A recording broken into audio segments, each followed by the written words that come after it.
Test, test, test. Is the sound working as it should be? Test, test, test. It is. Okay.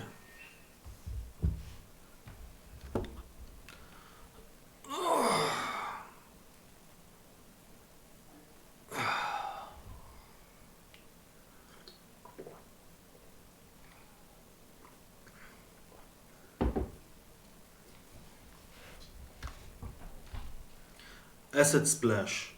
Conjuring cantrip. You hurl a bubble of acid. Choose one or two creatures you can see within range. If you choose two, they must succeed. They must be within 5 feet of each other.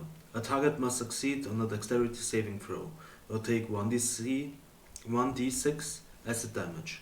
This spell's damage increases by 1d6 when you reach 5th level, 11th level, 17th level. Oh,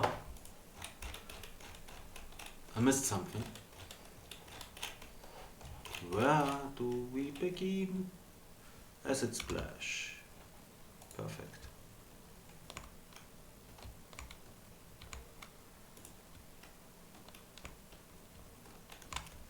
8. Second level. Your spell bolsters your allies with toughness and resolve. Choose up to 3 creatures within range. Each target's hit points maximum and current hit points increase by 5 for the duration. At higher levels, when you cast this spell using a spell slot of 3rd level or higher, a target's hit points increase by an additional 5 for each spell slot above 2nd. Alarm. 1st level, Abjuration, Ritual. You set an alarm against unwanted intrusion. Choose a door, a window, or an area within range that is no larger than a 20-foot cube until the spell ends. An alarm alerts you whenever a tiny or larger creature touches or enters the warded area. When you cast a spell, you can designate creatures that won't set off the alarm. You also choose whether the alarm is mental or audible. A mental alarm alerts you with a ping in your mind, if you are within 1 mile of the warded area. This ping awakens you if you are sleeping. An audible alarm produces the sound of a handbell for 10 seconds within 60 feet. Hey Julia! Yeah, we are on spell number 3, 357 to go.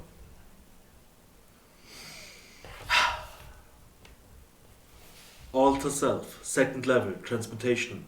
You assume a different form when you cast the spell. Choose one of the following options, the effect of which lasts for the duration of the spell. While the spell lasts, you can end one option as an action to gain the benefits of a different one. Aquatic Adaptation. You adapt your body to an aquatic environment, sprouting gills and growing webbing between your fingers. You can breathe underwater and gain a swimming speed equal to your walking speed. Nice.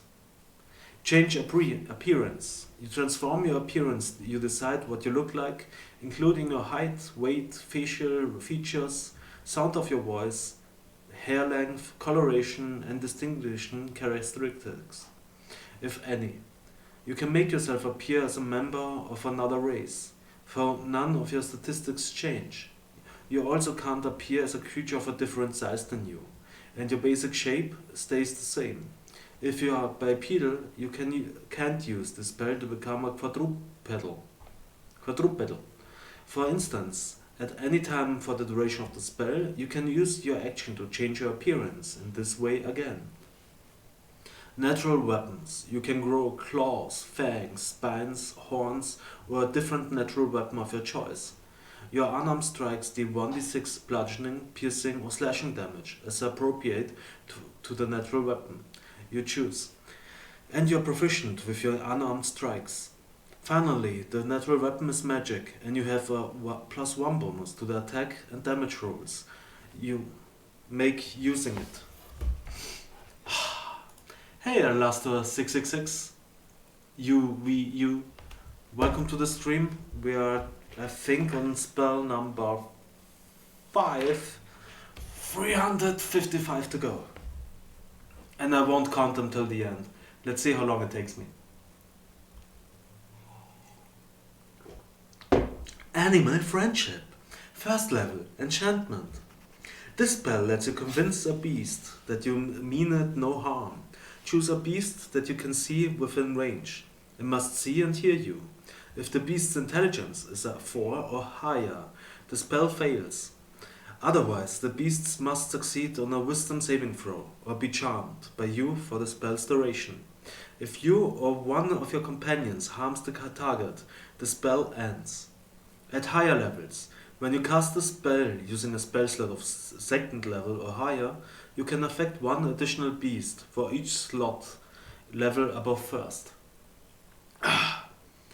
Animal Messenger, second level enchantment, Ritual. By means of the... damn it. Missed something. Animal Friendship, Animal Messenger. By means of the spell, you use an animal to deliver a message. Choose a tiny beast you can see within range, such as a squirrel, a blue jay, or a bat.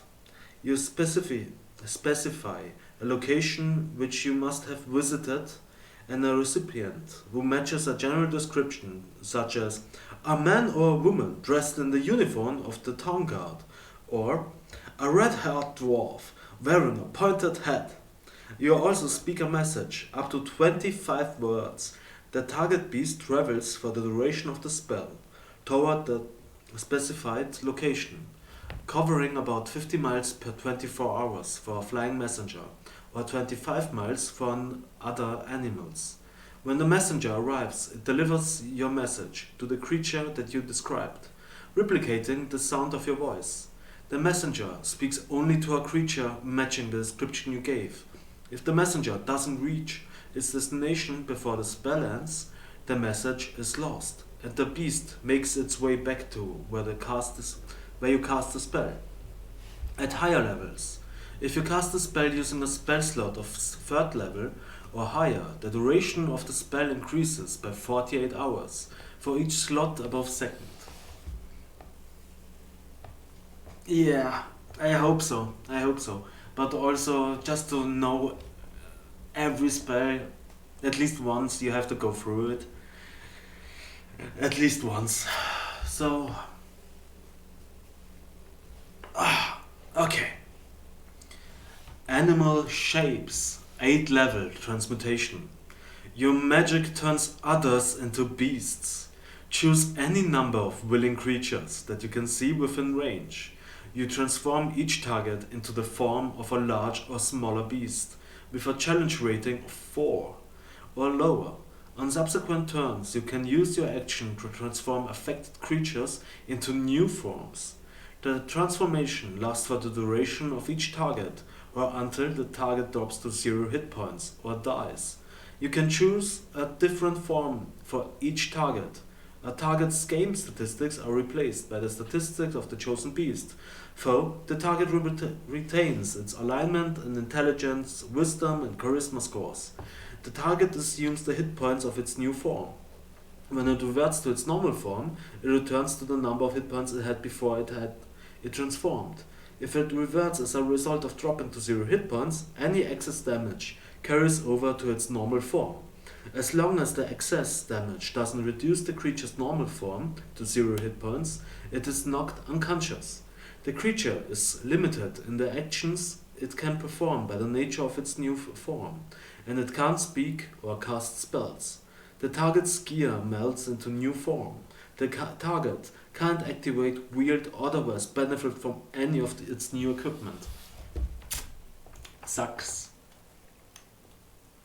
Animate Dead, 3rd level, Necromancy. This spell creates an undead servant. Choose a pile of bones or a corpse of medium or small humanoid within range. Your spell imbues the target with a full mimicry of life, raising it as an undead creature. The target becomes a skeleton if you choose bones, or a zombie if you choose a corpse. The DM has the creature's game statistics. Always. On each of your turns, you can use a bonus action. To mentally command any creature you made with this spell. If the creature is within 60 feet of you, if you control multiple creatures, you can command any or all of them at the same time, issuing the same command to each one.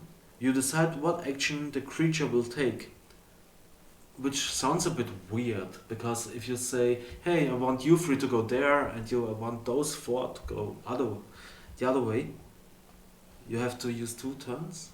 Nah, sounds idiotic. If you issue no commands, the creature only defends itself against hostile creatures. Once given an order, the creature continues to follow it until its task is complete. Find avatar. Sorry. The creature is under your control for 24 hours, after which it stops obeying any command you've given it. To maintain control of the creature for another 24 hours, you must cast the spell on the creature again before the current 24-hour period ends. This use of the spell reasserts your control over up to 4 creatures you have animated with this spell, rather than animating a new one. At higher levels, when you cast a spell using a spell slot of 4th level or higher, you animate or reassert control over 2 additional undead creatures. For each slot level above 3rd, each of these creatures must come from a different corpse or pile of bones. Hey! Hi Viola. Nope, same room, same me, just a new rug. And the stream is going to be on some hours just reading spells. I hope you enjoy it. We are going to the next one. Animate objects. Hey, and mostly the whole spell is on the page. Nice. Animate objects. 5th level, transmutation. Objects come to life at your command. Choose up to Choose up to 10 non-magical objects within range that are not being worn or carried. Medium targets count as 2 objects. Large targets count as 4 objects. Huge targets count as 8 objects. You can't animate any object larger than huge. Each target animates and becomes a creature under your control until the spell ends, or until reduced to 0 hit points. As a bonus action, you can mentally command any creature you made with the spell if the creature is within 500 feet of you. If you control multiple creatures, you can command any or all of them at the same time, issuing the same command to each one. You decide what action the creature will take or where it will move during its next turn. Or you can issue a general command, such as to guard a particular chamber or corridor. If you issue no command, the creature only defends itself against hostile creatures. Once given an order, the creature continues to follow it until its task is complete. Then we have again a table with animate object statistics: tiny, small, medium, large, and huge. So amazing, love to hear your voice, and I don't understand 50% of the book because of my bad English. Aw, thank you firstly, but yeah, I'm trying my best. You loved, oh my god, that's so cute. But hey, the more you hear it, the better it gets, I hope. I mean, I suck a lot. But mostly it's about me staying on it. I got my shot on the vaccine today, 3 hours ago. And now we are going to start and see how long I can do it. An animated object is a construct with AC, hit points, attack, strength, dexterity, determined by its size. Its construction is 10 and its intelligence and wisdom are 3, and its charisma is 1. Its speed is 30 feet. If the object lacks legs or other appendages it can use for locomotion, it instead has a flying speed of 30 and can hover. If the object is securely attached to a surface or a larger object, such as a chain bolted to a wall, its speed is 0. It has blind sight with a radius of 30 feet and is blind beyond that distance. When the animated object drops to 0 hit points, it reverts to its original object form, and any remaining damage carries over to its original object form. Sorry. If you command an object to attack, it can make a single melee attack against a creature within 5 feet of it. It makes a slam attack with an attack bonus and a bludgeoning damage determined by its size. The DM might rule that the specific object inflicts slashing or piercing damage based on its form. At higher levels, if you cast a spell using a spell slot of 6th level or higher, you can animate 2 additional objects for each spell slot above 5th. Yay! Anti-life shell. 5th level, abjuration. A shimmering... shorter one. A shimmering barrier extends out from you in a 10-foot radius and moves with you, remaining centered on you, and hedging out creatures other than undead and constructs. The barrier lasts for the duration. The barrier prevents an affected creature from passing or reaching through. An affected creature can cast spells or make attacks with ranged or reach weapons through the barrier. If you move so that an affected creature is forced to pass through the barrier, the spell ends. Doesn't sound that bad. 5th level. Anti-magic field. Longer one. 8th level, abjuration. A 10-foot radius, invisible sphere of anti-magic surrounds you. This area is divorced from the magical energy that suffuses the multiverse. Within the sphere, spells can't be cast. Summoned creatures disappear, and even magic items become mundane. Until the spell ends, the sphere moves with you, centered on you. Spells and other magical effects, except those created by an artifact or a deity, are suppressed in the sphere and can't protrude it. A slot expended to cast a suppressed spell is consumed. While an effect is suppressed, it doesn't function, but the time its spell is suppressed counts against its duration. Duh. I'm still at A. Can Wheel of Magic skills by doing this? I hope so. I hope so. It's a me, it's a Mario. Harry Potter. I'm still at A. And 3 pages to go until I'm reaching B. So let's go on. Targeted effects. Spells and other magical effects such as Magic Missile and Charm Person that target a creature or an object in the sphere have no effect on that target. Areas of magic. The area of another spell or magical effect, such as Fireball, can't extend into the sphere. If the sphere overlaps an area of magic, the part of the area that is covered by the sphere is suppressed. For example, the flames created by a wall of fire are suppressed within the sphere, creating a gap in the wall. If the overlap is large enough, spells, any active spell or other magical effect on a creature or an object in the sphere is suppressed, while the creature or object is in it. Magic items. The properties and powers of magic items are suppressed in the sphere. For example, a +1 longsword in the sphere functions as a non-magical longsword. A magic weapon's properties and powers are suppressed if it is used against a target in the sphere or wielded by an attacker in the sphere. If the magic weapon or a piece of magic ammunition fully leaves the sphere, for example, if you fire a magic arrow through a magic spear or throw a magic spear at a target outside the sphere, the magic of the item ceases to be suppressed as soon as it exits. Magical travel.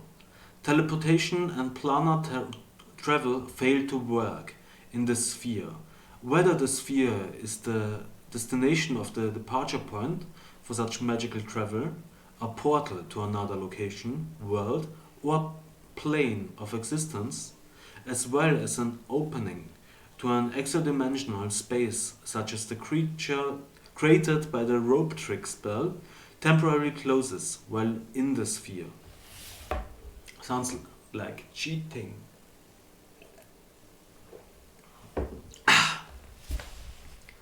Creatures and objects. A creature or object summoned,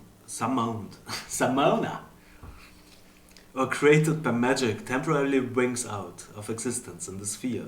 Such a creature instantly reappears once the space the creature occupied is no longer within the sphere.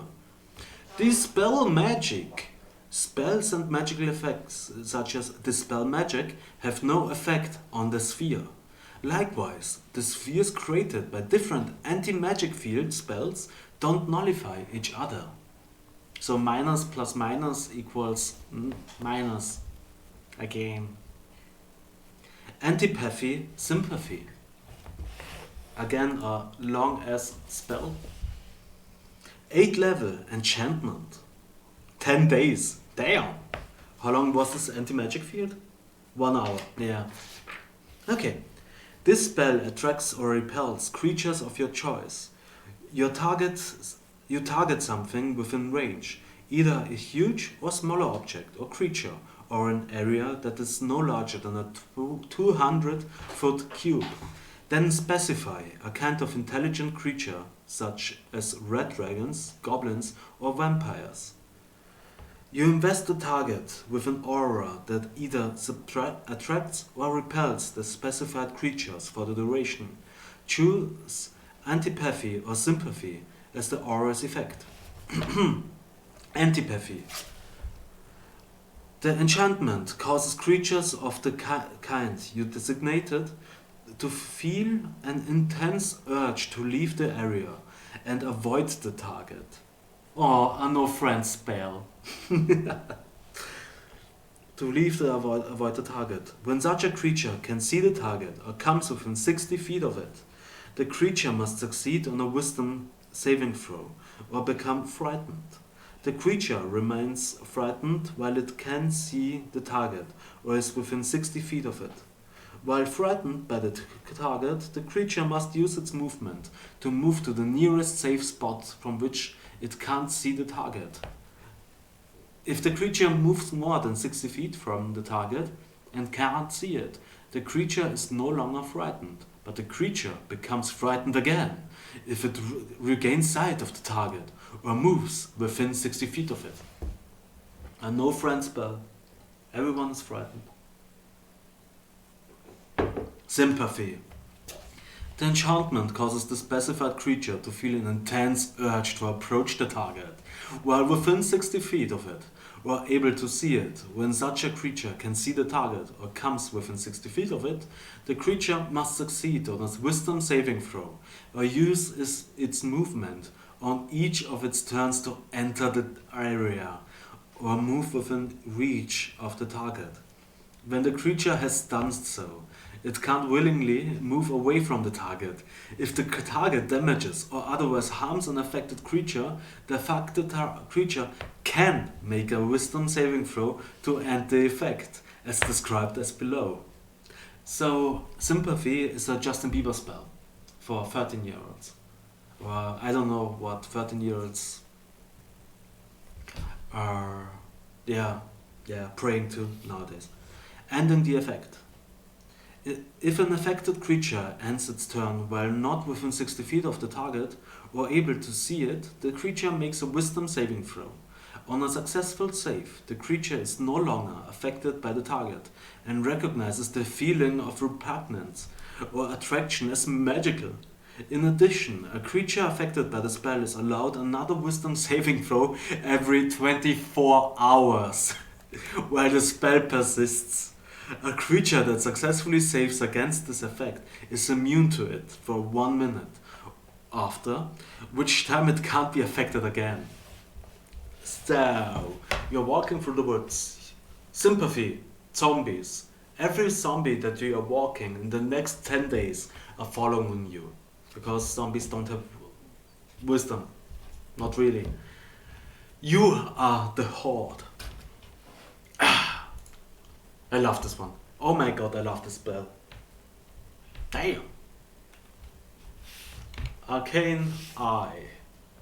4th level, Divination. You create an invisible magical eye within range that hovers in the air for the duration. You mentally receive visual information from the eye, which has normal vision and dark vision out to 30 feet.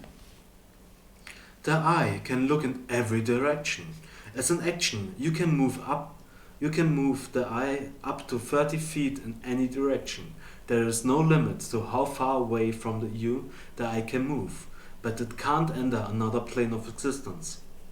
A solid barrier blocks the eye's movement, but the eye can pass through an opening as small as 1 inch in diameter. So Naruto, that's Gaara's eye, so his thirds. Okay, next one. Arcane Gate.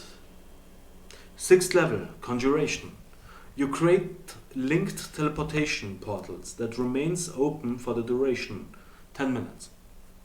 Choose 2 points on the ground that you can see, 1 point within 10 feet of you and 1 point within 500 feet of you. A circular portal, 10 feet in diameter, opens over each point. If the portal would open in the space occupied by a creature, that spell fails and the casting is lost. The portals are 2-dimensional glowing rings filled with mist hovering inches from the ground and perpendicular to it at the points you chose. A ring is visible only from one side. What? Yeah. Your choice. Which is the side that functions as a portal? Any creature or object entering the portal exits from the other portal as if the two were adjacent to each other. Passing through a portal from the non-portal side has no effect. The mist that fills each portal is opaque and blocks vision through it. On your turn, you can rotate the rings as a bonus action so that the active side faces in a different direction. So, 500 feet of you. Just a point. It doesn't have to be on the ground. So, and yeah, Nala is with us. 500 feet. 1 portal next on the ground of your enemy. And the second one. No, I didn't. And I'm not on campaign 2. No spoilers, please. 1 portal on the ground, the second one 500 feet up in the air. And then just fall damage. Would solve my problems. Where were we? Arcane Gate. Let's go with Arcane Lock. 2nd level, Abjuration. You touch a closed door, window, gate, chest or other entryway and it becomes locked. For the duration, you and the creatures you designate when you cast a spell can open the object normally. You can also set a password that, when spoken within 5 feet of the object, suppresses the spell for 1 minute. Otherwise, it is impossible until it is broken or the spell is dispelled or suppressed. The duration takes for until dispelled. So that means how many wizards just forget the password? And there are how many locked things on the world? Which would be so funny. Go on. Casting Knock on the object suppresses Arcane Lock for 10 minutes. While affected by the spell, the object is more difficult to break or force open. The DC to break it or pick any locks on it increases by 10. Love this one. Armor... there it is. Armor of Agathis. 1st level, Abjuration. A protective magical force surrounds you, manifesting as a spectral frost that covers you and your gear. You gain 5 temporary hit points for the duration. If a creature hits you with a melee attack, while you have these hit points, the creature takes 5 cold damage. At higher levels, when you cast a spell using a spell slot of 2nd level or higher, both the temporary hit points and the cold damage increase by 5 for each slot level above 1st. Nice. Arms of Hadar. 1st level, Conjuration. You invoke the power of Hadar, the dark hunger. Tendrils of dark energy erupt from you, Better all creatures within 10 feet of you. Each creature in that area must make a strength saving throw. On a failed save, a target takes 2d6 necrotic damage and can't take reactions until its next turn. On a successful save, the creature takes half damage but suffers no other effect. At higher levels, when you cast a spell using a spell slot of second level or higher, the damage increases by 1d6 for each spell slot above first. Arms of Hadar sounds funny. I mean, if just tendrils. Okay. Hate the next one. Astral Projection. 9 level. Necromancy. Duration special. You and up to 8 willing creatures within range project your astral bodies into the astral plane. The spell fails and the casting is wasted if you're already on that plane. The material body you leave behind is unconscious and in a state of suspended animation. It doesn't need food or air and doesn't age. Monk shit. Your astral body resembles your mortal form in almost every way, replicating your game statistics and possessions. Nice. The gold coins. Astral gold coins. The principal difference is the addition of a silvery cord that extends from between your shoulder blades and trails behind you, fading into invisibility after 1 foot. This cord is your FIFA and your material body as long as the FIFA remains intact. You can find your way home. If the cord is cut, something that can happen only when an effect specifically states that it does, your soul and body are separated, killing you instantly. Your astral form can freely travel through the astral plane and can pass through portals there, leading to any other plane. If you enter a new plane or return to the plane you were on when casting this spell, your body and possessions are transported along the silver cord, allowing you to re-enter your body as you enter the new plane. Your astral form is a separate incarnation. Any damage or other effects that apply to it have no effect on your physical body, nor do they persist when you return to it. The spell ends for you and your companions when you use your action to dismiss it. When the spell ends, the affected creature returns to his physical body and awakens. The spell might also end early for you or one of your companions. A successful dispel magic spell used against an astral or physical body ends the spell for that creature. If a creature's original body or its astral form drops to 0 hit points, the spell ends for that creature. If the spell ends and the silver cord is intact, the cord pulls the creature's astral form back to its body, ending its state of suspended animation. If you are returned to your body prematurely, your companions remain in their astral forms and must find their own way back to their bodies, usually by dropping to 0 hit points, or, like he said, dispel magic. So, if you cast Fireball as an astral body, is it an astral fireball?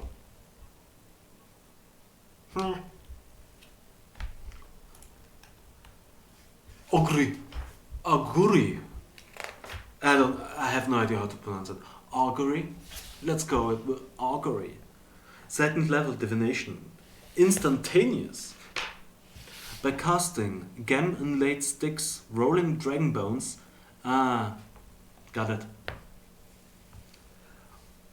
Out all-night cards or employing some other divining tool, you receive an omen for an otherworldly entity about the result of a specific course of action that you plan to take within the next 30 minutes. The DM chooses from the following possible omens: wheel for good results, woe for bad results, wheel and woe for both good and bad results, nothing for results that aren't especially good or bad. Best spell ever. The spell doesn't take into account any possible circumstances that might change the outcome, such as the casting of additional spells or loss or gain of a companion. What? If you cast the spell 2 or more times before completing your next long rest, there's a cumulative 25% chance for each casting after the first that you get a random reading. The DM makes this roll in secret. Good, bad, good and bad. Should I go there? Good. Wow. Okay, yeah, divination. Fucking divination. Aura of life. 4th level, abjuration. Life preserving energy radiates from you in an aura with a 30-foot radius. Until the spell ends, the aura moves with you, centered on you. Each non-hostile creature in the aura, including you, has resistance to necrotic damage. Nice. And its hit point maximum can't be reduced. In addition, a non-hostile living creature regains 1 hit point when it starts its turn in the aura with 0 hit points. Only 10 minutes. Meh. Aura of pure. So just to go. Sorry, missed this one. And right now we're on the next. Aura of vitality. 4th level, evocation. Healing energy radiates from you in an aura with a 30-foot radius. Until the spell ends, the aura moves with you, centered on you. You can use a bonus action to cause one creature in the aura, including you, to regain 2d6 hit points for 1 minute. So you can use it for 10 times in a battle, but you can't do anything else. Because you can't do anything major with which you have to concentrate on. But still. Awaken, 5th level. Transmutation. After spending the casting time, which is instantaneous. Casting time 8 hours. Fuck. Okay? After spending the casting time tracing magical pathways within a precious gemstone, you touch a huge or smaller beast or plant. The target must have either no intelligence score or intelligence of 3 or less. The target gains an intelligence of 10. The target also gains the ability to speak one language you know. If the target is a plant, it gains the ability to move its limbs, roots, vines, creepers, and so forth. And it gains senses similar to a human's. Your DM chooses statistics appropriate for the awakened plant, such as the statistics for the awakened shrub or awakened tree. The awakened beast or plant is charmed by you for 30 days or until you and your companions do anything harmful to it. When the charmed condition ends, the awakened creature chooses whether to remain friendly to you based on how you treated it while it was charmed. Best familiar spell. Damn it. Again, missed awaken. Yeah. But you have to cast it for 8 hours, and after that you can hug the sound tree. So for real, that shit. Yeah. And hey, we are on Bane. 1st level, enchantment.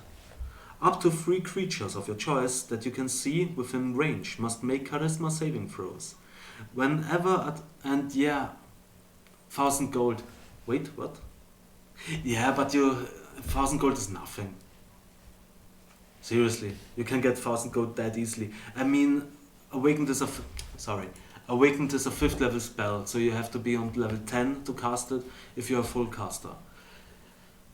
Yeah. If you want to cast it twice, it goes next to it goes into your pockets fast. So Bane, concentration up to 1st level enchantment, concentration up to 1 minute. Up to 3 creatures of your choice that you can see within range must make charisma saving throws.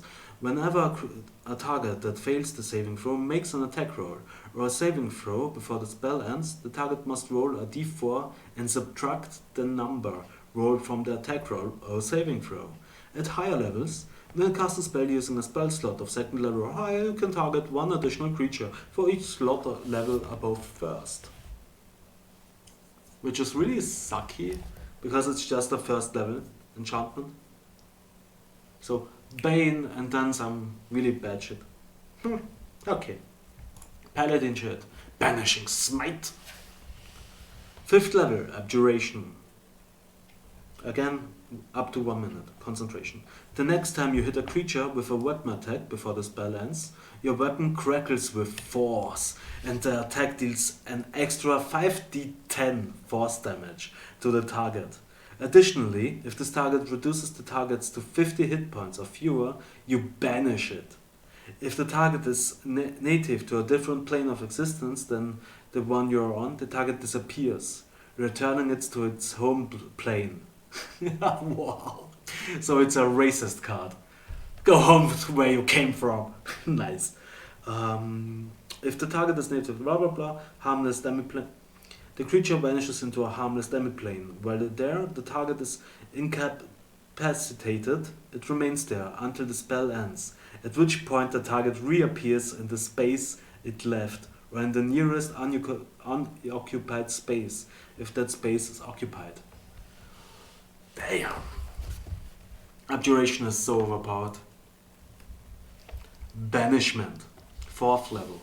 You attempt to send one creature that you can see within range to another plane of existence. The target must succeed on a charisma saving throw or be banished. If the target is native to the plane of existence you are on, you banish the target to a harmless demi plane, while there the target is incapacitated.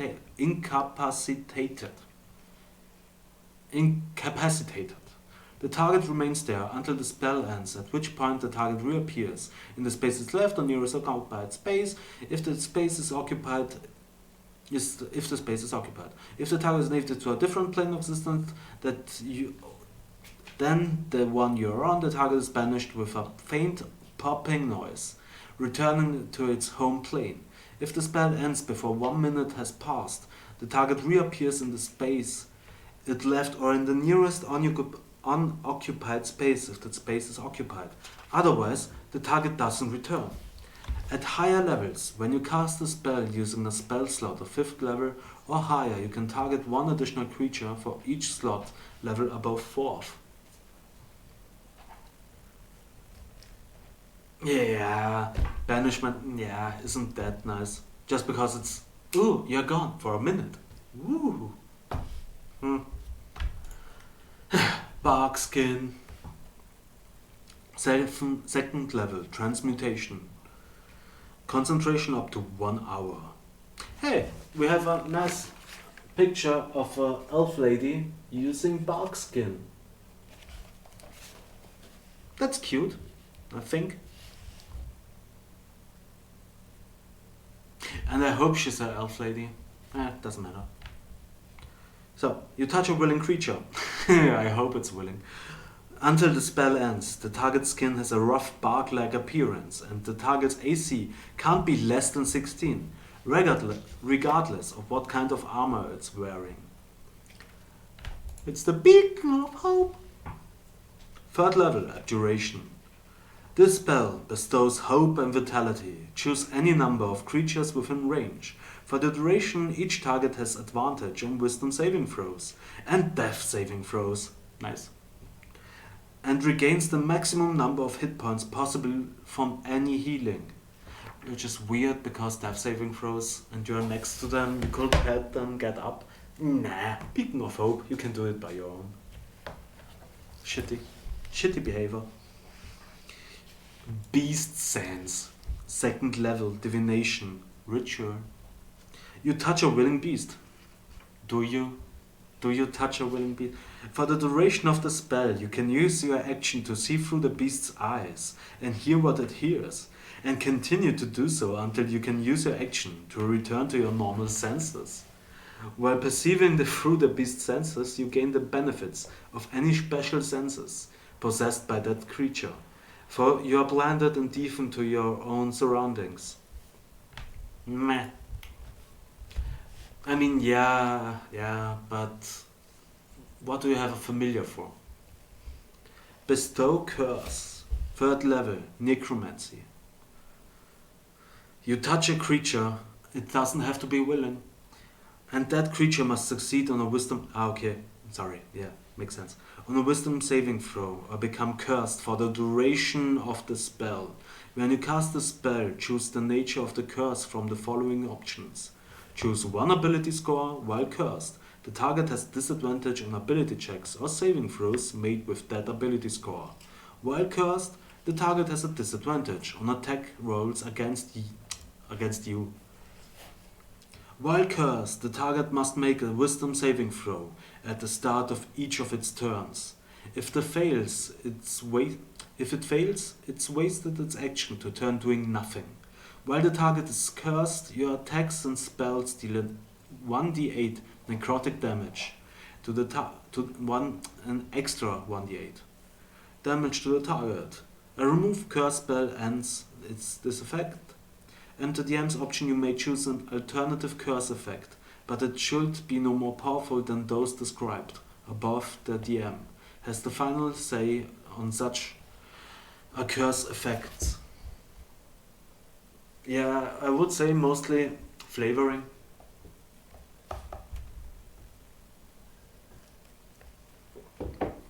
Something like that, or yeah. The curses from Curse of Strahd are awesome. At higher levels, if you cast a spell using a spell slot of 4th level or higher, the duration is concentration up to 10 minutes. If you use a spell slot of 5th level or higher, the duration is 8 hours. If you use a spell slot of 7th level or higher, the duration is 24 hours. If you use a 9th level spell slot, the spell lasts until it is dispelled. But you still have to concentrate on it.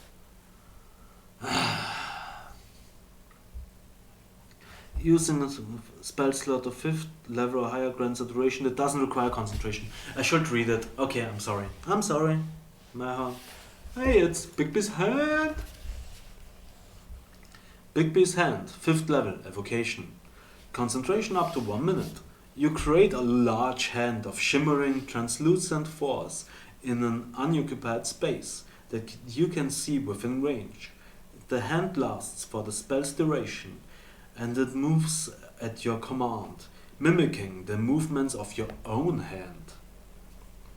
The hand is an object that has an AC 20 and hit points equal to your hit point maximum.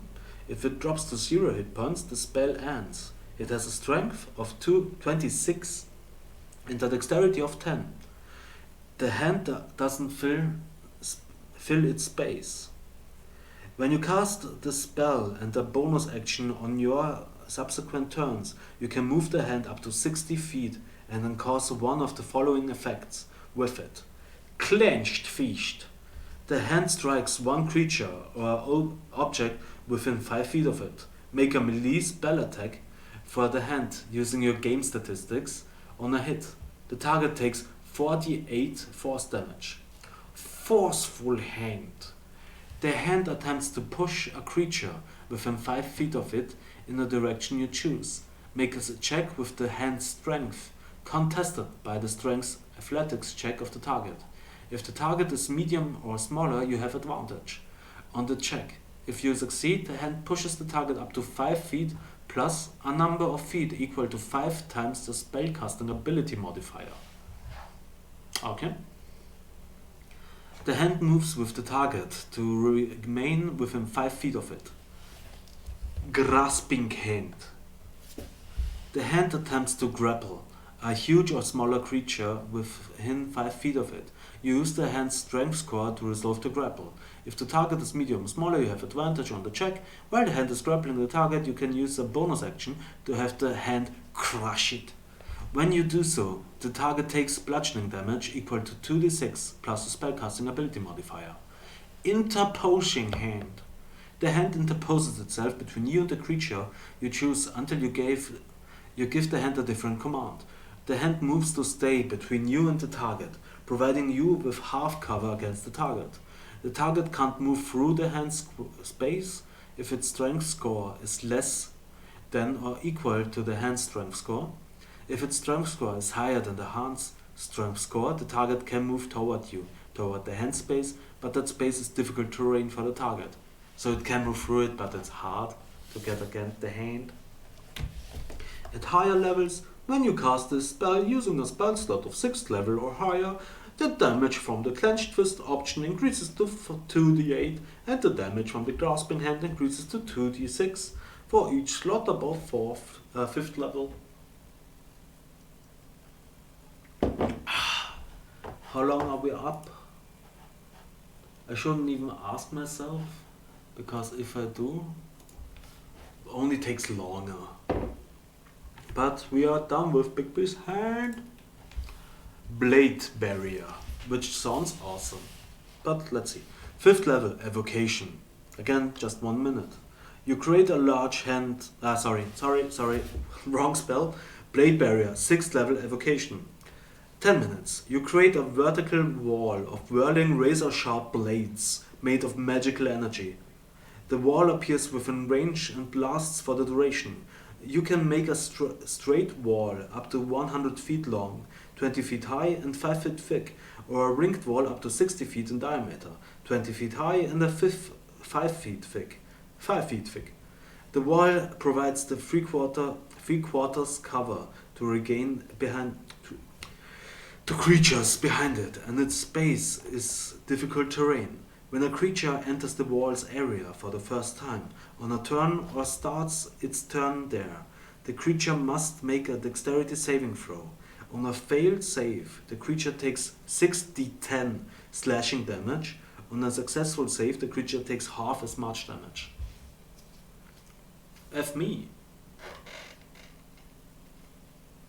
Blade Ward. Abjuration, cantrip. You extend your hand and trace a sigil of warding in the air.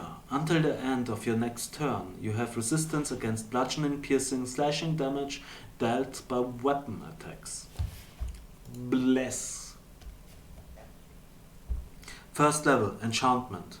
You bless up to 3 creatures of your choice within range. Whenever a target makes an attack roll or a saving throw before the spell ends, the target can roll a d4 and add the number rolled to the attack roll or saving throw. At higher levels, when you cast a spell using a spell slot of 2nd level or higher, you can target 1 additional creature for each spell slot above 1st. Blight. 4th level, necromancy. Instantaneous. Necromantic energy washes over a creature of your choice that you can see within range, the draining moisture and vitality from it. The target must make a constitution saving throw. The target takes 8d8 necrotic damage on a failed save or half as much on a successful one. The spell has no effect on undead or constructs. If you target a plant creature or a magical plant, it makes a saving throw with disadvantage, and the spell deals maximum damage to it. Damn! 64. Ouch. If you target a non-magical plant that isn't a creature, such as a tree or shrub, it doesn't make a saving throw, it simply withers and dies. At higher levels, when you cast a spell using a spell slot of 5th level or higher, the damage increases by 1d8 for each slot level above 4th. And we are again back with a Blinding Smite. 3rd level Evocation. Concentration up to 1 minute. The next time you hit a creature with a melee weapon attack during the spell's duration, your weapon flares with bright light, and the attack deals an extra 3d8 radiant damage to the target. Additionally, the target must succeed on a Constitution saving throw or be blinded until the spell ends. A creature blinded by this spell makes another Constitution saving throw. At the end of each of its turns on a successful save, it is no longer blinded. I think I have to talk a bit different just to make it easier on my voice, and it's because I think it's funny. If you are against it because the voice is a bit sickening, just write something. But until then, blindness/deafness. 2nd level, necromancy. 1 minute. You can blind or deafen a foe. Choose 1 creature that you can see within range to make a Constitution saving throw. If it fails, the target is either blinded or deafened. Your choice. For the duration, At the end of each of its turns, the target can make a Constitution saving throw. On a success, the spell ends. At higher levels, when you cast a spell using a spell slot of 3rd level or higher, you can target one additional creature for each slot level above 2nd. Sorry, missed that one. Blink. 3rd level, Transmutation. Roll a d20. At the end of each of your turns for the duration of the spell, on a roll of 11 or higher, you vanish from your current plane of existence and appear in the ethereal plane. The spell fails and the casting is wasted if you were already on that plane. At the start of your next turn, and when the spell ends, if you are on the ethereal plane, you return to an unoccupied space of your choice that you can see within 10 feet of the space you vanished from. If no unoccupied space available, shit, within the range, you appear in the nearest unoccupied space, chosen at random. If more than one space is equally near, you can dismiss the spell as an action. While on the ethereal plane, you can see and hear the plane you originated from, which is cast in shades of grey. You can't see anything from there more than 60 feet away. You can only affect and be affected by other creatures on the ethereal plane. Creatures that aren't there can't perceive you or interact with you unless they have the ability to do so. Let's go with Blur. 2nd level Illusion. Concentration up to 1 minute. Your body becomes blurred, shifting and wavering to all who can see you. For the duration, any creature has disadvantage on attack rolls against you. An attacker is immune to this effect if it doesn't rely on sight, as with blind sight, or can see through illusions, as with true sight. Branding Smite, 2nd level Evocation. The next time you hit a creature with a weapon attack before the spell ends, the weapon gleams with astral radiance. As you strike, the attack deals 2d6 radiant damage to the target, which becomes visible if it's invisible, and the target sheds dim light in a 5-foot radius and can't become invisible until the spell ends. At higher levels, when you cast a spell using a spell slot of 3rd level or higher, and the extra damage increases by 1d6 for each spell slot above 2nd. Burning Hands. 1st level Evocation. Instantaneous. As you hold your hands with thumbs touching and your fingers spread, a thin sheet of flame shoots forth from your constretched fingertips. Each creature in 15-foot cone must make a dexterity saving throw. A creature takes 3d6 fire damage on a failed save, or half as much damage on a successful one. The fire ignites any flammable objects in the area that aren't being worn or carried. At higher levels, when you cast a spell using a spell slot of 2nd level or higher, the damage increases by 1d6 for each spell slot above 1st. Call Lightning. 3rd level Conjuration. A storm cloud appears in the shape of a cylinder that is 10 feet tall with a 60-foot radius, centered on a point you can see within range directly above you. The spell fails if you can't see a point in the air where the storm cloud could appear. For example, if you are in a room and can't accommodate the cloud. When you cast a spell, choose a point you can see under the cloud. A bolt of lightning flashes down from the cloud to the point. Each creature within 5 feet of that point must make a dexterity saving throw. A creature takes 3d10 lightning damage on a failed save, or half as much on a successful one. On each of your turns until the spell ends, you can use your action and call down lightning in this way again, targeting the same point or a different one. If you are outdoors in a stormy condition, when you cast the spell gives you control over the existing storm, instead of creating a new one. Under such condition, the spell damage increases by 1d10. Meh. At higher levels, When you cast a spell using a spell slot of 4th level or higher, the damage increases by 1d10 for each spell slot above 3rd. And I would say the storm gets bigger. Hey Shiba.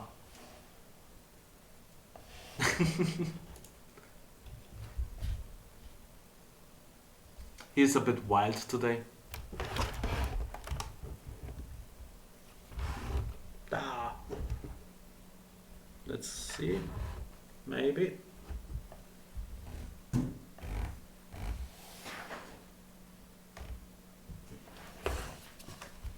A bit to see him. Because I'm still on it. Okay. Where were we? Lightning. Calm emotion, 2nd level, enchantment. You attempt to suppress strong emotions in a group of people in a 20-foot radius sphere centered on a point you choose within range. Must make a charisma saving throw. A creature can choose to fail the saving throw if it wishes. If a creature fails the saving throw, choose one of the following 2 effects. You can suppress any effect causing a target to be charmed or frightened. When this spell ends, any suppressed effect resumes, provided that its duration has now expired in the meantime. Alternatively, you can make a target indifferent about the creatures of your choice that is hostile toward. This indifference ends if the target is attacked or harmed by a spell or if it witnesses any of its friends being harmed. When the spell ends, the creature becomes hostile. Again, unless the DM rules otherwise.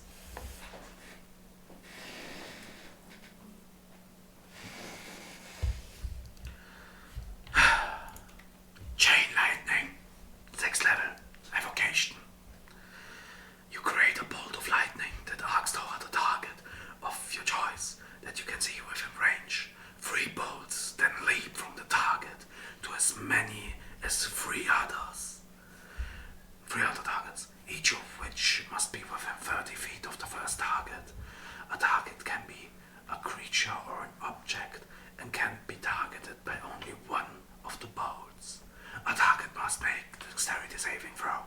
The target takes 10d8. 10 fucking d8 damage on a failed save, or half as much damage on a successful one.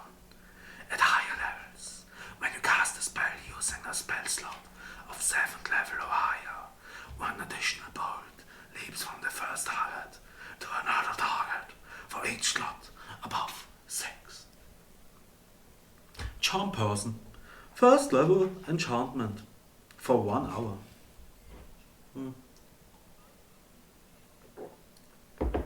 You attempt to charm a humanoid you can see within range. It must make a wisdom saving throw and does so with advantage if you or your companions are fighting it. If it fails the saving throw, it is charmed by you until the spell ends or until you or your companions do anything harmful to it. The charmed creature regards you as a friendly acquaintance. When the spell ends, the creature knows it was charmed by you. At higher levels, when you cast a spell using a spell slot of 2nd level or higher, you can target 1 additional creature for each. Damn it. Missed it again. For each slot above 1st. The creature must be within 30 feet of each other when you target them. Chill touch. Necromantic cantrip. You create a ghostly skeletal hand in the space of a creature within range. Make a ranged spell attack against the creature to assail it with the Shiva gone. The Shiva has gone. Okay. Where were we? To assail it with Chill of the Grave. On a hit, the target takes 1d8 necrotic damage and it can't regain hit points until the start of your next turn. Until then, the hand clings to the target. If you hit an undead target, it also has disadvantage on attack rolls against you until the end of your next turn. The spells sounds weird. Why should... Okay, why not? Until the end of your next turn, the spell's damage increases by 1d8 when you reach 5th level, 2d8, 11th level, 3d8, 7th level, And 17th level, 48. Meh. Chromatic Orb. First level, Evocation. You hurl a 4-inch diameter sphere of energy at a creature that you can see within range. You choose Acid, Cold, Fire, Lightning, Poison or Thunder for the type of orb you create, and then make a ranged spell attack against the target. If the target hits, the creature takes 3d8 damage of that type you choose. For a first level, it isn't that bad, and you can fire, lightning. Sorry. At higher levels, when you cast a spell using a spell slot of second level or higher, the damage increases by 1d8 for each spell slot above first. How about a Circle of Death? 6th level, Necromancy. A sphere of negative energy ripples out in a 60-foot radius sphere from a point within range. Each creature in that area must make a Constitution saving throw. A target takes 8d6 necrotic damage on a failed save, or half as much damage on a successful one. At higher levels, when you cast the spell using a spell set of 7th level or higher, 6th level, it's just 8d6 on a failed save. Blech. Sucks. 7th level, the damage increases by 2d6 for each slot above 6th level. Meh. How about a Circle of Power? Which is 5th level, Abjuration. Divine energy radiates from you, distorting and diffusing magical energy within 30 feet of you. Until the spell ends, the sphere moves with you, centered on you. For duration, each friendly creature in that area, including you, has advantage on saving throws against spells and other magical effects. Additionally, when an affected creature succeeds on a saving throw made against a spell or magical effect that allows it to make a saving throw to take only half damage, it instead takes no damage if it succeeds on the saving throw, which, yeah, is alright. So if you're planning to fight against a hardy ass wizard or a dragon, but still for 5th level, meh. Okay, hey, I'm starting to look like an undead. I think I should doesn't matter. How do I pronounce clairvoyance? 3rd level, Divination.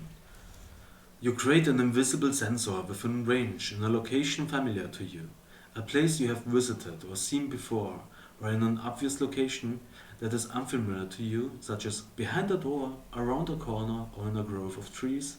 The sensor remains in place for the duration, and it can't be attacked or otherwise interacted with. When you cast a spell, you choose seeing or hearing. You can use the chosen sense through the sensor, as if you were in its space. As your action, you can switch between seeing and hearing. A creature that can see the sensor, such as a creature benefiting from sea invisibility or true sight, sees a luminous, intangible orb, about the size of a fist. Which sounds awesome. So scry on someone and then put range in a location familiar. Yeah, range is just 1 mile. But would it work if you make a portal? Nah, then the range would be gone. Okay, let's go on. How about Clone? 8th level, Necromancy. Components, again, a diamond worth at least 1,000 gold pieces, and at least 1 cubic inch of flesh of the creature that is to be cloned, which the spell consumes, and a vessel worth at least 2,000 gold pieces that has a sealable lid and is large enough to hold a medium creature, such as a huge urn, coffin, mud-filled cyst in the ground. Whack! So cloning is necromancy, clearly. Okay. This spell grows an inert duplicate of a living medium creature as a safeguard against death. This clone forms inside a sealed vessel and grows to full size and maturity after 120 days. You can also choose to have the clone be a younger version of the same creature. It remains inert and endures indefinitely as long as its vessel remains undisturbed. Yo. At any time after the clone matures, if the original creature dies, its soul transfers to the clone, provided that the soul is free and willing to return. The clone is physically identical to the original and has the same personality, memories, and abilities, but none of the original's equipment. The original creature's physical remains, if they still exist, become inert and can thereafter be restored to life, since the creature's soul is elsewhere. So, spoiler for Critical Role Season 1. Right now they are fighting again against Lady Briarwood.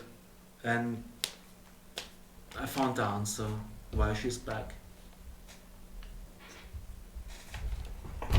She fucking cloned herself.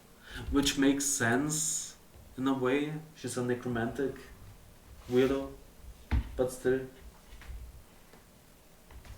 It's alive. Okay, next one. How about a cloud kill? Clone? Hey, I'm missing the picture for Cloud of Daggers. Weird.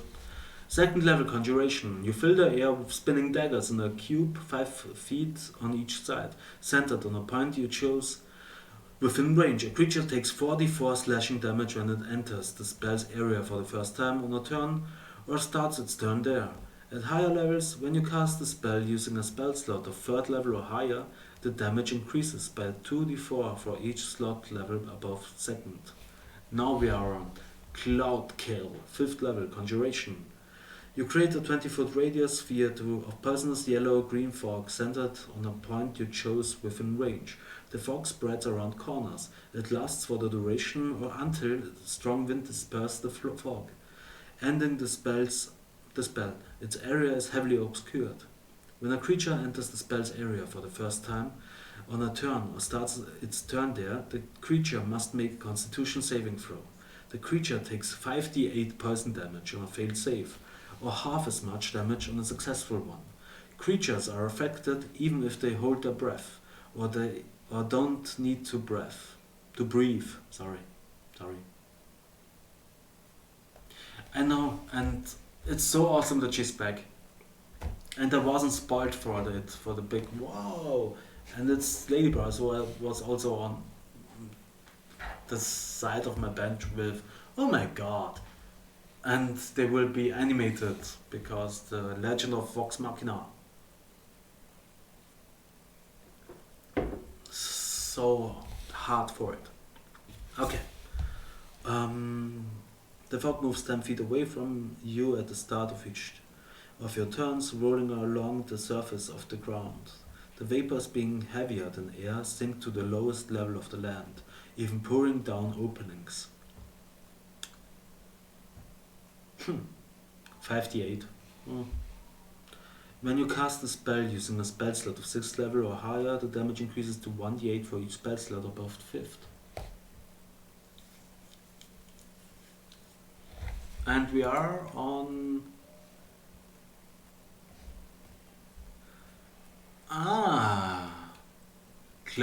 Cloud Kill is okay, because I saved it as Cloud Kill with 2 different words, Cloud of Daggers, and now we have Color Spray. First level illusion. A dazzling array of flashing colored lights springs from your hand. Roll 6d10. The total is how many hit points of creatures the spell can affect. Creatures in a 15-foot cone originated from you are affected in ascending order of their current hit points, ignoring unconscious creatures and creatures that can't see. Starting with the creature that has the lowest current hit points, each creature affected by the spell is blinded until the end of your next turn. Subtract each creature's hit points from the total before moving on to the creatures with the next lowest hit points. Creatures' hit points must be equal or less than the remaining hit points for the creatures to be affected. 60-10 isn't much, so maximum is 60. When you cast a spell using a spell slot of second level or higher, roll an additional 2d10 for each spell slot above first level. So yeah, if you're playing something hard, like a barbarian with a d12 per level, meh. I mean, it's fun if you are fighting against, I don't know, zombies or goblins with 10 HP. How about command? You speak a one-word command to a first level enchantment. To a creature you can see within range. The target must succeed on a wisdom saving throw or follow the command on its next turn.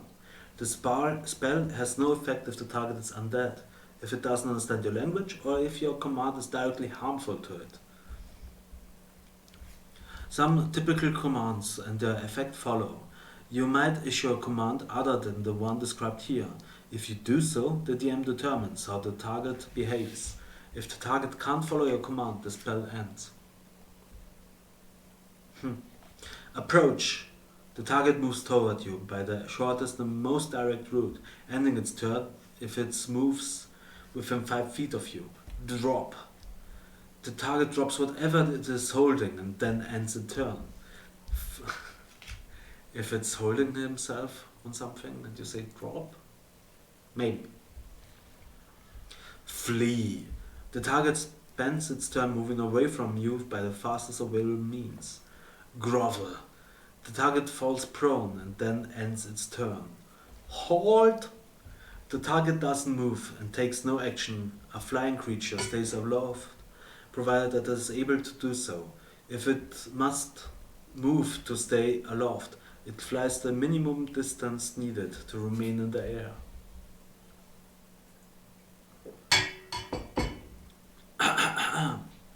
It's beginning. When you cast a spell using a spell slot of second level or higher, you can affect one additional creature for each slot above first. The creature must be within 30 feet of each other when you target them. So, the best command that you could give is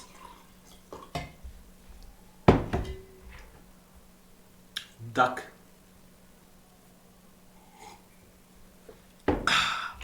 Commune, 5th level divination, ritual. You contact your deity or a divine proxy and ask up to 3 questions that can be answered with a yes or no. You must ask your questions before the spell ends. You receive 1 minute. You receive a correct answer for each question.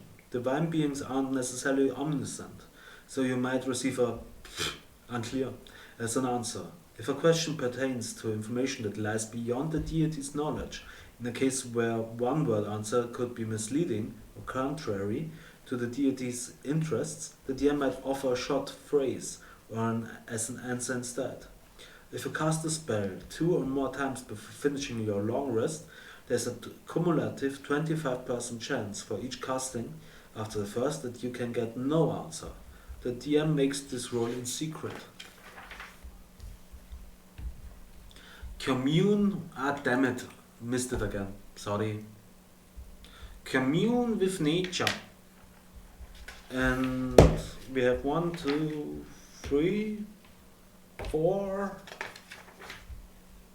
5, 6, 7 pages until we finish the letter C. Okay.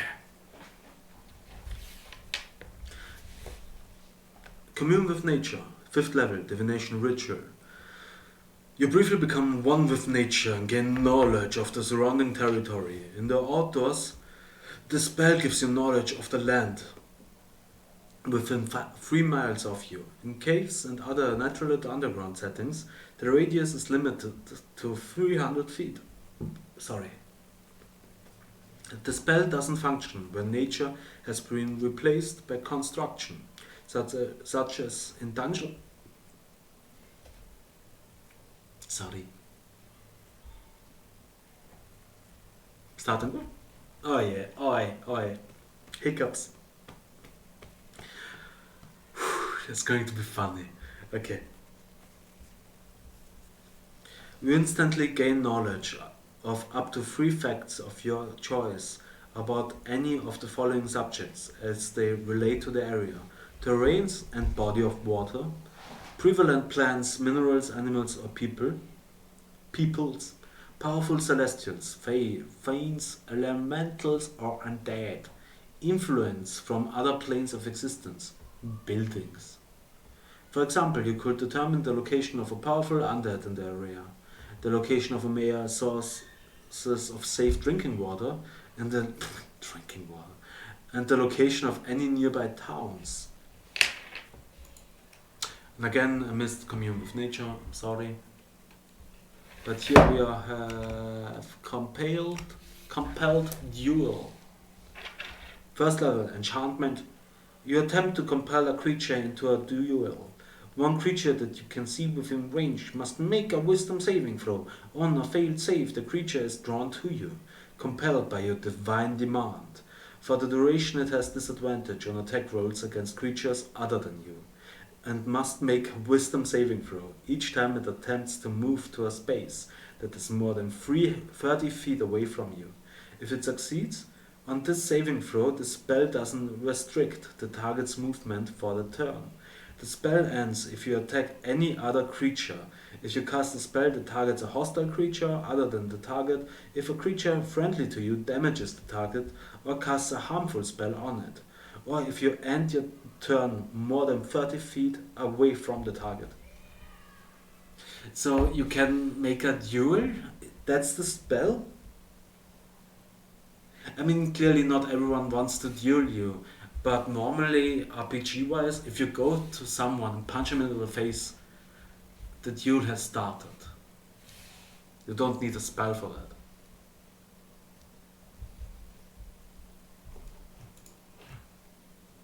You attempt to compel a creature. Doesn't make any sense. How about comprehend languages? First level, divination. For the duration, you understand the literal meaning of any spoken language. First level. That you hear. You also understand any written language that you see, but you must be touching the surface on which the words are written. It takes about 1 minute to read 1 page of text. Takes me longer to read 1 minute, 1 page of text. This spell doesn't decode secret messages in a text or a glyph, such as an arcane seal that isn't part of a written language. Compulsion.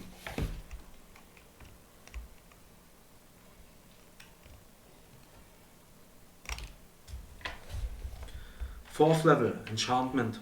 Creatures of your choice that you can see within range and that can hear you must make a wisdom saving throw. A target automatically succeeds on this saving throw if it can't be charmed or failed save. On a failed save, a target is affected by the spell. Until the spell ends, you can use a bonus action on each of your turns to designate a direction that is horizontal to you. Each affected target must use as much of its movement as possible to move in the direction on its next turn. It can take its action before it moves. After moving in this way, it can make another wisdom saving throw to try to end the effect. A target is compelled to move into an obviously deadly hazard, such as a fire or a pit, but it will provoke opportunity attacks to move in the designated direction. So, hey, you, go there. Which is weird because doesn't matter that much.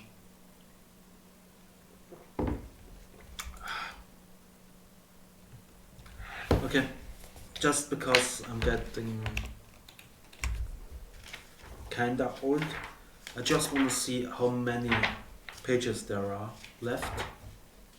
And yeah, I'm still at C, but can't you see? Can't you see? So, 289. And right now we are on nearly 225. So there are some 60 pages. Ah!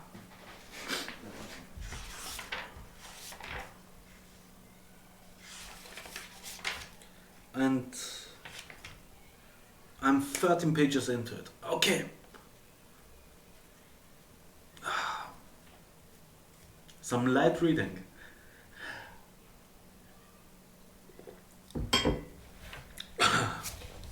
Where were we? Cone of cold?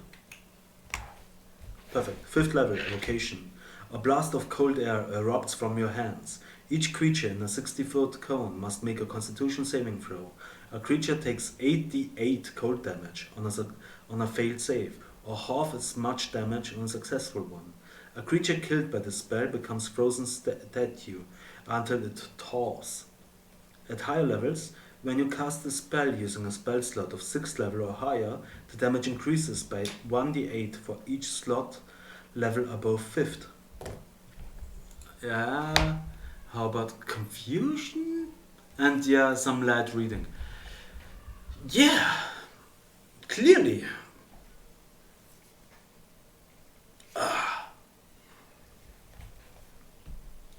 4th level, enchantment. So, this spell assaults and twists creatures' minds, spawning delusions and provoking uncontrolled action. Each creature in a 10-foot radius sphere centered on a point you choose within range must succeed on a wisdom saving throw. When you cast this spell or be affected by it, an affected creature can't take reactions and must roll a d10 at the start of each of its turns to determine its behavior for that turn. Woohoo! A 1. The creature uses all its movement to move in a random direction. To determine the direction, roll a d8 and assign a direction to each die face. The creature doesn't take an action this turn. So it takes a dash action, I think.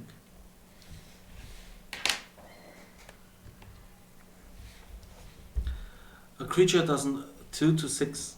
A creature doesn't move or take actions this turns with meh. A creature uses its action to make a melee attack against a randomly determined creature within its reach. If there is no creature within its reach, the creature does nothing this turn. Better, but still sucks. The creature can act and move normally. Wow. At the end of each of its turns, an affected target can make a wisdom saving throw. If it succeeds, this effect ends for the target. At higher levels, when you cast a spell using a spell slot of 5th level or higher, the radius and the sphere increases by 5 feet for each slot level above 4th. So, but the duration is still 1 minute, which isn't that wow? Yeah, okay. How about we conjure some animals? 3rd level, conjuration, purposive ghost. You summon face spirits that take the form of beasts and appear in unoccupied spaces that you can see within range. Choose one of the following options for what appears. 1 beast of challenge rating 2 or lower, 2 beasts of challenge rating 1 or lower, 4 beasts of challenge rating 1.5 or lower, 8 beasts of challenge rating 1/4 or lower. CR 1/4 is the CR that a zombie has. Because I used, what do you fight a level 1 character against? So 8 CR 1/4 can be a bit bitchy if they hit after each one. Each beast is also considered fey and it disappears when it drops to 0 hit points or when the spell ends. The summoned creature are friendly to you and your companions. Roll initiative for the summoned creatures as a group, which has its own turns. They obey any verbal commands that you issue to them. No action required by you. If you don't issue any command to them, they defend themselves from hostile creatures, but otherwise take no action. The DM has creatures statistics. The DM is all statistics, always. At higher levels, when you cast a spell using certain higher level spell slots, you choose one of the summoning options above and more creatures appear. Twice as many with 5th level, what? 3 times as many with 7th level, and 4 times as many with 9th level slot. 4 times 8 is 24 challenge rating 1/4. Or 4 CR2. Meh. Okay. Yeah, okay. Conjure Barrage. 3rd level, Conjuration. You throw a non-magical weapon or fire a piece of non-magical ammunition into the air to create a cone of identical weapons that shoot forward and then disappear. Each creature in a 60-foot cone must succeed on a dexterity saving throw. A creature takes 3d8 damage on a failed save or half as much damage on a successful one. The damage type is the same as that of the weapon or ammunition used as a component. Okay, not that bad, I'd say. Conjure Celestial, 7th level, Conjuration. You summon a Celestial of challenge rating 4 or lower, which appears in an unoccupied space that you can see within range. The Celestial disappears when it drops to 0 hit points or when the spell ends. The Celestial is friendly to you and your companions for the duration. Roll initiative for the Celestial, which has its own turns. Turn. It obeys any verbal commands that you issue to it, no action required by you, as long as they don't violate its alignment. If you don't burn that orphanage down. If you don't issue any commands to the Celestial, it defends itself from hostile creatures but otherwise takes no action. The DM has Celestial statistics. Clear he does. At higher level, when you cast a spell using a 9th level spell slot, you summon a Celestial challenge of rating 5.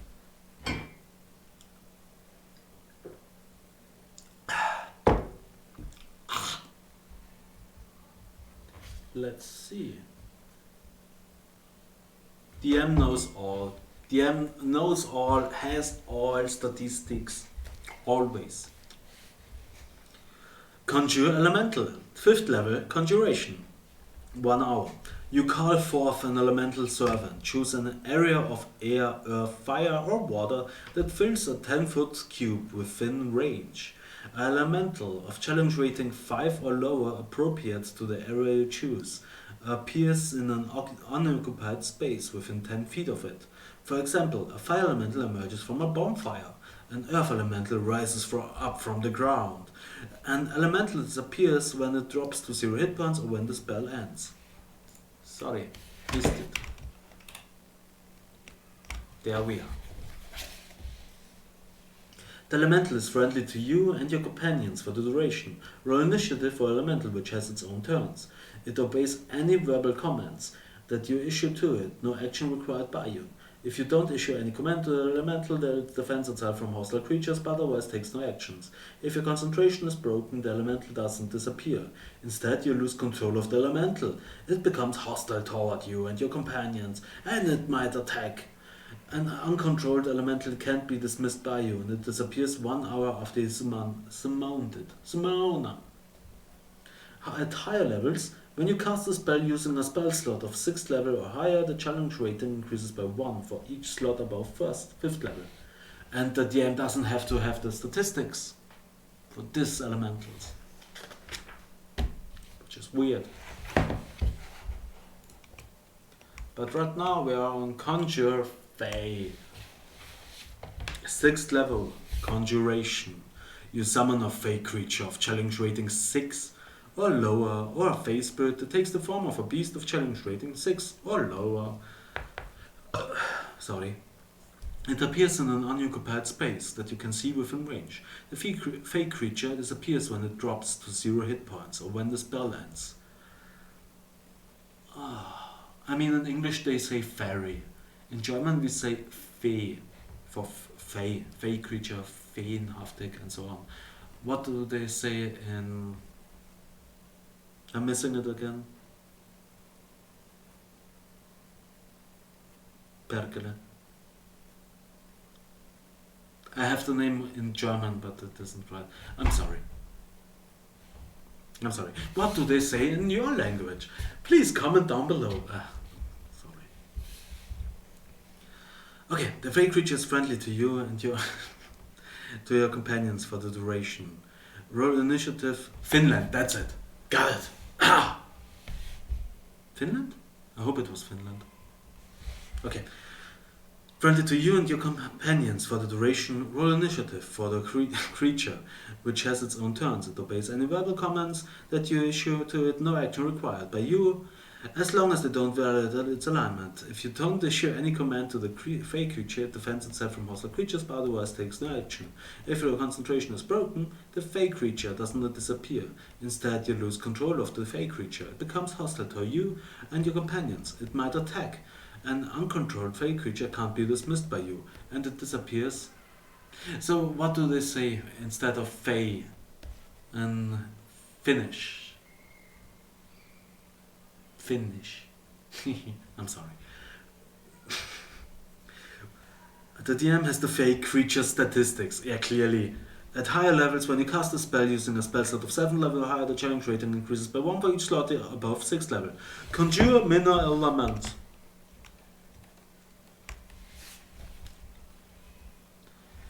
Kaiju? That's cute. Cute or gigantic monsters fighting on Godzilla level. Kaiju in Japanese. Kaijus. Okay.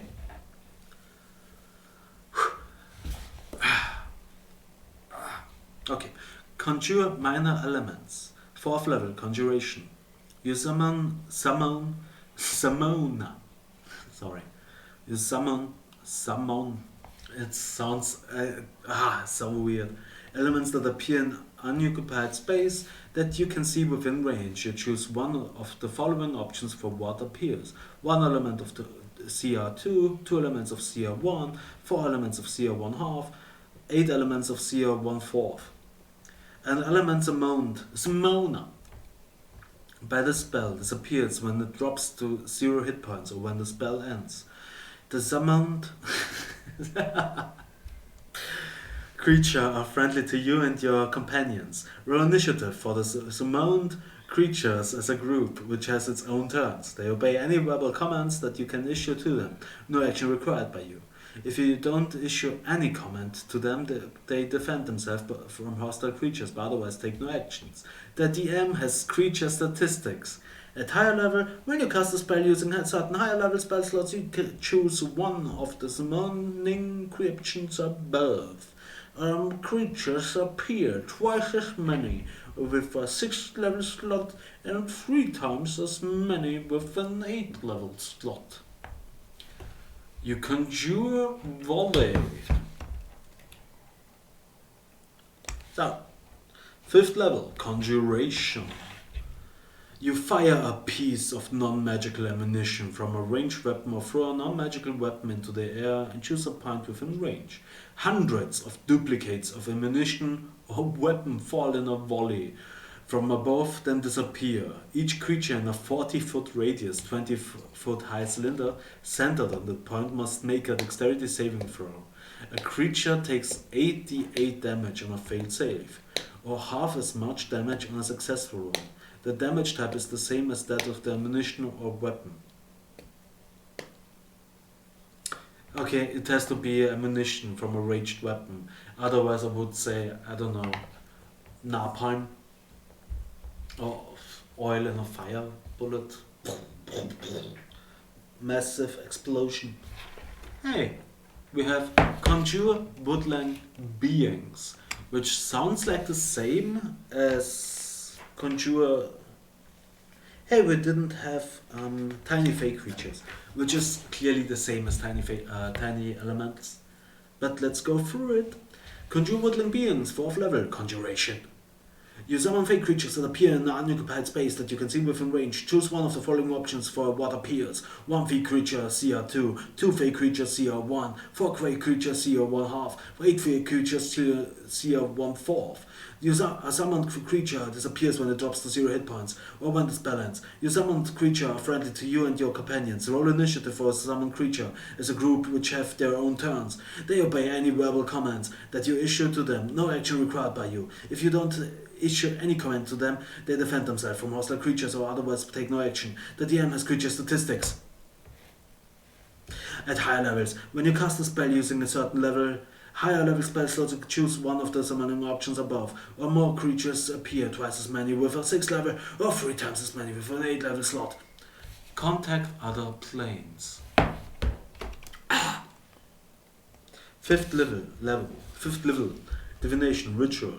You mentally contact a demigod, the spirit of a long dead sage, or some other mysterious entity from another plane. Contacting this extraplanar intelligence can strain or even break your mind. When you cast a spell, make a DC 15 intelligence saving throw.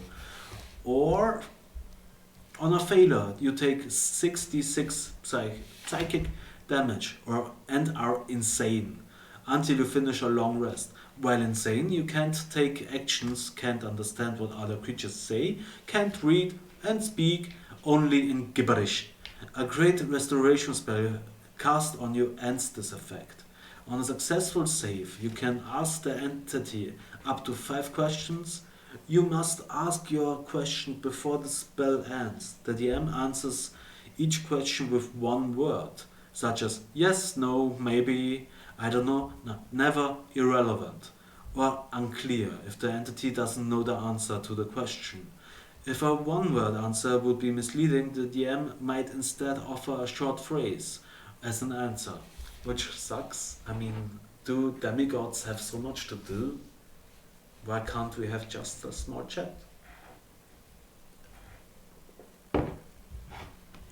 Please leave a message.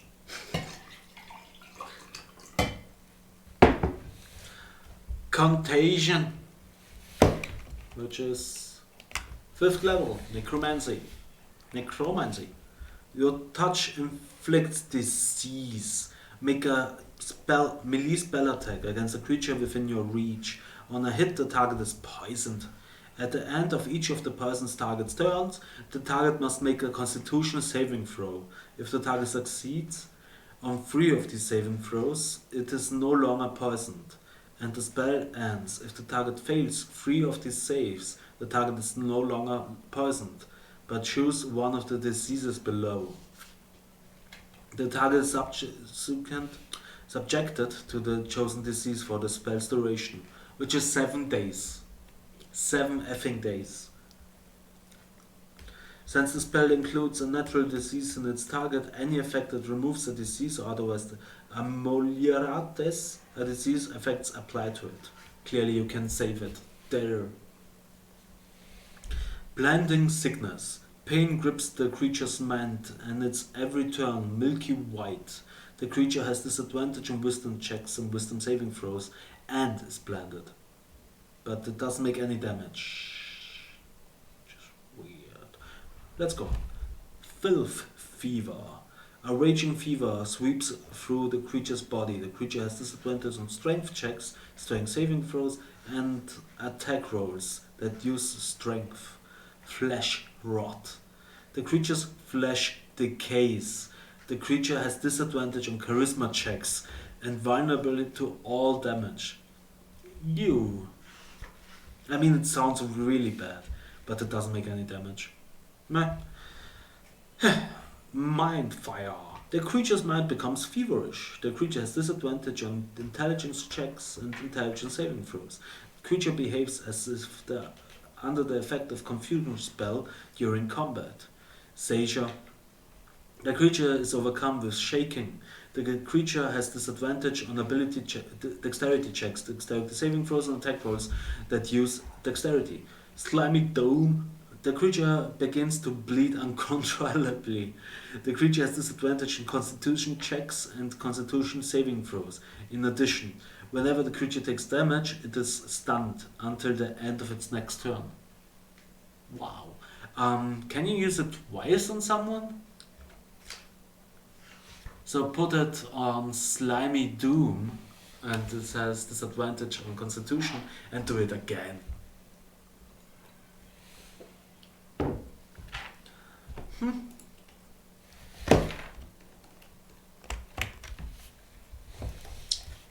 Sixth level, Evocation. Contingency. Lasts for 10 days. Choose a spell of 5th level or lower that you can cast. That has a casting time of 1 action, and that can target you. You cast a spell called the Contingent spell as part of casting Contingency, expanding the spell slots for both. But Contingent spell doesn't come into effect. Instead, it takes effect when a certain circumstance occurs. You describe the circumstance when you cast the 2 spells. For example, a contingency spell cast with water breathing might stipulate the water breathing comes into effect when you are engulfed in water or a similar liquid. The contingent spell takes effect immediately after the circumstance is met for the first time, whether or not you want it to, and then contingency ends. The contingent spell takes effect only on you, even if it can normally target others. You can use only one contingency spell at a time. If you cast the spell again, the effect of another contingency spell on you ends. Also, contingency ends on you if its material component is ever not on your person. Okay? So, Justice of Safe House. You are underwater, you are teleported in the water realm, you can't breathe. And it doesn't have concentration, but do you have concentration on the next spell? I think so. So if you cast water breathing on yourself, through contingency and it activated at a later time, you still have to concentrate on water breathing. Huh. Okay. Yeah. I don't really get it. I mean, okay, you could put the spell magic on it, saving it if someone is trying to manipulate your brain or something like that, and whoosh, the spell magic. Makes sense. Okay. How about Continual Flame? Second level, Evocation. A flame equivalent in brightness to a torch springs forth from an object that you touch. The effect looks like a regular flame, but it creates no heat and doesn't use oxygen. A continual flame can be covered or hidden but not smothered or quenched. So if you cast it on my head, yeah, sorry. Control water. Long one. 4th level, Transmutation. Up to 10 minutes. Until the spell ends, you control any freestanding water inside an area you choose, that is a cube up to 100 feet on a side. You can choose from any of the following effects when you cast the spell. As an action on your turn, you can repeat the same effect or choose a different one. Flood. You cause the water level of a standing water in the area to rise by as much as 20 feet. If the area includes a shore, the flooding water spills over onto dry land. If you choose an area in a large body of water, you instead create a 20-foot tall wave that travels from one side of the area to the other and then crashes down. Any huge or smaller vehicles in the wave's path are carried with it to the other side. Any huge or smaller vehicles struck by the wave have a 25% chance of capsizing. Capsizing is a hard word. The water level remains elevated until the spell ends, or you choose a different effect. If the effect produced a wave, the wave repeats on the start of your next turn, while the flood effect lasts. Part water. You cause water in the area to move apart. You create a trench. The trench extends across the spell's area and separated water forms a wall to either side. The trench remains until the spell ends, or you choose a different effect. The water then slowly fills in the trench over the course of the next round, until the normal water level is restored. Redirect flow. You cause flowing water in the area to move in a direction you choose, even if the water has a flow over obstacles, up walls, or in other unlikely directions. The water in the area moves as you direct it, but once it moves beyond the spell's area, it resumes its flow based on the terrain conditions. The water continues to move in the direction you choose until the spell ends, or you choose a different effect. Whirlpool! This effect requires a body of water at least 50 feet square and 25 feet deep. You would cause a whirlpool to form in the center of the area. The whirlpool forms a vortex that is 5 feet wide at the base, up to 50 feet wide at the top, and 25 feet tall. Any creature or object in water within 25 feet of the vortex is pulled 10 feet toward it. A creature can swim away from the vortex by making a strength athletics check against your spell save. When a creature enters the vortex the first time on a turn or starts its turn, it must make a strength saving throw. On a failed save, the creature takes 2d8 bludgeoning damage and is caught in the vortex until the spell ends. On a successful save, the creature takes half damage and isn't caught in the vortex. A creature caught in the vortex can't use its action to try to swim away from the vortex as described above, but has disadvantage on the strength athletics checks to do so. The first time each turn that an object enters the vortex, the object takes 2d8 bludgeoning damage. This damage occurs each round. It remains in the vortex.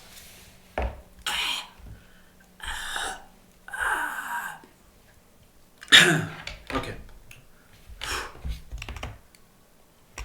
Control weather.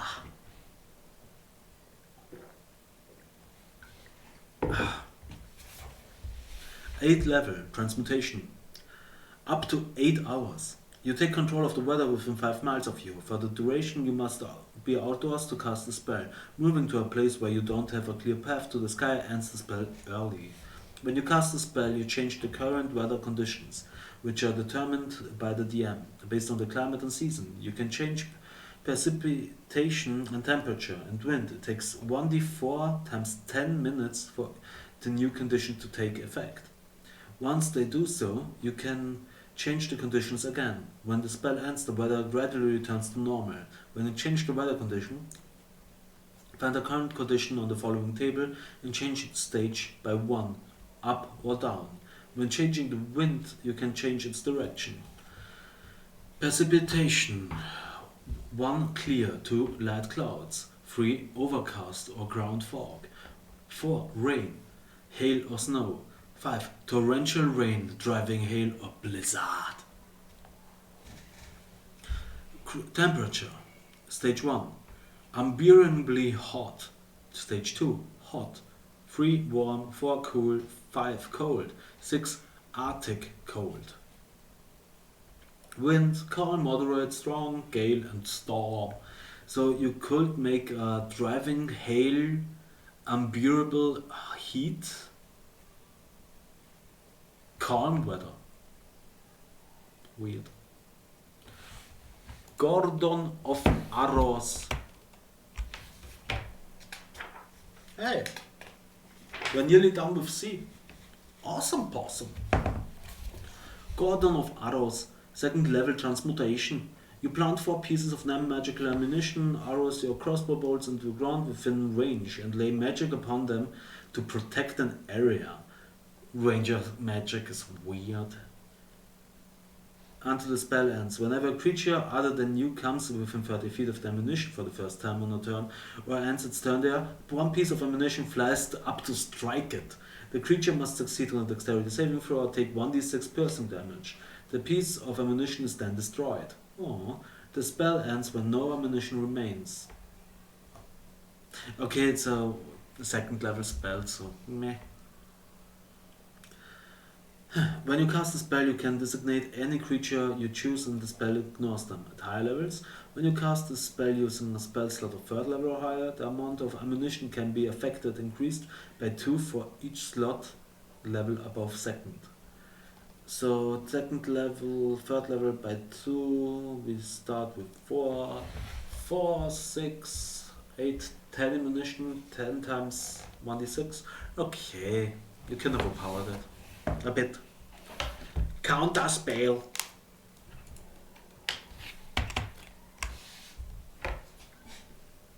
Third level, abjuration. You attempt to interrupt a creature in the process of casting a spell. If the creature is casting a spell of 3rd level or lower, its spell fails and has no effect. If it is casting a spell of 4th level or higher, make an ability check using your spellcasting ability. The DC equals 10 plus the spell's level. On a success, the creature's spell fails and has no effect. Okay, so 9th level would be DC 19.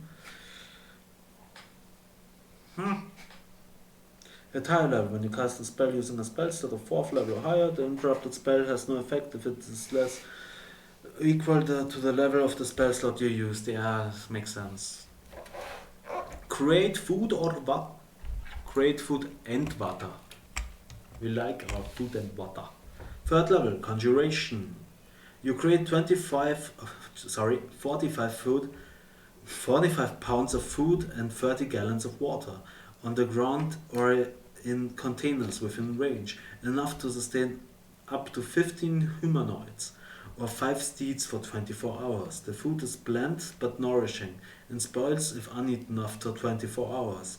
The water is clean and doesn't go bad. Forever.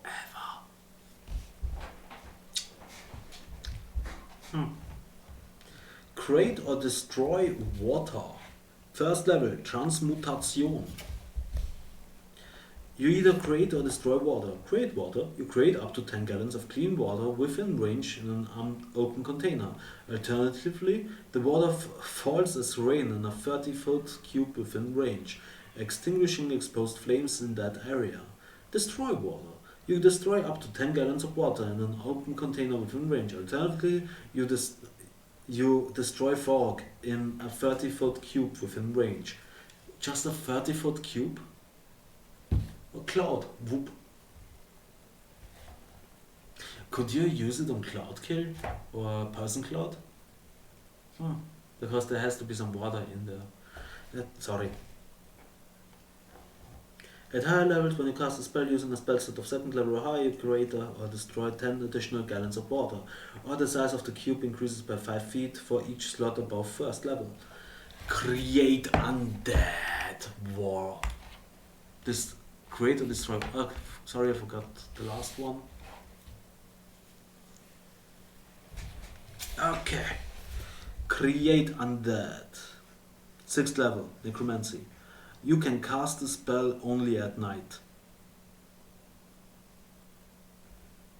Choose up to 3 corpses of medium or small humanoids within range. Each corpse becomes a ghoul under your control. The DM has game statistic for these creatures. As a bonus action on each of your turns, you can mentally command any creatures you animated with this spell. If the creature is within 120 feet of you. If you control multiple creatures, you can command any or all of them at the same time, issuing the same command to each one. You decide what action that the creature will take and where it will move during its next turn. Or you can issue a general command, such as to go in a particular chamber or corridor. If you issue no command, the creature only defends itself against hostile creatures. Once given an order, the creature continues to follow it until its task is complete. The creature is under your control for 24 hours, after which it stops obeying any command you have given it. To maintain control of the creature for another 24 hours, you must cast the spell on the creature before the current 24-hour period ends. This use of the spell resets your control over to up to 3 creatures you have animated with the spell, rather than animating new ones. At higher levels, when you cast a spell using a 7th level spell slot, you can animate or reassert control over 4 ghouls. When you cast a spell using an 8th level, you can animate or reassert control over 5 ghouls on 2 ghasts or whites. When you cast this spell using an 9th level spell, you can animate set control over 6 ghouls, 3 ghasts or whites. Or two mummies. Not two mummies, so just. Or two mummies.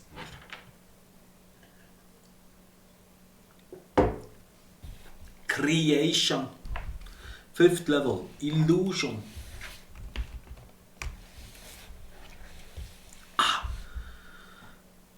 Okay, you pull wisps of shadow material from the shadow fell to create.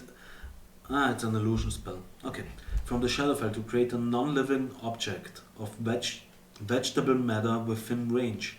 Soft goods, rope, wood, or something similar. You can also use the spell to create mineral objects such as stone, crystal, or metal. The object created must be no larger than a 5-foot cube, and the object must be of form and material that you have seen before. The duration depends on the object's material. If the object is composed of multiple materials, use the shortest duration. Weird. Vegetable matter. 1 day. Stone of crystal, 12 hours. Precious metals, 1 hour. Gems, 10 minutes. Adamantite or mithril, 1 minute. Using any material created by the spell as another spell's material components causes the spell to fade. Duh. At higher levels, when you cast the spell using a spell slot of 6th level or higher, the cube increases by 5 feet for each slot above 5 feet. So, oh my god, there is a 5 feet cube of gold. Take that. I want it in silver. And then you run. Out of town. Crown of Madness. Okay, we will go through C, which is for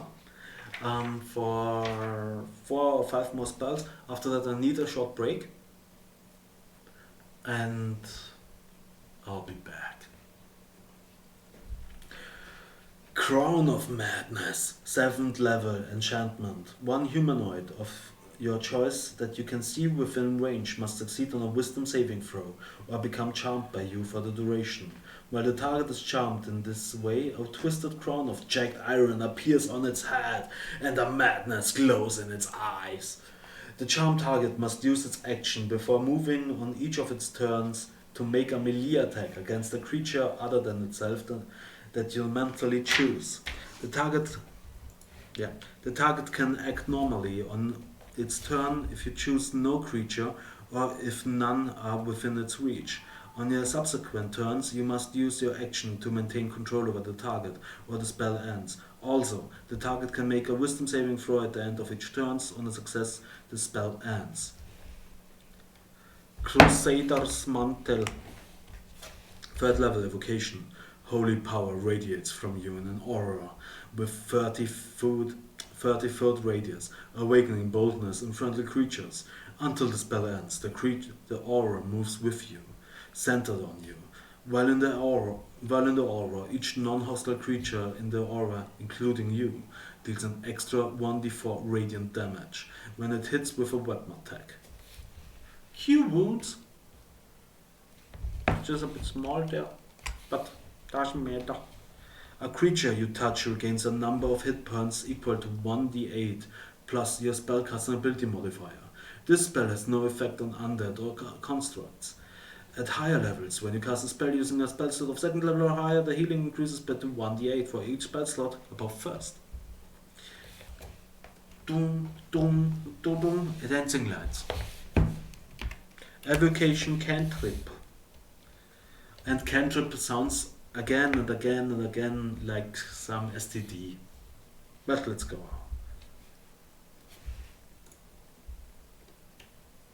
Dancing lights. You create up to 4 torch-sized lights within range, making them appear as torches, lanterns or glowing orbs that hover in the air for the duration. You can also continue the 4 lights into 1 glowing, vaguely humanoid form of medium size. Whichever form you choose, each light sheds dim light in a 10-foot radius. As a bonus action, on your turn, you can move the lights up to 60 feet to a new spot within range. A light must be 20 feet of another light created by the spell, and the light winks out if it exceeds the spell range. So, we are on dancing lights with letter D.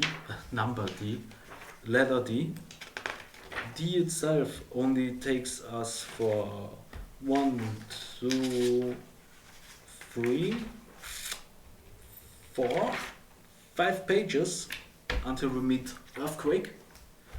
And I need a small break. I will be back again in, I hope, 3 minutes? Yeah, I'll be back.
Yeah, I missed.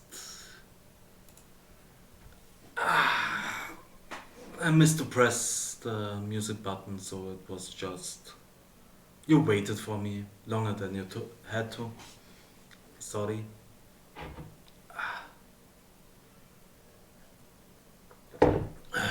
My fault, my fault. Hey Ska, thank you for being with us. Okay. I'll be right back. Where were we?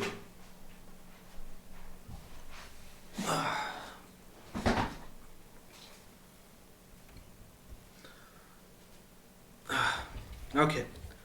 We are done with dancing lights. Next one is darkness. spell. Darkness, second level, evocation. Magical darkness spreads from a point you chose, within range to fill a 15-foot radius sphere. For the duration, the darkness spreads around corners. A creature with dark vision can't see through this. Darkness and non-magical light can't illuminate it. If the point you chose is on an object you are holding or one that isn't being worn or carried, the darkness emanates from the object and moves with it, completely covering the source of darkness with an opaque object, such as a bowl or a helm, blocks the darkness. If any of the spells overlaps with an area of light created by a spell of second level or lower, the spell that created the light is dispelled.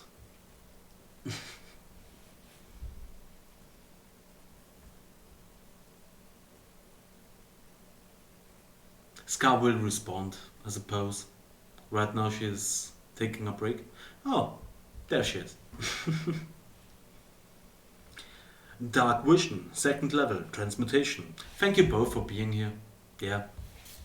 Really. Okay. Dark Vision, second level, transmutation. 8 hours. You touch a willing creature to grant it the ability to see in the dark. For the duration, the creature has dark vision out to a range of 60 feet. Daylight, third level, evocation. A 60-foot radius sphere of light spreads out from a point you choose within range. The sphere is bright light and sheds dim light for an additional 60 feet. If you choose a point on an object you're holding or one that isn't being worn or carried, the light shines from the object and moves with it, completely covering the affected object. With an opaque object, such as a bowl or a helm, blocks the light. If any of the spell's area overlap with an area of darkness created by a spell of third level or lower, the spell that created the darkness is dispelled.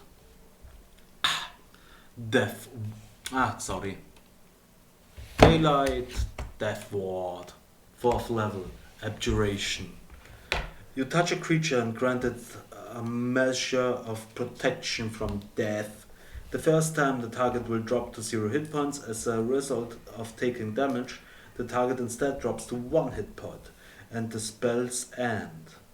If the spell is still in effect, with the target is subjected to an effect that would kill instantaneously without dealing damage. That effect instead negated against the target and the spell ends.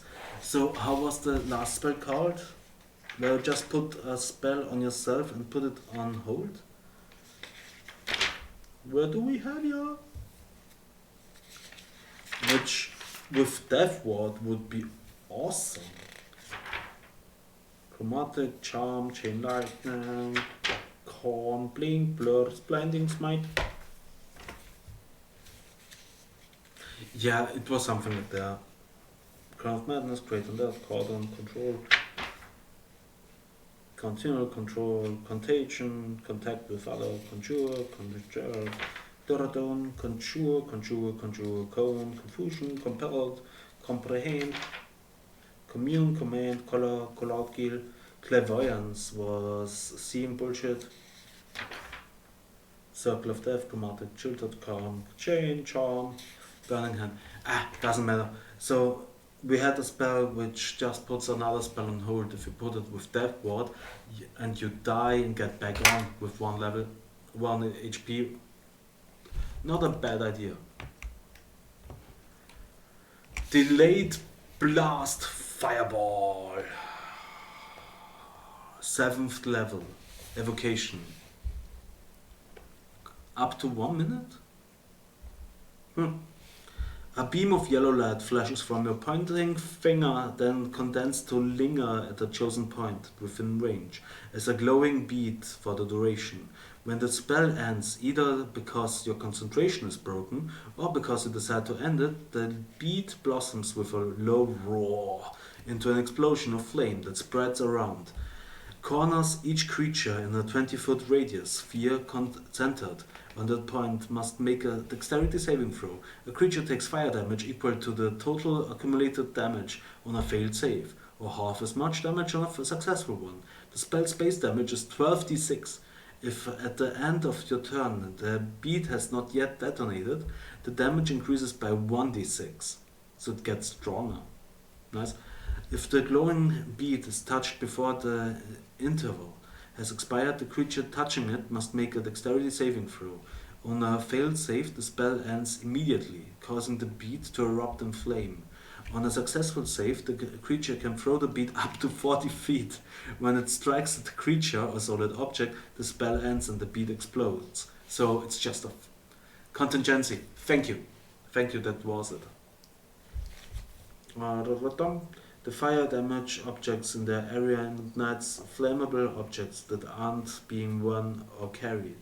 At higher levels, when you cast a spell using a spell slot of 8 level or higher, the base damage increases by 1d6 for each slot above 7. Up to 1 minute. So you could hold the bead in your hand for 1 minute, which is around 10d6? Well, let's say 96, and then throw it at the enemy, and making 21d6 fire damage. Not bad. And I looked for contingency, which sounds so wrong.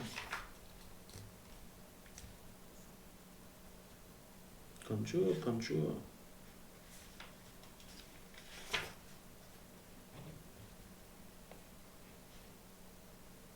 Contingency, there it is, at the bottom. Duration 10 days. So you could death ward. Once all 10 days, just put death ward on you. If you die, you are like a half orc coming back again. Awesome. And delayed blast fireball is also funny, I'd say. Demiplane. 8 level, Conjuration. You create a shadowy door on a flat solid surface that you can see within range. The door is large enough to allow medium creature to pass through unhindered. When opened, the door leads to a demiplane that appears to be an empty room. So giants can't really open or make a demiplane spell? Or is the door bigger? Yeah. The demiplane that appears to be an empty room. 30 feet. And thank you, Julia. Missed it. 30 feet in each dimension. Made of wood or stone. When the spell ends, the door disappears and any creature or objects inside the demiplane remain trapped there. As the door also disappears from the other side. Each time you cast a spell, you can create a new demiplane or have the shadowy door connect to a demiplane you created with a previous casting of the spell. Additionally, if you know the nature and contents of the demiplane created by a casting of the spell by another creature, you can have the shadowy door connect to its demiplane instead. Yeah, but you could take someone with you and then leaving them there. Weird. Destructive wave. 5th level evocation. You strike the ground, creating a burst of divine energy that ripples outward from you. Each creature you choose outward from you. Each creature you choose within 30 feet of you must succeed on a Constitution saving throw or take 5d6 thunder damage, as well as 5d6 radiant or necrotic damage, your choice, and be knocked prone. A creature that succeeds on that saving throw takes half as much damage and isn't prone. Detect evil and good. For the duration, for the duration, which is 10 minutes, you know if there is an aberration, celestial, elemental, fey, fiend, or undead within 30 feet of you, as well as where the creature is located. Similarly, you know if there is a place or object within 30 feet of you that has been magically consecrated or desecrated. The spell can penetrate most barriers, but it is blocked by 1 foot of stone, 1 inch of common metal, a thin sheet of lead, or 3 feet of wood and dirt.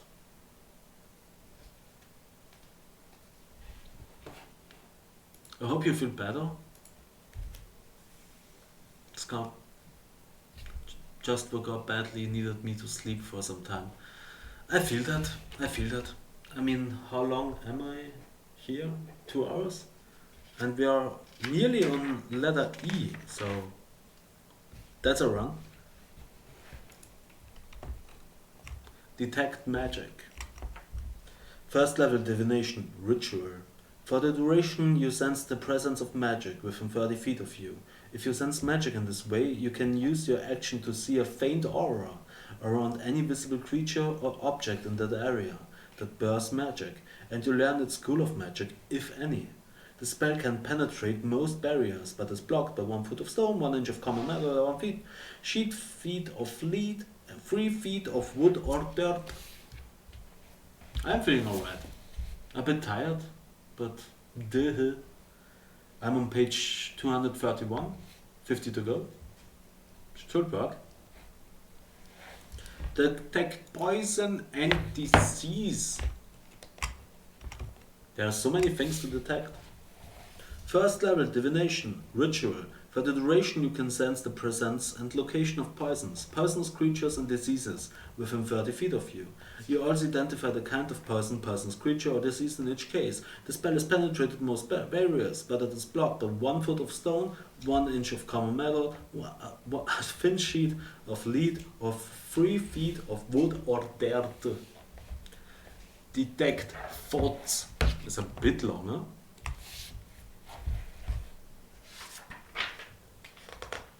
Okay, second level, divination. For the duration you can read the thoughts of certain creatures. When you cast a spell and as your action on each turn until the spell ends, you can focus your mind on any one creature that you can see within 30 feet of you. If the creature you choose has an intelligence of 3 or lower or doesn't speak any language, the creature is unaffected. Duh.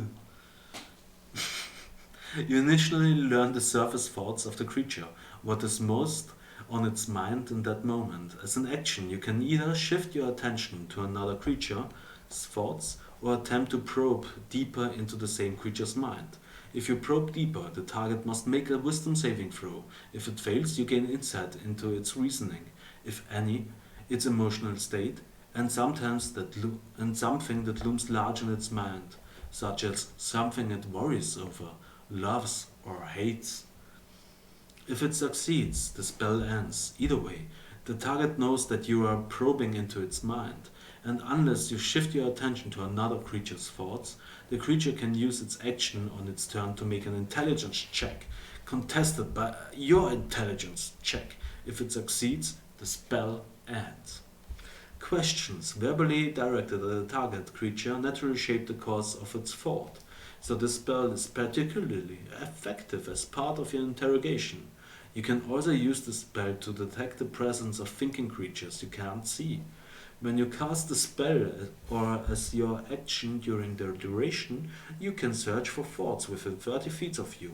The spell can penetrate barriers, but 2 feet of rock, 2 inches of any metal other than lead, or a thin sheet of lead blocks you. You can't detect a creature with an intelligence of 3 or lower, or one that doesn't speak any language. Once you detect the presence of a creature in this way, you can read its thoughts for the rest of the duration, as described above, even if you can't see it and it must still be within range. The spell, for a second level spell, this is awesome.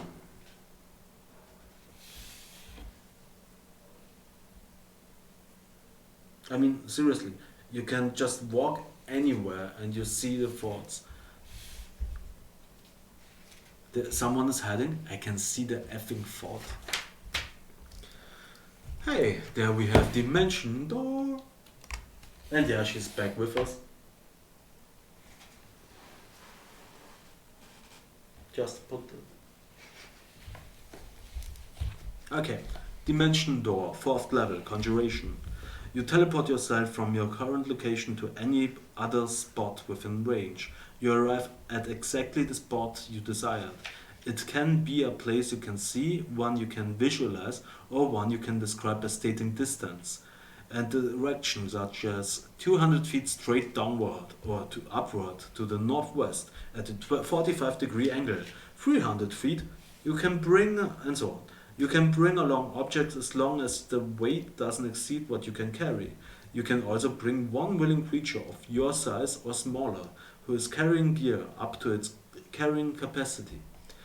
The creature must be within 5 feet of you when you cast the spell. If you would arrive in a place already occupied by an object or a creature, you and any creature traveling with you each take 4d6 force damage, and the spell fails to teleport you. Damn! She just cuddled for 5 minutes. I feel like a very special human being. You are a very special human being. You clearly are a very special human being.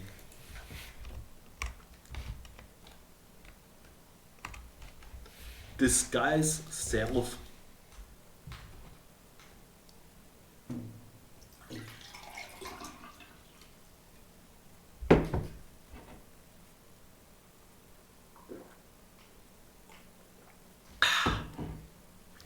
First level, illusion. You make yourself, including your clothing, armor, weapon and other belongings on your person, look different.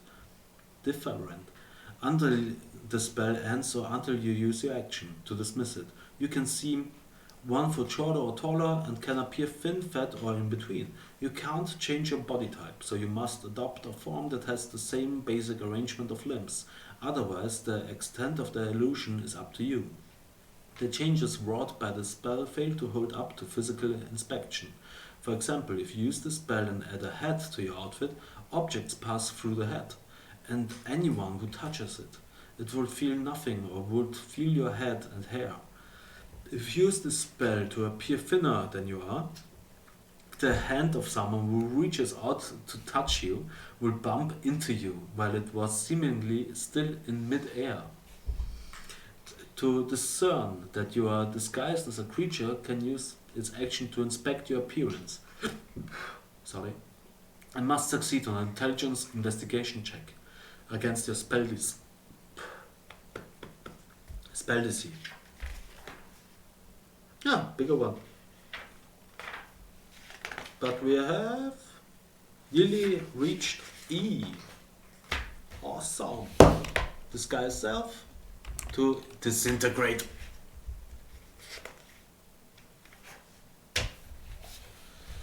A thin green ray springs from your pointing finger to a target that you can see within range. The target can be a creature, an object, or a creation of magical force, such as the wall created by Wall of Force. A creature targeted by the spell must make a dexterity saving throw. On a failed save, the target takes 10d6 plus 40 force damage. 6th level, transmutation.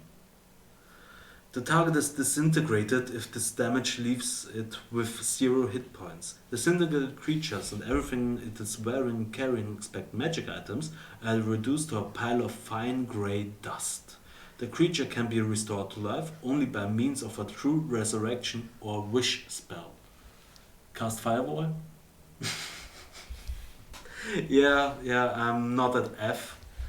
And hi, the very warlord. We're at disintegrate. Takes a bit long, but we'll get there. Disintegrated creature, everything is wearing is carrying the spec magic items are reduced to a pile of fine grey dust. The creature can be restored to fire, to life, only by means of true resurrection or wish spell. The spell automatically disintegrates a large or smaller non-magical object, or a creation of magical force. If the target is a huge or larger object or creation of force, the spell disintegrates a 10-foot cube portion of it. A magic item is unaffected by the spell.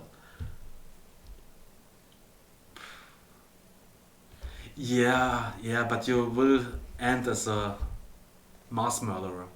Cube wounds, fireball.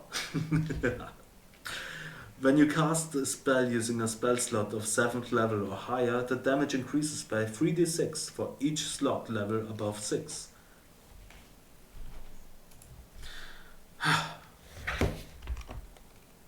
Okay. Dispel evil and good. 5th level abjuration.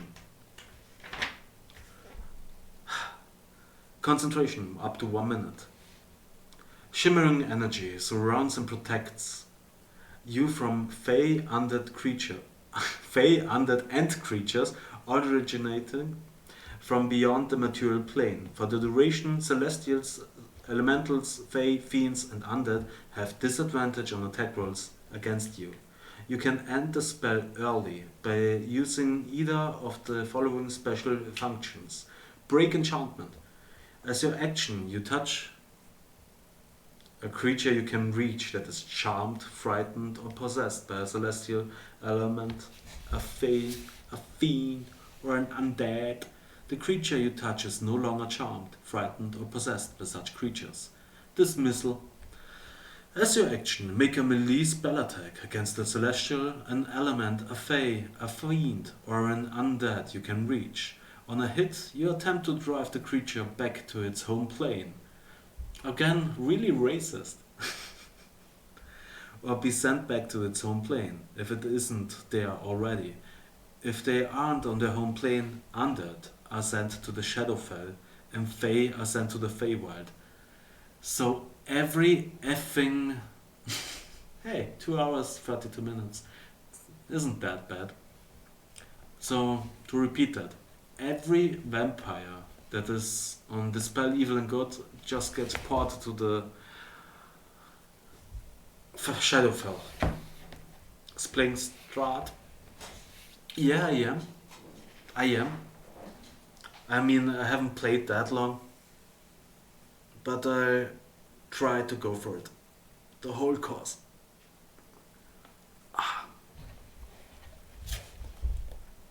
I mean, right now we are playing one solo campaign, clear, and I will try to get as many infos for the future, because I'm planning some. Yeah. Let's go on. And you yourself, very warlord, the ammo player. Dispel magic, 3rd level. Choose one creature, object, or magical effect within range. Any spell of 3rd level or lower on the target ends. For each spell of 4th level or higher on the target, make an ability check using the spellcasting ability.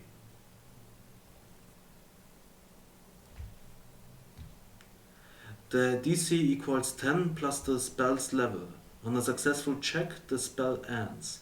At higher level, when you cast this spell using a slot, I have somehow the idea that it's the same thing, the spell magic, counter spell, nah.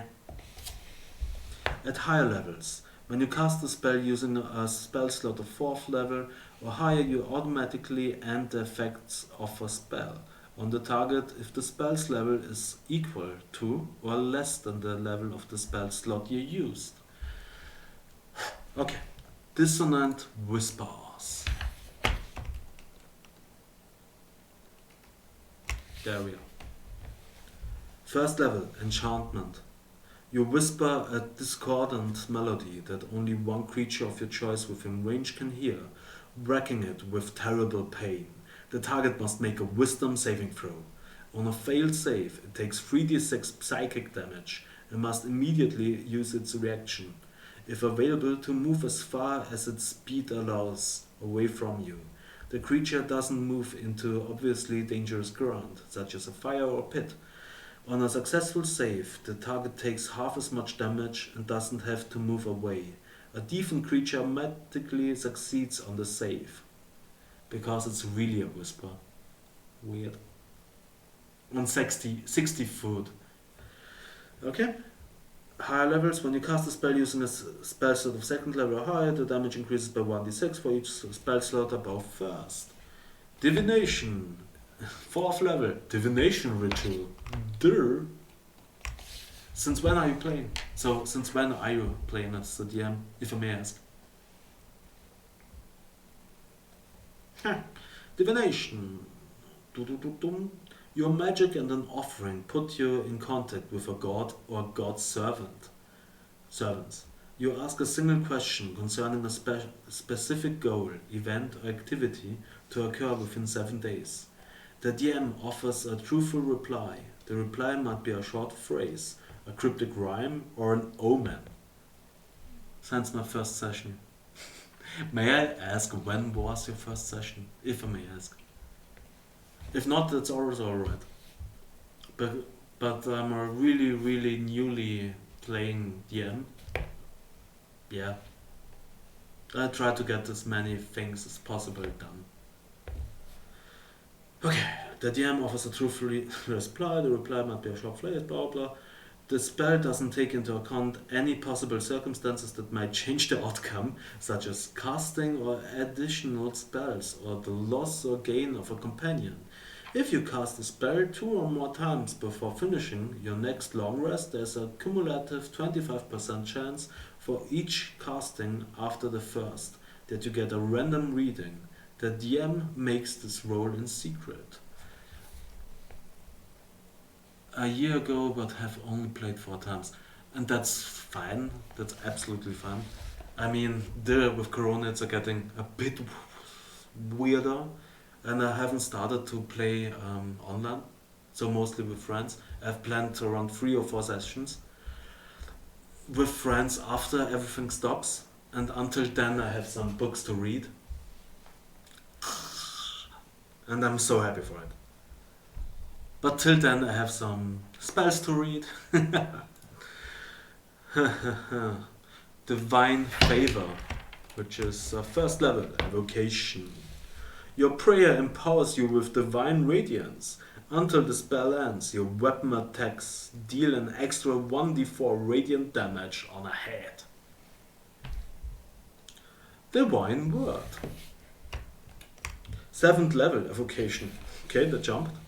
You utter a divine word, imbued with power that shaped the world at the dawn of creation.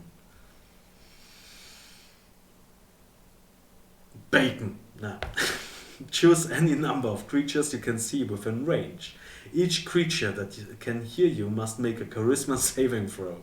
On a failed save, a creature suffers an effect based on its current hit points. 50 hit points or fewer deafened for 1 minute. 40 hit points or fewer deafened or blinded for 10 minutes. 30 hit points blinded, deafened, stunned. 20 hit points killed instantly. Fuck. Read all the spells and then all the monsters. Yeah, no. The monsters are a bit harder than that. And right now we have at least 3 books with monsters. And only 1.5 spells. Okay, I honestly think the spells should have been sorted by level rather than the alphabet. Yeah, they should. Absolutely. Absolutely. But I mean, you get them online where you can just type in the first level, whoosh, you get a list. If you're looking for the level, yeah, okay, yeah, you're right. But I think sometimes if you have magical items which are just written with the name of the spell, not the level, it is easier to search by it by name. So, good idea. Read the whole monster manual next. Nah. Like I said, 3 books. Monster manual. I mean, I got the monster manual from 3.5 edition, which are 3 books, around 250 pages, and I'm so horny for that books. So horny. But I have to check it first about the copyright licenses, if I'm able to post pictures of it. Yeah, let's say. Where were we? Divine Word. Yeah, bacon. What? Blind thief. Die. Overpowered shit. Let's go for Dominate Beast. 4th level enchantment. You attempt to beguile a beast that you can see within range, and must succeed on a wisdom saving throw or be charmed by you for the duration. If you or creatures that are friendly to you are fighting it, it has advantage on the saving throw. While the beast is charmed, you have a telepathic link with it as long as the two of you are on the same plane of existence. You can use this telepathic link to issue commands to the creature while you are conscious. No action required, which it does its best to obey. You can specify a simple and general course of action, such as attack that creature, run over there, fetch that object. If the creature completes the order and doesn't receive further direction from you, it defends and preserves itself to the best of its ability. You can use your action to take total precise control of the target. Until the end of your next turn, the creature takes only the actions it chooses and doesn't do anything that you don't allow it to do. During this time, you can also cause the creature to use a reaction, but this requires you to use your own reaction as well. That sucks. As well, each time the target takes damage, it makes a new wisdom saving throw against the spell. If the saving throw succeeds, the spell ends. At higher levels, when you cast a spell with a 5th level spell slot, the duration is concentration. What? When you cast a spell with a 5th level spell slot, the duration is concentration up to 10 minutes. Okay, concentration up to 1 minute, after that it's duration. Doesn't make sense. When you use a 6th level spell slot, the duration is concentration up to 1. It sounds so weird. When you use a spell slot of 7, it's concentration up to 8 hours. Weird. Horny for rule books. Okay, I will. You hear it here first. The duck is horny for books. Yeah, I am horny, and also those Dragon magazines, which I still have 400 to go. We gotta do this. And I thought about my working out streams, and I think I will stop them. I will not stop with the workouts, just with the making videos of it, which are getting kind of weird. I have my niche, and I'm enjoying my niche. Dominate beast, we got ya.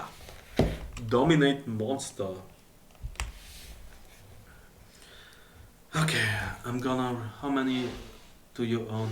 Well, the core rulebooks, I have them. Tasha's came last week, or this week, Sunday. Yeah. So, yeah, Player's Handbook, DM's Guide, Monster Manual. Then we have some sexy modern games and Volo's Guide to Monsters and Volos. I only have the PDF for some campaigns, so Storm King's Thunder and Curse of Strahd, clearly. The Wild Mount Guide I have per PDF, because I'm not paying for a book. That is, maybe in the future, if I have more money. Yeah, but that's about it. And the 3.5 Monster Manual, but that's just a PDF away.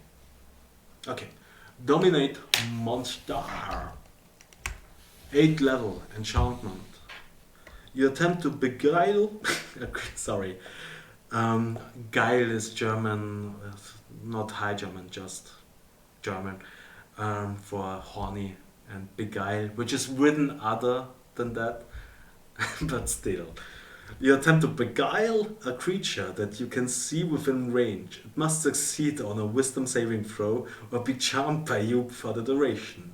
If you or creatures that are friendly to you are fighting it, it has advantage on the saving throw. While the creature is charmed, you have a telepathic link with it as long as the two of you are on the same plane of existence. You can use this telepathic link to issue commands to the creatures while you are conscious.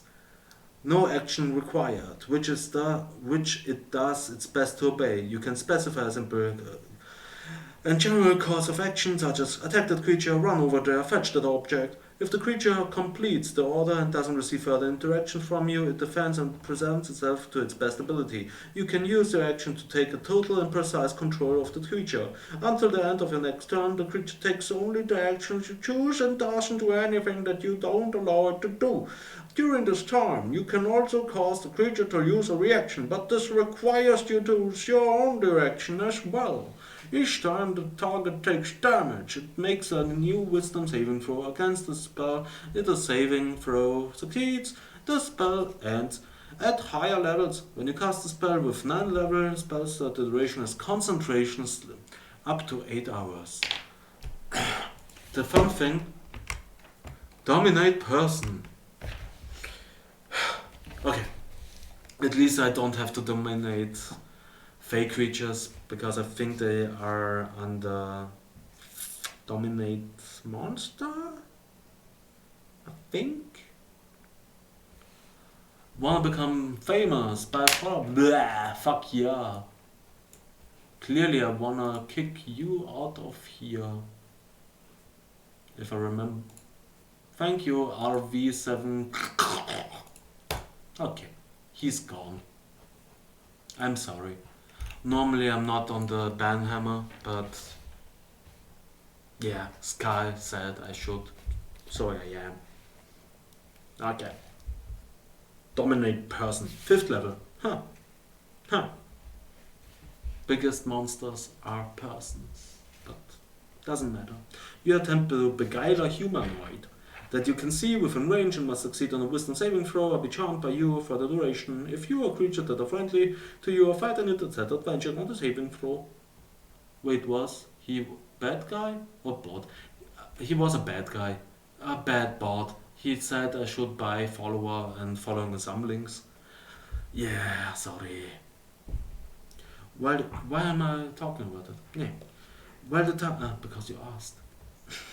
While the target is charmed, you have a telepathic link with it. As long as the two of you are on the same plane of existence, you can use this telepathic link to issue commands to the creature while you are conscious, no action required, which it does its best to obey. You can specify a simple or general course of action, such as attack the creature, run over there, fetch that object. If the creature completes the order and doesn't receive further direction from you, it defends and preserves itself to its best of ability. You can use your action to move, total and precise. Control of the creature. Until the end of your next turn, the creature takes only the actions you choose and doesn't do anything that you don't allow it to do. During this time, you can also cause the creature to use a reaction, but this requires you to use your own reaction as well. Each time the target takes damage, it makes a new wisdom saving throw against the spell. If the saving throw succeeds, the spell ends. At higher level, when you cast a spell using a 6th level spell slot, again 10 minutes, 1 hour, 8 hours, and still everywhere. Concentration. Names like that are always bots. Yeah, they are. Lost the opportunity to fame. Yeah, I know, but I think I will get spam. I will get mails. Always. With sexy people living near my area. Horny, waiting for me. You should buy all the followers, didn't you know that's the only way to have fun? Not about getting famous, about having fun, because otherwise I'm just alone here reading by myself. Somebody once told me I'm really bad at math, but it looks like 54 pages to go.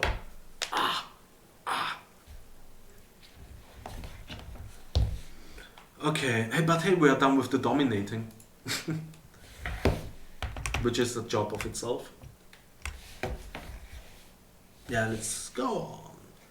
Dromiji instant summons, 6th level conjuration ritual. You touch an object weighing 10 pounds or less, whose longest dimension is 6 feet or less. The spell leaves an invisible mark on its surface. An invisibility that inscribes the name of the item on the sapphire you use for the material. Oh yeah, you need a sapphire worth 1,000 gold pieces. Yay! Each time you cast a spell, you must use a different sapphire. Thank you. At any time thereafter, you can use your action to speak the item's name and crush the sapphire. The item instantly appears in your hand, regardless of physical or planar distances, and the spell ends. Ah, squeeze.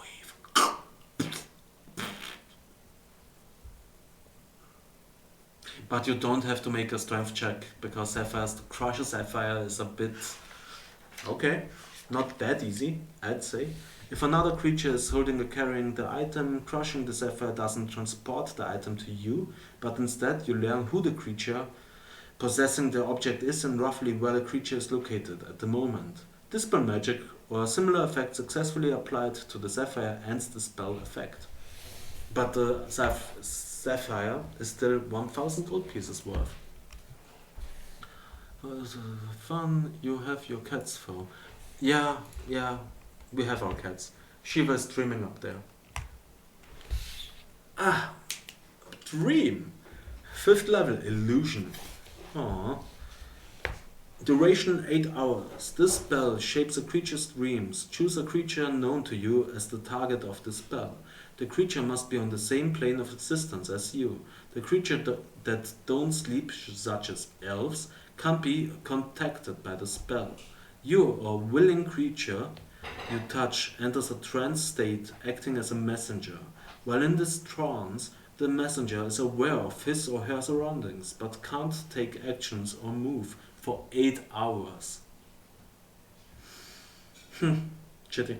If the target is asleep, the messenger appears in the target's dreams and can converse with the target. No, you can't put it on 8 hours and wait for it to sleep. You then have to be 8 hours on waiting time. Please hold the line. The person you're calling is currently speaking. No, sorry. The messenger can emerge from the trance at any time, ending the effect of the spell early. The target recalls the dream perfectly upon waking. If the target is awake when you cast the spell, the messenger knows it and can either end the trance and the spell or wait for the target to fall asleep, at which point the messenger appears in the target's dreams.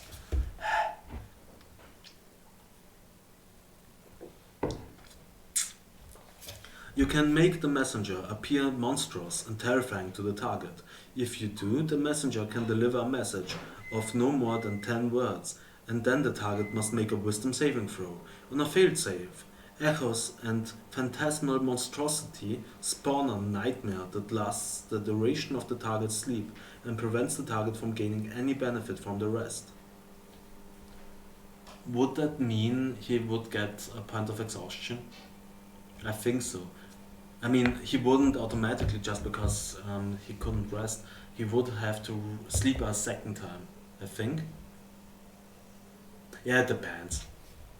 If you have a body part, block of hair from a nail or similar portion of the target's body, the target makes a saving throw with disadvantage.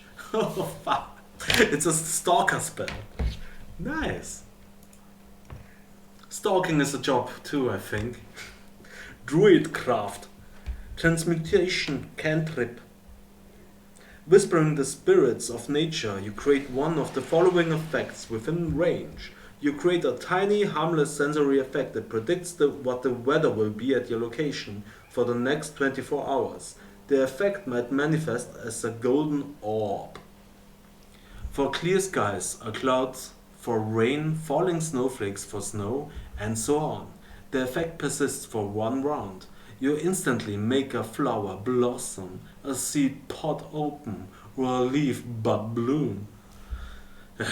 You create an instantaneous, harmless sensory effect, such as falling leaves, a puff of wind, the sound of a small animal, or the faint odor of skunk. The effect must fit in a 5-foot cube. You can make a puff of wind. You instantly light or snuff out a candle, a torch, or a small campfire. It's cute. We are on it. We are on effing E. Effing E stands for 2 pages. Okay, now it's getting faster. Until we get to S or something like that. Earthquake! 8th level, evocation. You create a seismic disturbance at a point of the ground that you can see within range. For the duration, an intense tremor rips through the ground in a 100-foot radius, circle centered on that point, and shakes creatures and structures in contact with that ground in that area. The ground in the area becomes difficult terrain. Each creature on that ground that is concentrating must make a Constitution saving throw. In a save, the creature's concentration is broken. When you cast this spell at the end of each turn you spend concentrating on it, each creature on the ground in the area must make a dexterity saving throw. On a failed save, the creature is knocked prone. This spell can have additional effects depending on the terrain in the area, as determined by the DM. Fissures open throughout the spell's area at the start of your next turn. After you cast the spell, a total of 1d6 such fissures open in locations chosen by the DM. Each is 1d10 times 10 feet deep, 10 feet wide, and extends from one edge of the spell's area to the opposite side. A creature standing on a spot where the fissure opens must succeed on its dexterity saving throw or fall in it. A creature that successfully saves moves with the fissure edge as it opens. A fissure that opens beneath a structure causes it to automatically collapse. See below. Structures. The tremor deals 50 bludgeoning damage to any structure in contact with the ground in the area when you cast the spell at the start of each of your turns until the spell ends. If a structure drops to 0 hit points, it collapses and potentially damages nearby creatures. A creature within half the distance of the structure's height must make a dexterity saving throw. On a failed save, the creature takes 5d6 bludgeoning damage, is knocked prone, and is buried in the rubble, requiring a DC 20 strength athletics check as an action to escape. The DM can adjust the DC higher or lower, depending on the nature of the rubble. On a successful save, the creature takes half as much damage and doesn't fall prone or become buried. Wait a minute. What's about creatures that are inside of structures? Spell at the start of each turns. I mean, yeah, you get on it. But I would say dexterity saving throws when you are inside the structure while it keeps falling down would be disadvantage. Our favorite warlock spell, Eldritch Blast. Evocation, cantrip. A beam of crackling energy streaks toward a creature within range. Make a ranged spell attack against that creature. On a hit, the target takes 1d10 force damage. That spell creates more than one beam when you reach higher levels. 2 beams at 5th level, 3 beams at 11th level, and 4 beams at 17th level. You can direct the beam at the same target or at different ones. Make a separate attack roll for each beam. Hey, very warlord or Julia, sorry. If I may ask, if you watch Critical Role, Percy, which is a fighter, a gunslinger, doesn't matter, has a feat which is magic initiated. So he has 2 cantrips and I think a 1st level spell. We know that he has Hex from the Warlock spell list. What are the other? He should have Eldritch Blast and he doesn't use it. I'm not late, you are. Hey Odin, thank you for being here. We just got to Eldritch Blast too. And I think I will take a break in some couple of minutes. I have to feed the kittens.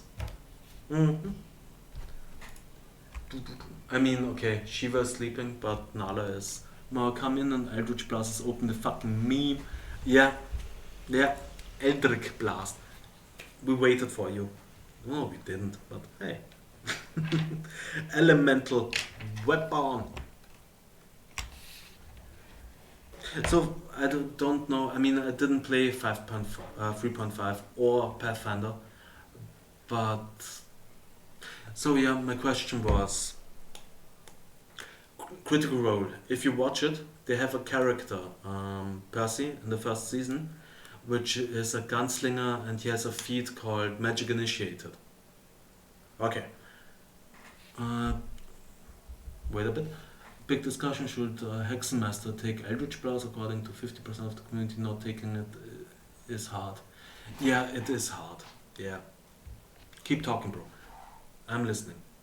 But the question was also for Very Warlock. So Critical Role, fighter with Gunslinger, homemade, homebrewed, doesn't matter. And he has Magic Initiated, where he can pull 2 cantrips and a first level spell from any wizard. Magic doing class. Magic doing class. Magic doing class. We know that he pulled Hex from the list, and he can't cast Hex twice a day, once a day, doesn't matter. He hasn't casted Eldritch Blast at all. And I don't know why. Magic caster, thank you. Magic doing class is also fine. That's my new one. Okay. Allows you to choose some spells. Maybe he didn't choose that one. He has to choose a class, and he gets the spells from that class. He chose Hex. As far as I know, Hex is... It is. I mean, it's the same... yeah, disadvantage of saving throws and so on. Yeah, they took Gunslinger from Pathfinder. Because in 5e you don't have a gunslinger, so they just homebrewed it. Only one to Pathfinder 5. Yeah. Okay, I will go on. Otherwise I won't stop it. Role-playing? Yeah, clear. Yeah, sure, but still it's hard not to use Eldritch Blast, I think. Feed the cats, Gunslinger is awesome. Mau. Yeah, Nala isn't crying. Oh, we'll wait a bit. And Shiva is still sleeping, won't wake him. Okay, where were we? She is. Feed the cats. She is at my place. Okay, yeah. Guys, Elemental Weapon. I will read that one and I'll be right back. Takes a minute. Shouldn't be that hard. 3rd level, Transmutation. A non-magical weapon you touch becomes a magic weapon. Choose one of the following damage types: Acid, Cold, Fire, Lightning or Thunder. For the duration, the weapon has a +1 bonus to attack rolls and deals an extra 1d4 of the chosen type when it hits. At higher levels, when you cast a spell using a spell slot of 5th or... Wait, that's a 3rd level Transmutation? I don't know. Sounds shit. I mean, yeah, sure, it's awesome to make... If you're fighting against something that has its weakness in fire or something, it sounds awesome, but 1d4 sounds really shitty. You learn 2 crumple of your choice from the class spell list. In addition, choose one first level you learn from that same class. Google says Percy has Hex, Friends, Minor Illusion. Okay. Thank you, Julia. Thank you. Thank you. But still, he didn't choose Eldritch. Okay, he doesn't really need Eldritch Blast, he's a fucking gunslinger. But Hex, yeah, okay. Thank you. And he used Friends. Okay. I don't want to reward that they are heavy role-playing. They don't use a spell to win. They use if the character would use it. Not all of them, and they are RP heavy at all, but they have their min-max characters. So I think the rogue one and so on. But I will go. The story is more important. Okay. Where were we? I should feed a cat.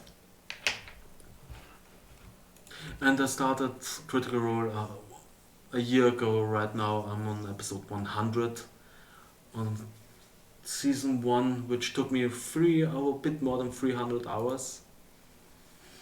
I have an issue, I have a problem. Corona. Doesn't matter. So yeah,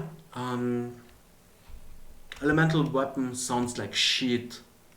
If I may repeat again. When you cast a spell using a spell slot of 5th level or 6th level, the bonus to attack rolls increases to +2, and the extra damage increases to 2d4. When you use a spell slot of 7th level or higher, the bonus increases to +3, and the extra damage increases to 3d4. I don't know. I mean, yeah, magic weapons are magic weapons.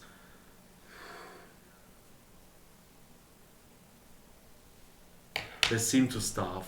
Shiva is effing sleeping. Yeah, I'll be right back. Thank you.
Yeah. The cat isn't hungry. The cat just wanted the food to be there. But I got me some new water, and I think we can go on a bit. A bit. I'm sorry. We're on page 237. We have some 50 more to go.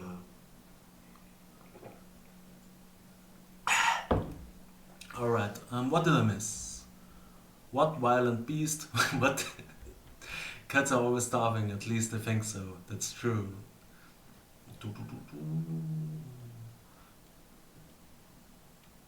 That's true. Double penetrate. DP, you know how Shiva is waking us up?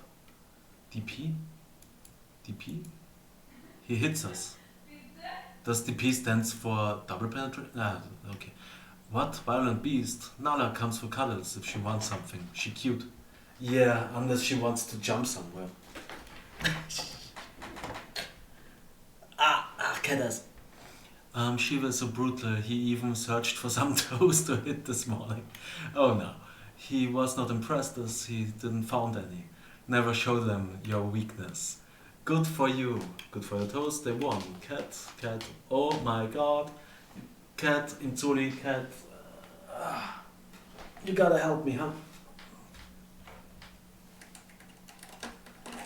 Okay.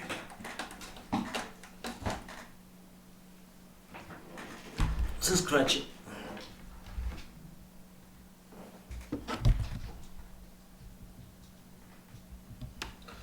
Okay, let's go on. I'm sorry. I'm so sorry, but we have to go on. Elemental weapon is a yeah, it depends, I'd say. Enhance ability, second level, Transmutation.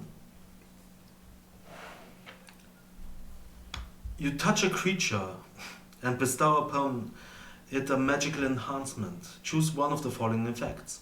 The target gains the effect until the spell ends. Concentration still. Hibernation is a real thing. Thank you for lurking.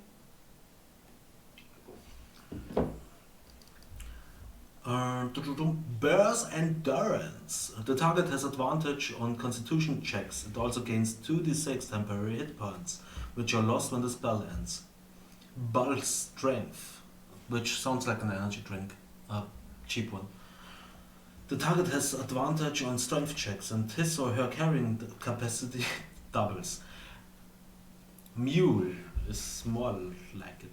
Cat's Grace. The target has advantage on dexterity checks. It also doesn't take damage from falling 20 feet or less if it isn't incapacitated. What? Eagle Splendor. The target has advantage on charisma checks. Because eagles are so charismatic. Fox Cunning. The target has advantage on intelligence check. Owl's Wisdom. The target has advantage on wisdom checks. At higher levels, when you cast a spell using a spell slot of 3rd level or higher, you can target one additional creature for each slot above 2nd. Enhance or enlarge or reduce. 2nd level transmutation. You cause a creature or an object you can see within range to grow larger or smaller for the duration. Choose either a creature or an object that is neither worn nor carried. If the target is unwilling, it can make a constitution saving throw. On a success, the spell has no effect. If the target is a creature, everything it is wearing, carrying changes size with it. Convenient. Any item dropped by an affected creature returns to normal size at once. Enlarge. The target size doubles in all dimensions, and its weight is multiplied by 8. The growth increases its size by 1 category, from medium to large, for example. If there isn't enough room for the target to double its size, the creature or object attains the maximum possible size in the space available, until the spell ends. The target also has advantage on strength checks and strength saving throws. The target's weapons are grown to match its new size. While these weapons are enlarged, the target's attacks with them deal 1d4 extra damage. And it's a 2nd level spell. 1d4 extra damage, it's alright. Elemental weapon was a 3rd level spell. Okay. Elemental weapon isn't that bad. I'm sorry.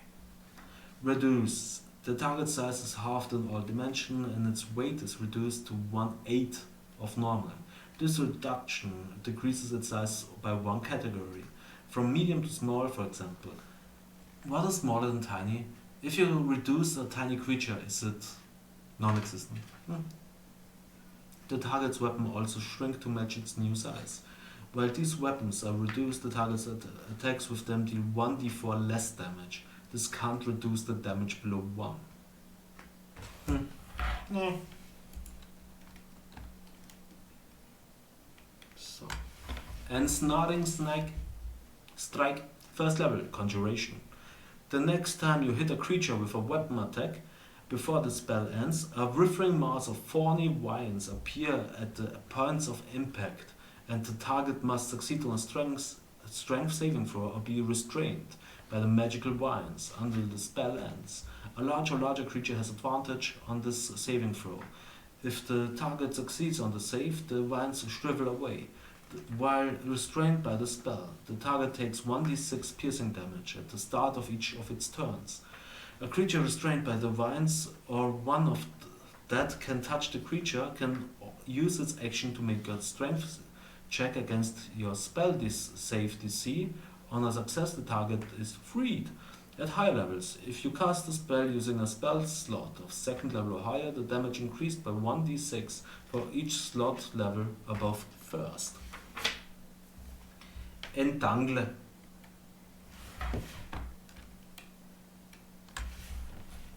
First level Conjuration. Grasping weeds and vines sprout again from the ground in a 20-foot square, starting from the point within range. Starting from a point, sorry. For the duration, these plants turn the ground in the area into difficult terrain. A creature in that area, when you cast the spell, must succeed on a strength saving throw or be restrained by the entangling plants until the spell ends. A creature restrained by the plants can use its action to make a strength check against your spell save DC. On a success, it frees itself. When the spell ends, the conjured plants wilt away. Sad. Yeah, it's a first level spell. Meh. Gives a flying F. Enthrall. You weave a distracting string of wards, causing creatures of your choice that you can see within range and that can hear you to make a wisdom saving throw. Any creature that can't be charmed succeeds on this saving throw automatically.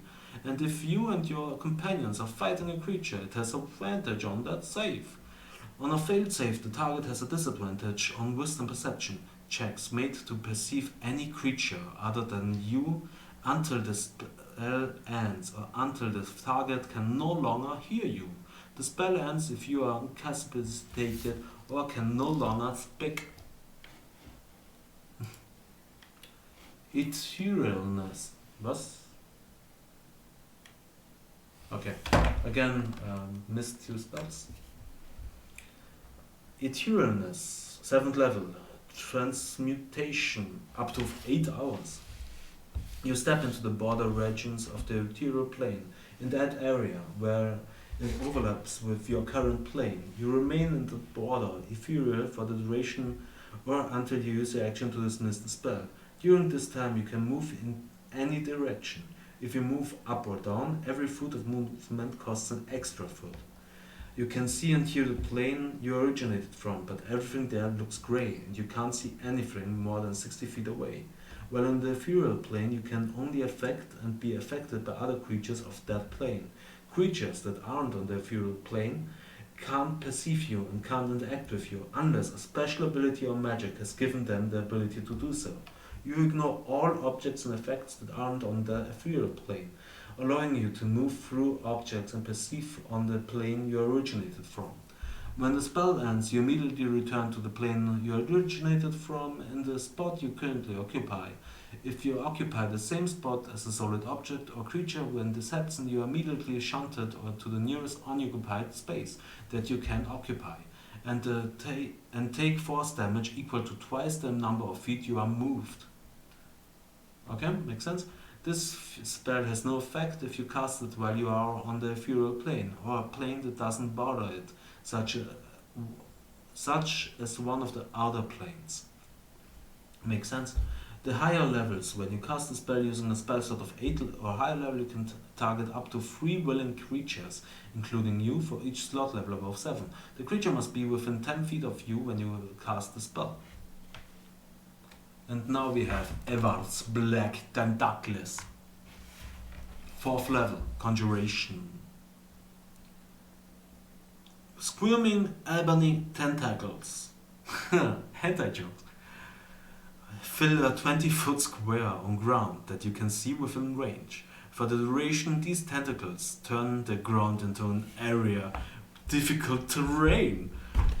While a creature enters the affected area for the first time on a turn or starts its turn there, it pukes. The creature must succeed on a dexterity saving throw or take 3d6 bludgeoning damage. Not piercing, bludgeoning. Sorry. Seen this anime. Let's call it anime.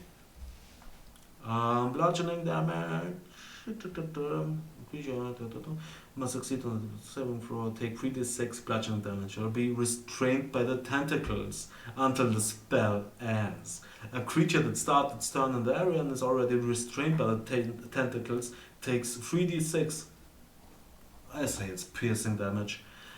A creature restrained by the tentacles can use its action to make a strength or dexterity check, its choice, against the spell save DC. On a success, it frees itself. Expeditious retreat. And you have to concentrate on shit for a minute long. Retreat, 1st level transmutation. This spell allows you to move at an incredible pace. When you cast a spell and then as a bonus action on each of your turns, until the spell ends, you can take the dash action. There we are. Expeditious retreat. So run away fast. It's always good. It does damage and holds. Yeah, and it looks weird. I mean, Edward's Black Tentacles. Edward was a sick bastard. Oh, Bierbu. Sorry. Okay. I expected you can run. Always has the Lovecraftian flair of dark magician occulting vibe. Yeah. And doesn't, again, Edward's blah blah. 20-foot square on the ground. Okay. Because it would be funny if you just span it from a golem, which should work, or from a bigger creature. But it has to be a ground. Okay. We were on Highbite. Yeah, Highbite. You love me some Highbite. 6th level, Necromancy. For the spell's duration, your eyes become an inky and void imbued with dread power. One creature of your choice within 60 feet of you that you can see must succeed on a wisdom saving throw or be affected by one of the following effects of your choice for the duration. On each of your turns, until the spell ends, you can use your action to target another creature, but can't target a creature again if it has succeeded on a saving throw against this casting of Eyebite. Yeah. Asleep. The target falls unconscious. It wakes up if it takes any damage or if another creature uses its action to shake the sleeper awake. Okay. Panicked. The target is frightened of you. On each of its turns, the frightened creature must take the dash action and move away from you by the safest and shortest available route, unless there is nowhere to move. If the target moves to a place at least 60 feet away from you where it can no longer see you, the effect ends. Sickened. The target has disadvantage on attack rolls. The ability checks at the end of each of its turns. It can make another wisdom saving throw. If it succeeds, the effect ends. Meh. I mean, yeah, okay. Disadvantage is always nice. But hey, we're on F. Fabricate. F goes for 1, 2, 3, 4, 5 pages. Doable. Fabricate, 4th level, transmutation. You convert raw materials into products of the same material. For example, you can fabricate a wooden bridge from a clump of trees, a rope from a patch of hemp, and clothes from flax or wool. Choose raw materials that you can see within range. You can fabricate a large or smaller object containing within a 10-foot cube or 8 connected 5-foot cubes given a sufficient quantity of raw materials. If you are working with metal, stone, or other mineral substances, however, the fabricated object can be no larger than medium, contained within a single 5-foot cube. The quality of objects made by the spell is commensurate with the quality of the raw materials. Creatures or magic items can't be created or transmuted by the spell. You also can't use it to create items that originally require a high degree of craftsmanship, such as jewelry, weapons, glass, armor, unless you have proficiency with the type of artisans to use to craft such objects. But if you would, why would you need to fabricate? Yeah. Fairy fire. The first time I heard fairy fire, I thought it's really fire. So, I mean, yeah, whoosh, green or blue flames, but not, hey, that's an enemy. Hey, mark that down. Each object, first level, evocation. Each object in a 20-foot cube within range is outlined in blue, green or violet light. Your choice. Any creature in the area when the spell is cast is also outlined in light if it fails a dexterity saving throw. For the duration, objects and affected creatures shed dim light in a 10-foot radius. Any attack roll against the affected creature or object has advantage if the attacker can't see it, and the affected creature or object can't benefit from being invincible.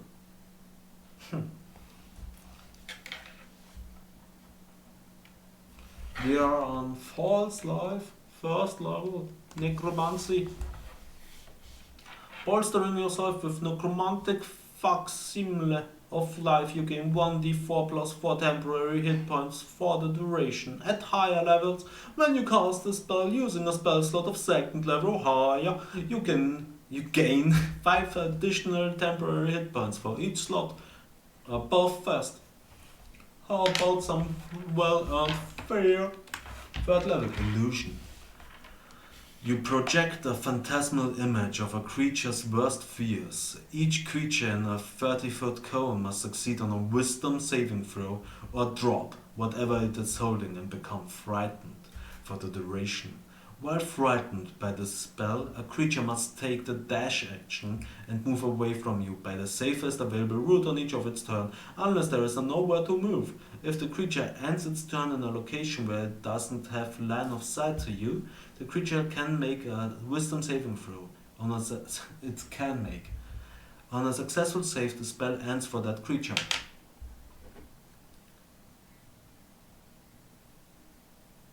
A phantasmal image of the creature's worst fears. It would be more funny, it's still an illusion, if you couldn't make the creature be afraid of something, like, look, a poodle! Would be funnier. Okay. Feather Fall. 1st level, Transmutation. Choose up to 5 falling creatures within range. A falling creature's rate of descent slows to 60 feet per round until the spell ends. If the creature lands before the spell ends, it takes no falling damage, can land on its feet, and the spell ends for that creature. But again, if you fall, when you're still falling, you can just cast it a 2nd time. Ooh, we got some feeble mind. 8th level, Enchantment. You blast the mind of a creature that you can see within range, attempting to shatter its intellect and personality. The target takes 46 psychic damage and must make an intelligence saving throw. On a failed save, the creature's intelligence and charisma scores become 1. The creature can't cast spell, activate magic items, understand language, or communicate in an intelligible mine isn't better, in any intelligible way. The creature can, however, identify its friends, follow them, and even protect them. At the end of every 30 days, the creature can repeat its saving throw against the spell. If it succeeds on its saving throw, the spell ends. The spell can also be ended by greater restoration, heal, or wish. Wish.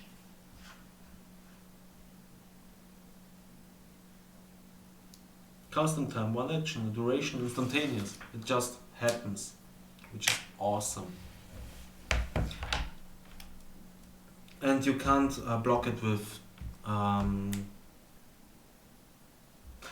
you can block it with counter spell, but you can't block it with how is it called? Dispel magic, because dispel magic takes longer. Awesome. F me, Feeble Mind, Feign Death. Third level, Necromancy, Ritual. You touch a willing creature and put it into a cataleptic state that is indistinguishable from death. For the spell's duration, or until you use an action to touch the creature and dismiss the spell, the target appears dead to all outward inspection, and the spell is used to determine the target's status. The target is blinded and incapacitated, and its speed drops to 0. The target has resistance to all damage except psychic damage. If the target is deceased or poisoned when you cast a spell, or becomes deceased or poisoned while under the spell, the deceased person have no effect until the spell ends. Why does it have to be a willing creature? I mean, I get it, Romeo and Juliet and so on, but it would be so hard. Man, it takes only an hour duration. Yeah, okay, let's go. Mid-fight, it would be just whoosh and he died. What? Would be a bit funny. Yeah. Okay, I'm sorry. Hey, find den Familiar. Find Familiar. Again, instantaneous. You gain the service of a familiar, a spirit that takes an animal form you choose. Bat, cat, crab, frog, toad, hawk, lizard, octopus, owl, poisonous snake, fish, quiver, red raven, seahorse, spider or weasel. And there should also be pseudo dragon, imp, and so on. Appearing in an unoccupied space within range. The familiar has the statistic of the chosen form, for it is a celestial, fey, or fiend, your choice, instead of a beast. Your familiar acts independently of you, but it always obeys your command. In combat, it rolls its own initiative and acts on its own turn. A familiar can't attack, but it can take other actions as normal. When the familiar drops to 0 hit points, it disappears, leaving behind no physical form. It reappears after you cast the spell again. While your familiar is within 100 feet of you, you can communicate with it telepathically. Additionally, as an action, you can see through your familiar's eyes and hear what it hears, until the start of your next turn, gaining the benefit of any special senses that the familiar has. During this time, you are deaf and blind with regard of your own senses. As an action, you can temporarily dismiss your familiar. It disappears into a pocket dimension where it awaits your summon. Alternatively, you can dismiss it forever and as an action. While it's temporarily dismissed, you can cause it to reappear in any unoccupied space within 30 seconds of you. You can't have more than one familiar at a time. If you cast a spell while you already have a familiar, you instead cause it to adopt a new form. Choose one of the forms from the above list. Your familiar transforms into the chosen creature. Finally, when you cast this... Okay, it can't be an imp, I think, because imps have a bigger challenge rating than a fish. Flying ethereal fish would be funny. A spell your familiar must be within 100 feet of you, and it must use its reaction to deliver the spell when you cast it. If the spell requires an attack roll, you use your attack modifier for this roll. What's more funny than a familiar is a find steed, which I think should be the same thing, if I remember right. Again, an imp, fiend, celestial or something. Let's see. You summon a spirit that assumes the form of an unusually intelligent and strong loyal steed, creating a long-lasting bond with it. Appearing in an unoccupied space within range, the steed takes on a form that you choose. A warhorse, a pony, a camel, an elk, or a mastiff. Because you can ride mastiffs. Okay. Your DM might allow other animals to be summoned as steeds. Fucking dragons. would be overboard. Your DM might allow blah blah blah. This deed has the statistic of the chosen form. Though it is a celestial fee or fiend, your choice, instead of its normal type. Additionally, if your steed has an intelligence of 5 or less, its intelligence becomes 6, and it gains the ability to understand one language of your choice that you speak. Because it small creature could ride the mastiff. Yeah, I know. Yeah, clearly it can. It just was, let's ride dogs. Which would be funny, because you got your, I don't know, half giant wizard, doesn't matter, finds steed, and he gets a mastiff. Yeah, the thought went the wrong way. My fault. I went the wrong way. Hey, I'm here some hours, so. 3.5. Let's go on. Okay, casting the spell. But clearly, everything small, not tiny, even small, I think could ride a mastiff. See, this is one mile of you can communicate with each other telepathically. You can't have more than one steed bounded by the spell. As an action, you can release the steed from its bound at any time, causing it to disappear. Sorry. Haven't gnome casted for half ogre. That would be weird. Yeah. But there aren't really...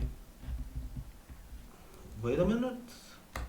A warhorse, I think, can carry a half giant. I'm not sure. A Goliath? By a warhorse? Yeah, to check it. We would have to check it. Find steed. Find the path. 6th level, divination.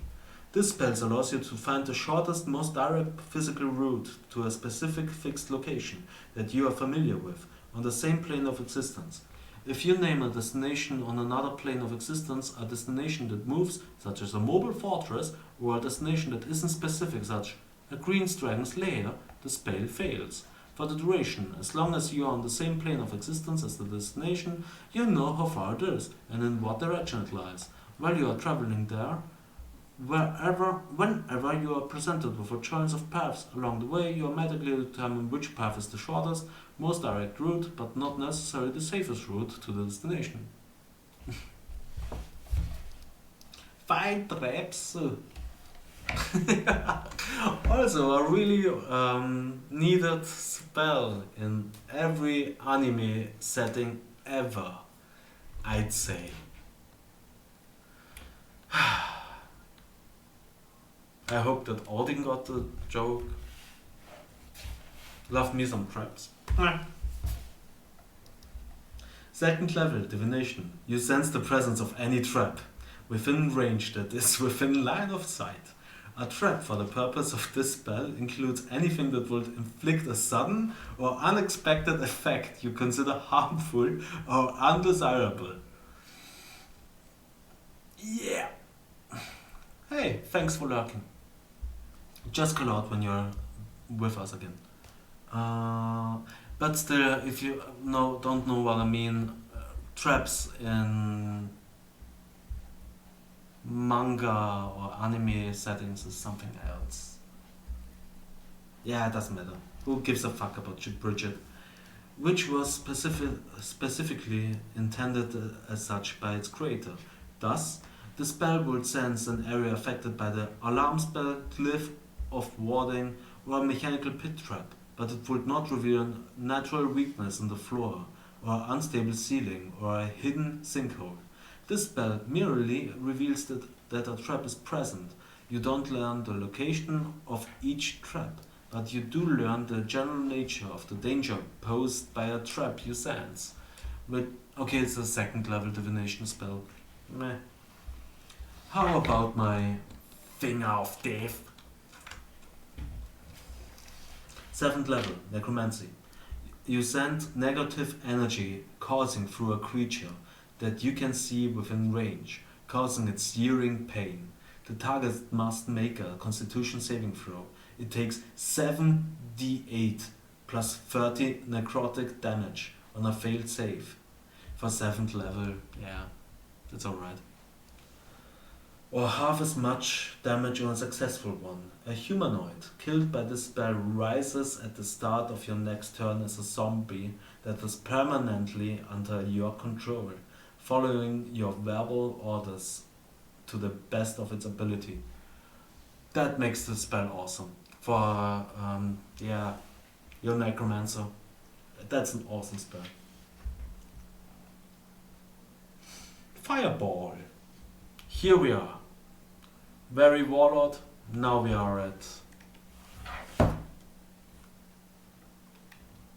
fire shield, firestorm, fireball. Which is a bit weird because here we have it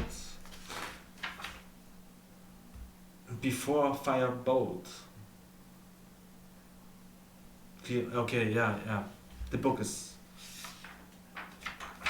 My program is a bit weird.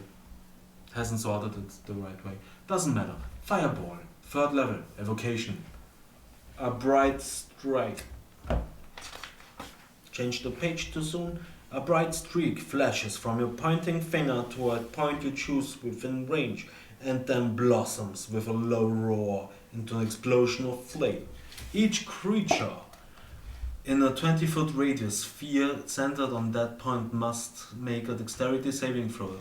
A target takes 8d6 fire damage for 3rd level evocation. Overpowered shit. On a failed save or half as much damage on a successful one, the fire spreads across corners and it ignites flammable objects in that area that aren't being worn or carried. At high levels, when you cast the spell using a spell slot of 4th level or higher, the damage increases by 1d6 for each slot level above 3rd. Effing fireball. Now we are on firebolt, which is a cantrip. Evocation, cantrip. You hurl a mote of fire at a creature or object within range. Make a ranged spell attack against the target. On a hit, the target takes 1d10 fire damage. A flammable object hit by the spell ignites, if it isn't being worn or carried. This spell damage increases by 1d10 when you reach 5th level, 11th level, and 17th level. Sorry, we got the fire shield. 4th level, evocation. Thin and wispy flames wrap your body for the duration, shedding bright light on a 10-foot radius and dim light for an additional 10 feet. You can end the spell early by using an action to dismiss it. The flames provide you with a warm shield or a chill shield. As you choose, the warm shield grants you resistance to cold damage, and the chill shield grants you resistance to fire damage. In addition, whenever a creature within 5 feet of you hits you with a melee attack, the shield erupts with flame. The attacker takes 2d8 fire damage from a warm shield and 2d8 cold damage from a cold shield. I like this spell. Even if it's just 2d8 and lasts only 10 minutes, still nice shield. Firestorm! 7th level, evocation. A storm made up of sheets of roaring flame appears in a location you choose within range. The area of the storm consists of up to 10 feet, up to 10 10-foot cubes, which you can arrange as you wish. Each cube must have at least one face adjacent to the face of another cube. Each creature in that area must make a dexterity saving throw. It takes 7d10 fire damage on a failed save, or half as much damage on a successful one. The fire damage objects in that area ignites the flammable objects that aren't being worn or carried. If you choose plant life in the area is unaffected by this spell. You can choose to unaffected, but doesn't make sense, does it? Fey weird magic. Fireball! Sorry, got that. Flame blade. There we are. Flame blade, 2nd level evocation. You evoke a fury blade In your free hand, the blade is similar in size of shape to a scimitar, and it lasts for the duration. If you let go of the blade, it disappears, but you can evoke the blade again as a bonus action. You can use your action to make a melee spell attack with the Fury Blade. On a hit, the target takes 3d6 fire damage. The Flaming Blade shield. The Flaming Blade sheds bright light in a 10-foot radius and dim light for an additional 10 feet. At higher levels, when you cast a spell using a spell slot of 4th level or higher, the damage increases by 1d6 for every 2 slot level above 2nd. 10 minutes. 2nd level evocation Flame Blade. Is there a Warlock evocation that would cast Flame Blade? I'm thinking about how is it called? Hexblade Warrior. 2 happen fighting with a flame weapon in one hand. Would have to check it. My NPC bell is ringing. Yeah, and I think it would be more cool looking than something else.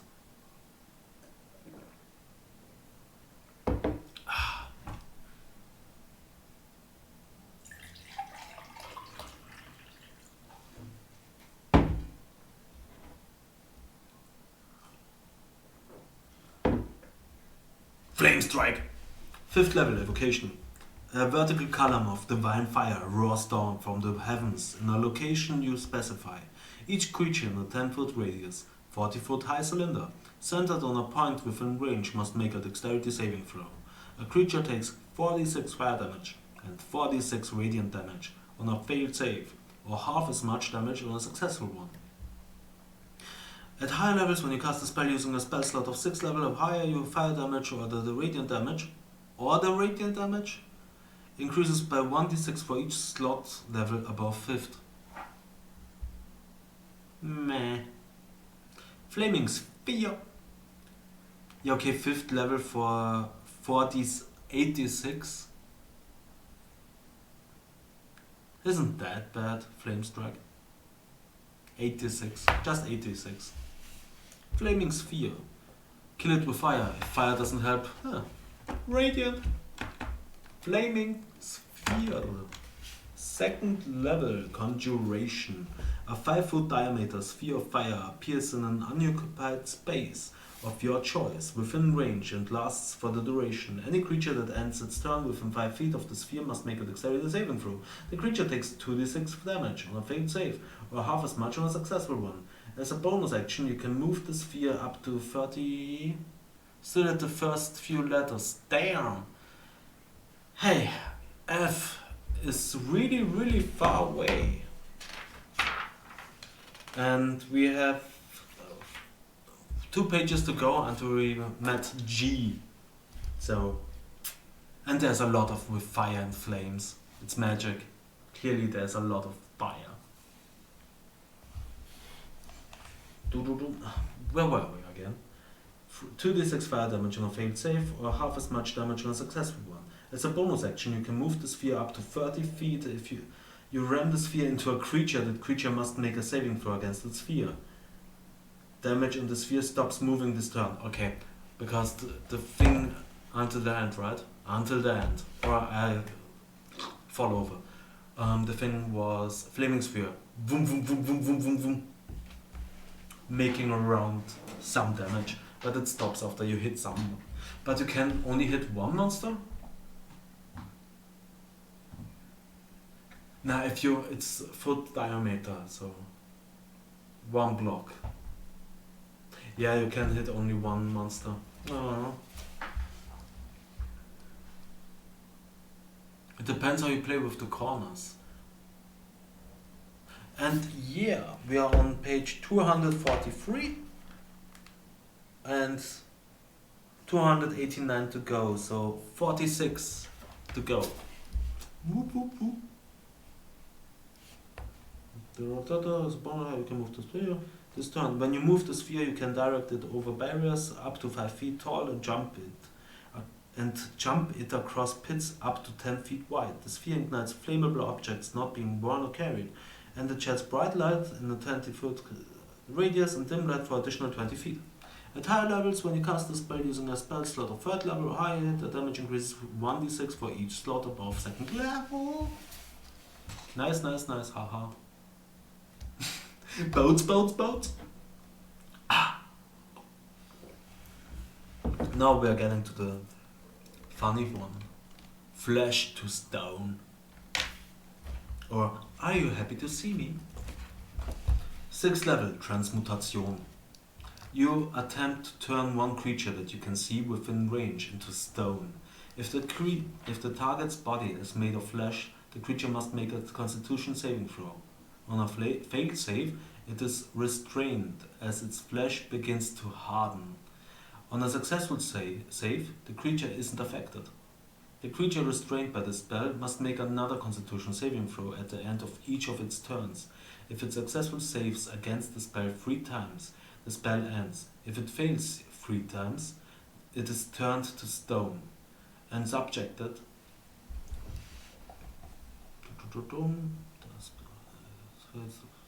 It is turned to stone and subjected to the petrified condition for the duration, which is 1 minute. What? Nah. Turned to stone and subjected to the petrified condition for the duration. The successes and failures don't need to be consecutive. Keep track of both until the target collects 3 of a kind. If the creature is physically broken while petrified, it suffers from similar deformities if it reverts to its original state. If you maintain your concentration on this spell for the entire possible duration, the creature is turned to stone until the effect is removed. Okay, you can think for 1 minute. You can concentrate on it for 1 minute. If you hold it for a minute for 10 rounds, the thing is done. It's petrified. Okay. That was what I thought about it. So stopping concentration would be important. Yeah, Warcaster. Best feat for anything. If you're casting spells, I mean. Fly. 3rd level, Transmutation. You touch a wooden creature. The target gains a flying speed of 60 for the duration. When the spell ends, the target falls if it's still aloft, unless it can stop the fall. At higher levels, when you cast a spell using a spell slot of 4th level or higher, you can target 1 additional creature for each slot level above 3rd. So if you cast Fly on a flying creature, it doesn't double its speed to 120 feet, does it? I mean, I would suppose that... Hey Mikey! I would suppose that you have a pigeon and you cast Fly on your pigeon. The pigeon sprouts 2 new wings, does it? And then you have a pigeon with 4 wings. Then it should be faster, shouldn't it?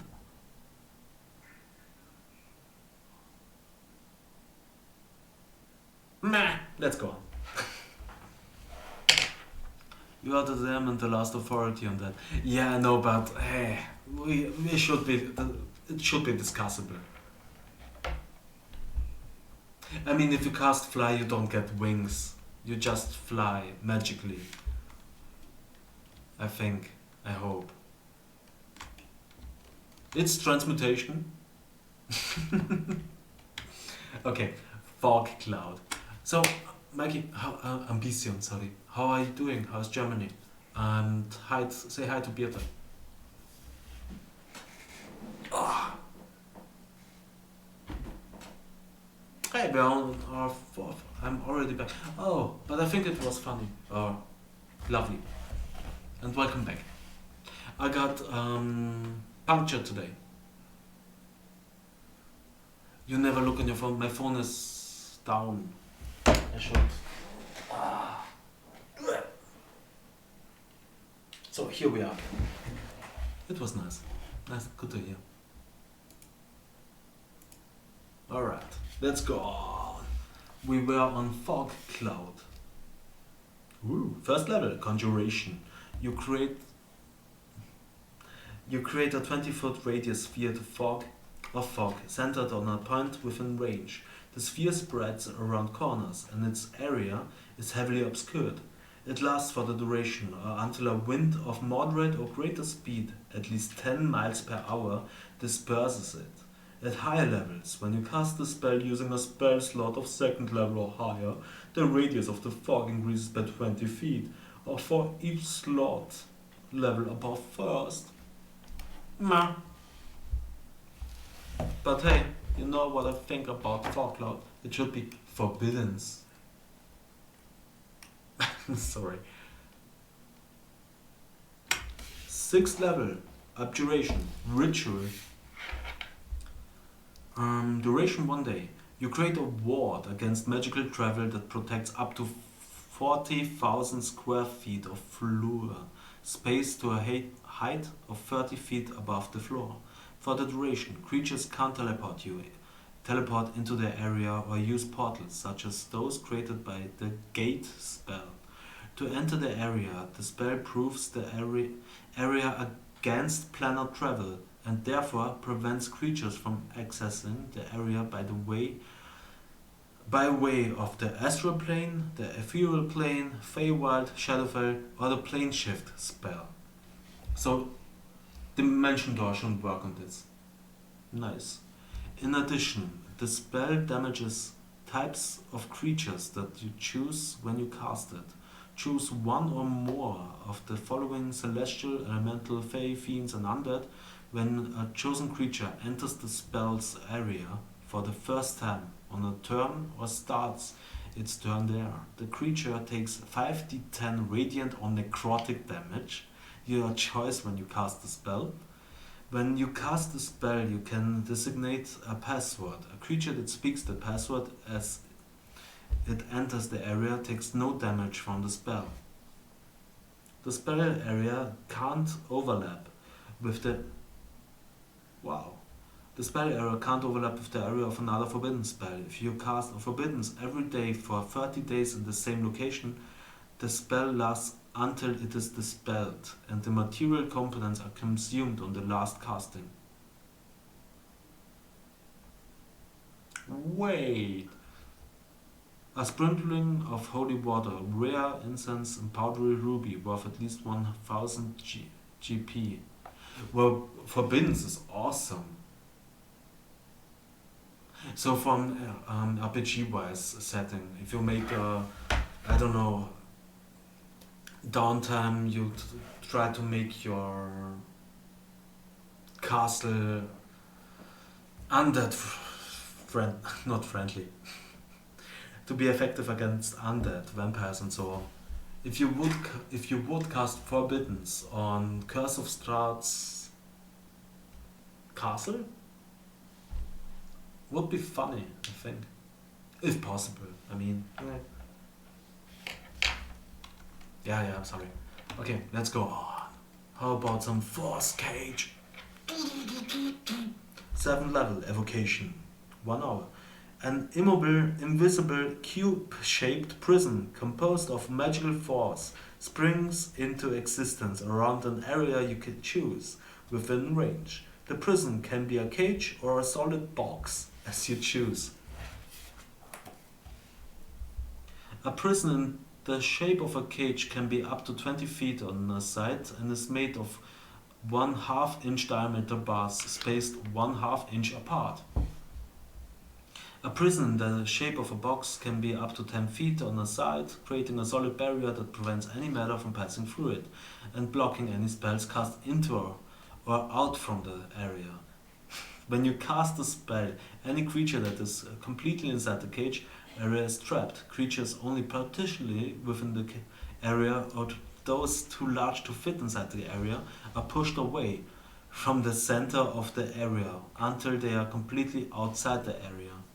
A creature inside the cage can't leave it by non-magical means. If the creature tries to use a teleportation or interplanar travel to leave the cage, it must first make a charisma saving throw.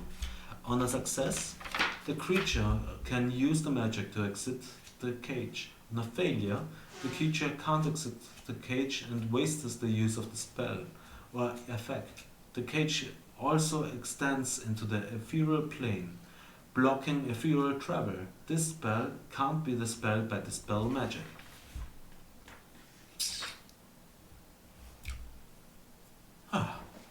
Uptime. 4 hours. Nice. Foresight. 9th level divination. Hey, it's only 9 p.m., so we can do this.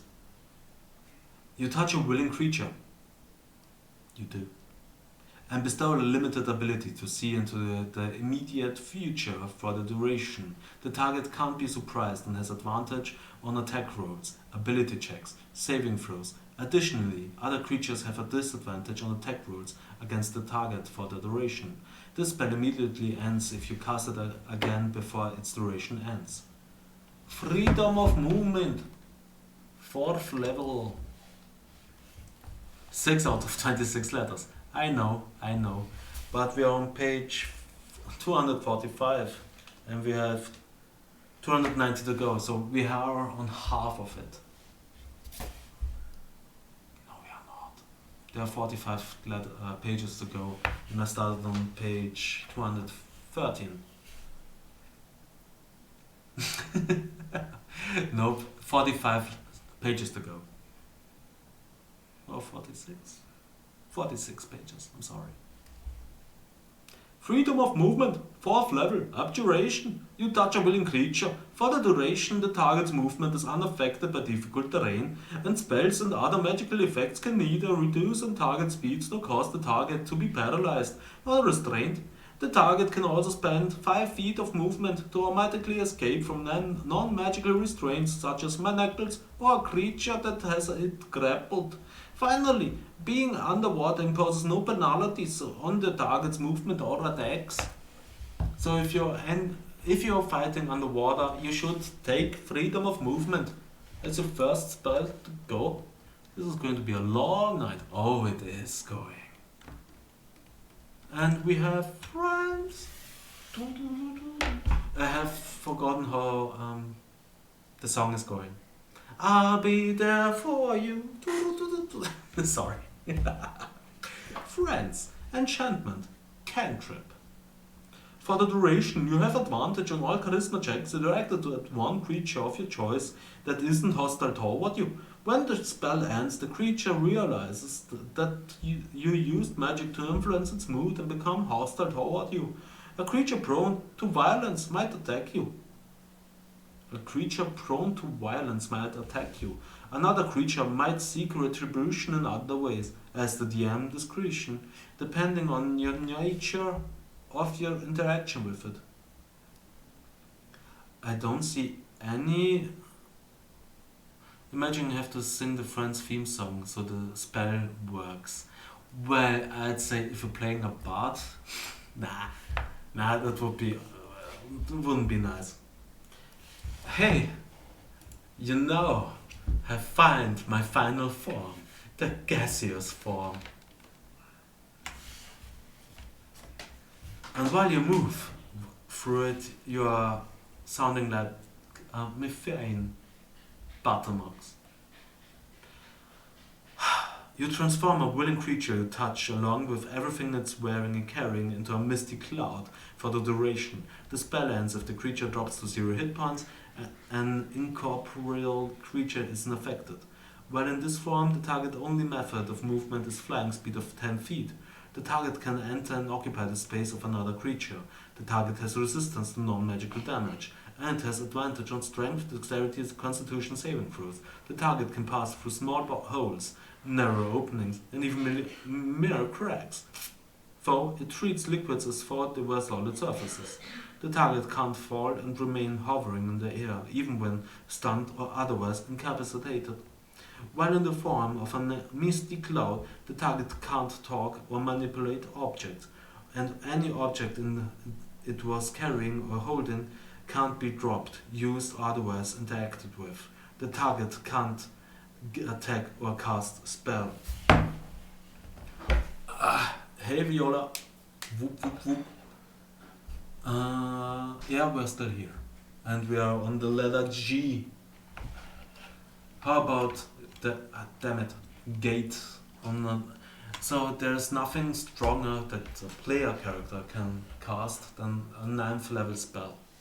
So those are, wow, you are level 17, you can nearly at the end of the game. 9th level spells. Gate, 9th level, conjuration. You conjure a portal linking an unoccupied space you can see within range to a precise location on a different plane of existence. The portal is a circular opening, which you can make 5 to 20 feet in diameter. You can orient the portal in any direction you choose. The portal lasts for the duration. The portal has a front and a back on each plane where it appears. Travel through the portal is possible only by moving through its front. Anything that does so is instantly transported to the other plane, appearing in the unoccupied space nearest to the portal. Deities and other planar rulers can prevent portals created by the spell from opening in their presence, anywhere within their domains. Otherwise, you could say, I want a gate to God.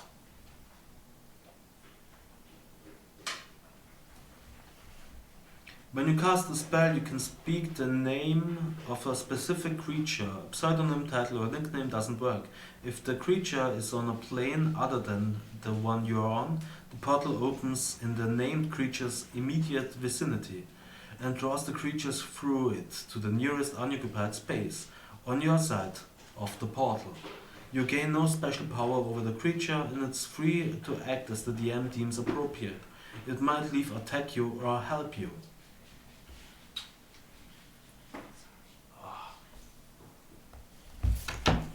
Now let's go on. And we have gears. 5th level enchantment. You place a magical command on a creature that you can see within range, forcing it to carry out some service or refrain from some action or course of activity as you decide. If the creature can understand you, it must succeed on a wisdom saving throw or become charmed by you for the duration. While the creature is charmed by you, it takes 5d10 psychic damage. Each time it acts in a manner directly counter to your instruction, but no more than once each day. A creature that can't understand you is unaffected by the spell. You can issue any command you choose, short of an activity that would result in certain death. You should issue a suicidal command the spell ends, which doesn't work on, how is it called? Dominate person, dominate monster, dominate creature, and so on. It can be a suicidal command. So jump off that bridge, jump out the tower, try to cut your head off. Yeah, that doesn't matter. Purple man. Purple man. Should you issue a suicidal command, the spell ends. You can end the spell early by using an action to dismiss it.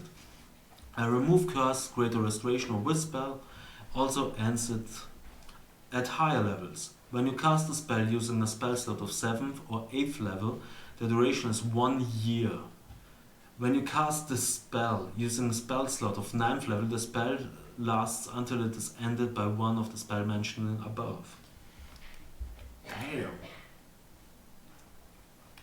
Gentle repose, 2nd level necromancy, ritual.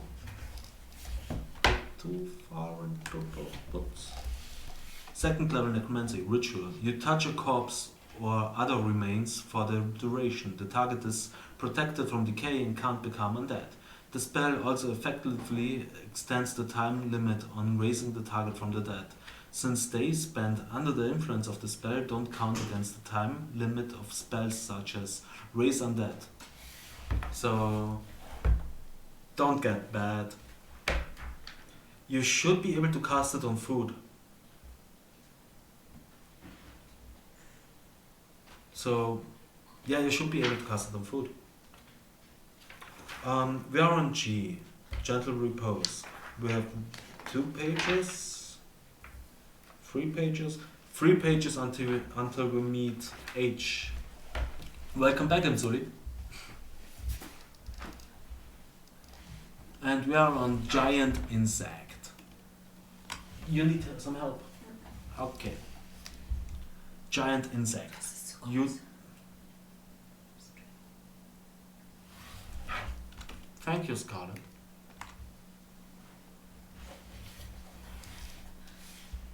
My dear. You transform up to 10 centipedes, 3 spiders, 5 wasps, or 1 scorpion within range into giant versions of their natural forms for the 4th level. So, effing 7th or 8th level druid would be doing it. I have to check it. Giant insect. Path of the Berserker. Half-orc, doesn't matter, barbarian, battlemaster.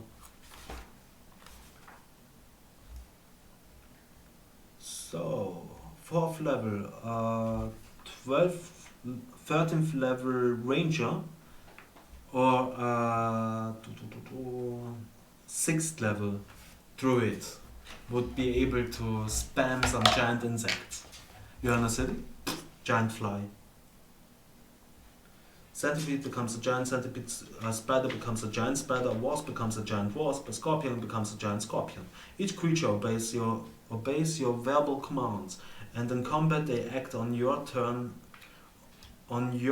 each round. The DM has the statistic for these creatures and resolves their actions and movements.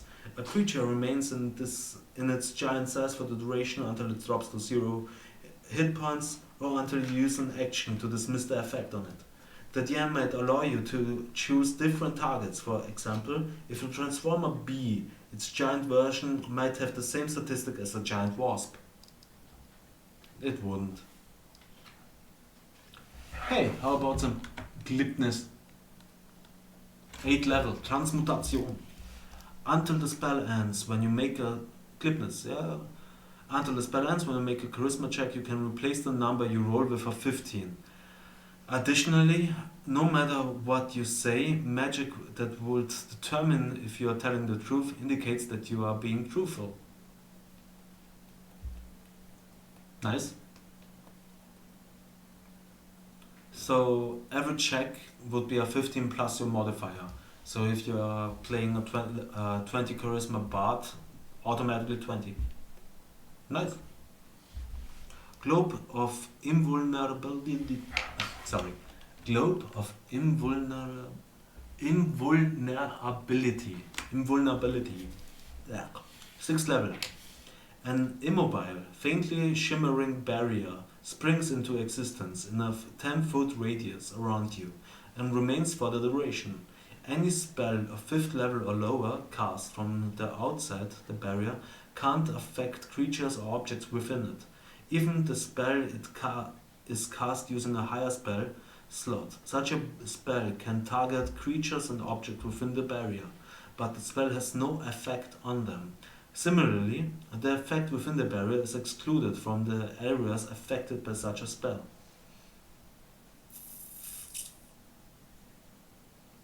I have to check again Dimension Door, but doesn't matter. At higher levels, when you cast a spell using a spell slot of 7th level or higher, the barrier blocks spells of 1 level higher for each slot level above 6. Yeah. And now we have our Glyph of Warding, which is a big F fucker. 3rd level, Abjuration. When you cast a spell, you inscribe a glyph that until the spells are triggered, it takes 1 hour to cast. It's just a magic trap. But okay. When you cast a spell, you inscribe a glyph that later unleashes a magical effect. You inscribe it either on a surface, such as a table or a section of floor or wall, or within an object that can be closed, such as a book or scroll or treasure chest. To conceal the glyph can cover an area no larger than 10 feet in diameter. If the surface or object is moved more than 10 feet from where you cast the spell, the glyph is broken, and the spell ends without being triggered. The glyph is nearly invisible and requires a successful intelligence investigation check against your spell's save DC to be found. You decide what triggers the glyph when you cast the spell.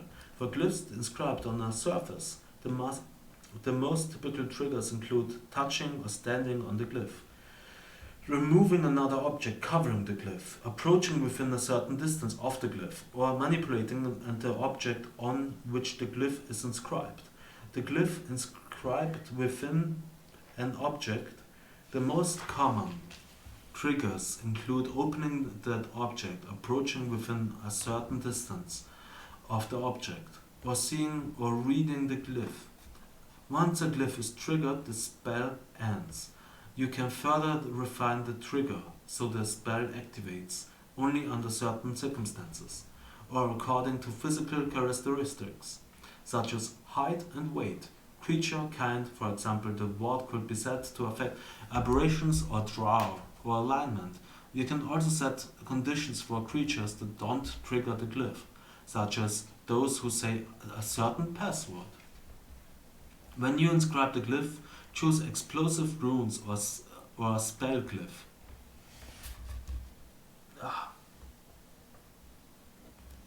Explosive runes. When triggered, the glyph erupts with magical energy in a 20-foot radius sphere centered on the glyph. This glyph spreads around corners. Each creature in that area must make a dexterity saving throw. A creature takes 5d8 acid, cold, fire, lightning, or thunder damage on a failed saving throw. Each choice when you create the glyph. Or half as much damage on a successful one. Spell glyph. You can store a prepared spell of 3rd level or lower in that glyph by casting it as a part of creating the glyph. The spell must take a single creature or an area. The spell being stored has no immediate effect when cast in this way. When the glyph is triggered, the stored spell is cast. If the spell has a target, it targets the creature that triggered the glyph. If the spell affects an area, the area is centered on the creature. If the spell summons hostile creatures or creatures, harmful objects or traps, they appear as close as possible to the intruder and attack it. If the spell requires concentration, it lasts until the end of its full duration. Nice. At higher levels, when you cast this spell using a spell slot of 4th level or higher, the damage of an explosive runes glyph increases by 1d8 for each slot level above 3rd. If you create a spell glyph, you can store any spell of up to the same level as the slot you use for the glyph of warding. Nice. That was a long one. Damn me. Now it's getting funnier again. Good berry, 1st level, transmutation. Up to 10 berries appear in your hand and are infused with magic for the duration. A creature can use its action to eat 1 berry. Eating a berry restores 1 hit point, and the berry provides enough nourishment to sustain a creature for 1 day. The berry lose their potency if they have not been consumed within 24 hours of the casting of the spell. Grasping Vine. 4th level conjuration. You conjure a vine that sprouts from the ground in an unoccupied space of your choice that you can see within range. When you cast the spell, you can direct the vine to lash out at a creature within 30 feet of it that you can see. The creature must succeed on a dexterity saving throw or be pulled 20 feet directly toward the vine. Until the spell ends, you can direct the vine to lash out at the same creature or another one as a bonus action on each of your turns. Grease. We want some grease. 1st level, conjuration. Slick grease covers the ground in a 10-foot square centered on a point within range and turns it into difficult terrain for the duration. When the grease appears, each creature standing in its area must succeed on a dexterity saving throw or fall prone. A creature that requires the area or ends its turn there must also succeed on the dexterity saving throw or fall prone. Greater invisibility. 4th level, illusion. You or a creature you touch becomes invisible until the spell ends.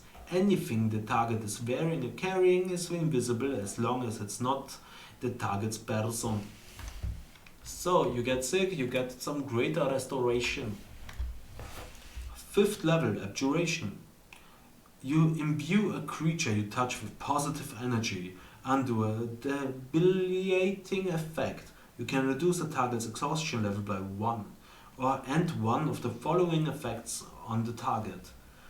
1 effect that charmed or petrified the target. 1 curse, including the target's attunement to a cursed magic item. Any reduction to one of the target's ability scores. 1 effect reducing the target's hit point maximum. Guardian of Faith. A large spectral guardian appears and hovers for the duration in an unoccupied space of your choice that you see within range. The guardian occupies that space and is indistinct except for a gleaming sword and shield emblazoned with the symbol of your deity, if you have one. Could it be a picture of your own face? Why not? Any creature hostile to you that moves to a space within 10 feet of the Guardian for the first time on a turn must succeed on a dexterity saving throw. The creature takes 20 radiant damage on a failed save, or half as much on a successful one. The Guardian vanishes when it has dealt a total of 60 damage.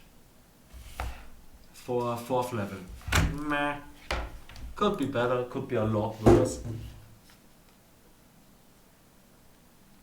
So I'm just recharging my phone because I missed that it had no charge left.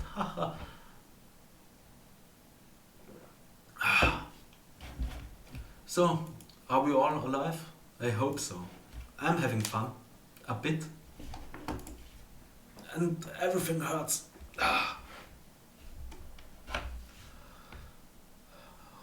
Why? Okay. Let's go. Guards and wards. 6th level, abjuration. You create a ward that protects up to 2,500 square feet of floor space, an area 5 feet square, or 105 foot squares, or 105 foot squares. Why? Or 25 10-foot squares. The warded area can be up to 20 feet tall and shaped as you desire. You can ward several stories of a stronghold by dividing the area among them. As long as you can walk into each contiguous area while you are casting the spell. Ah, it's warding. Get it. So, sorry. When you cast a spell, you can specify individuals that are unaffected by any or all of the effects that you choose. You can also specify a password that when spoken aloud makes the speaker immune to these effects. Guards and wards create the following effects within the warded area. Corridors. Fog fills all the warded corridors, making them heavily obscured. In addition, at each intersection or branching passage offering a choice of direction, there is a 50% chance that a creature other than you will believe it is going in the opposite direction from the one it chooses. That's fun. Hey, that's always fun. Doors. All doors in the warded area are magically locked, as if sealed by an arcane lock spell. In addition, you can cover up to 10 doors with an illusion equivalent to the illusionary object function of the minor illusion spell, to make them appear as plain sections of walls. The spell is so awesome. Stairs. Webs fill all stairs in the warded area from top to bottom. As the web spell, the strands will grow in 10 minutes if they are burned or torn away while guards and wards lasts. It lasts for 24 hours and it takes 10 minutes to cast. Okay? Other spell effects. You can place your choice of one of the following magical effects within the warded area of a stronghold, in addition to the others. Place dancing lights in 4 corridors. You can designate a simple program that the lights repeat as long as guards and wards lasts. Place Magic Mouth in 2 locations. Magic Mouth is a spell that we are going to visit in the near future.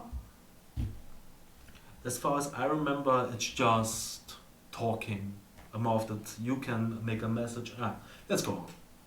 Place Stinking Cloud in 2 locations. The vapor appears to be places. In the places you designate, they return within 10 minutes if dispersed by wind, while guards and wards last. That's awesome. Place a constant gust of wind in 1 corridor or room. Place a suggestion in 1 room. You select an area up to 5 feet square, and any creature that enters or passes through an area receives the suggestion mentally. So, you could make your door or window look like a balcony. You could make your balcony look like a corridor with a mana illusion and make a suggestion to walk in that way, which would insta-kill them.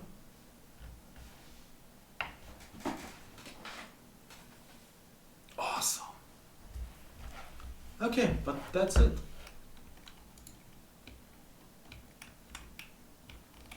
Guidance. Divination. Cantrip. You touch 1 willing creature. Once before the spell ends, the target can roll a d4 and add the number rolled to 1 ability check of its choice. It can roll the die before or after making the ability check. The spell then ends.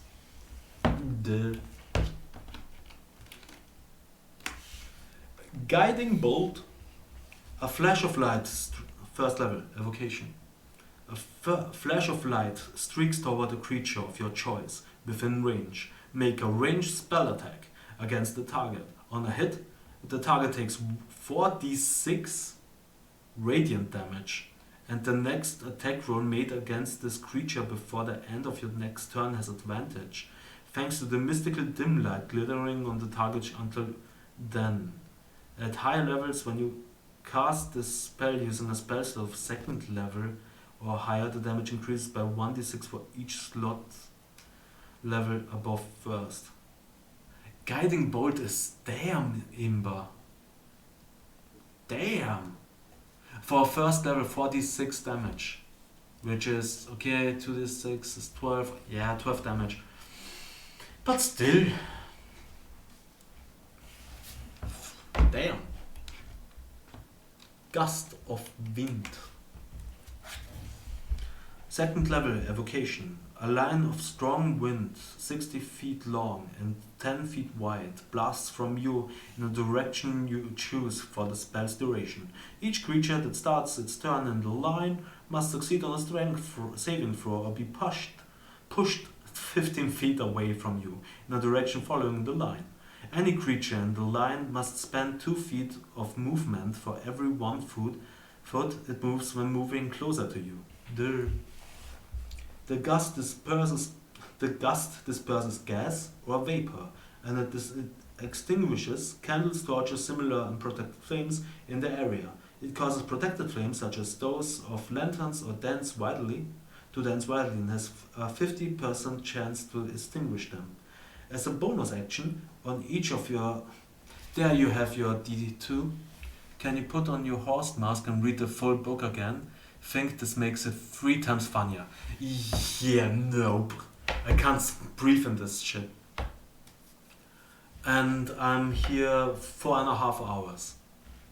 Can you guess how long it would take me to read it and see the rest of the book? Nice idea, would be funny, but it would kill me. Where were we? As a bonus action on each of your turn before the spell ends, you can change the direction in which the line blasts from you. I'm sorry, Viola, but nope. Oh, hell no. If I get 1,000 follower, that's the goal for it. If I get 1,000 follower and those guys can remember it, I will try it if I get 100. Okay? I will try it if I get 100. 1,000 will be a bit too upper goal.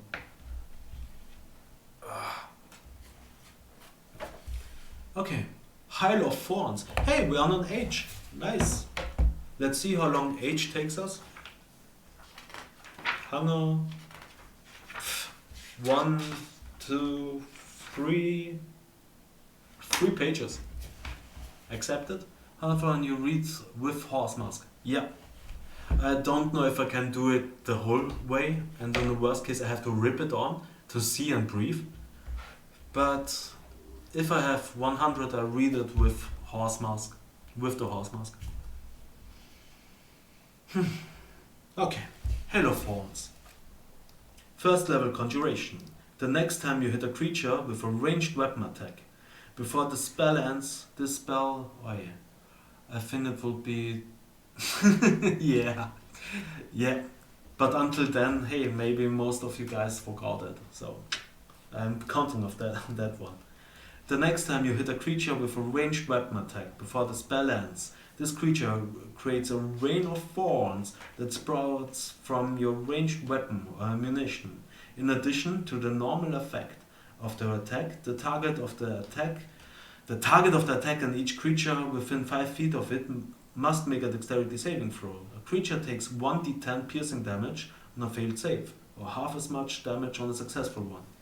At higher levels, if you cast a spell using a spell slot of second level or higher, the damage increases by 1d10 for each spell slot level above first, to a maximum of 6d10.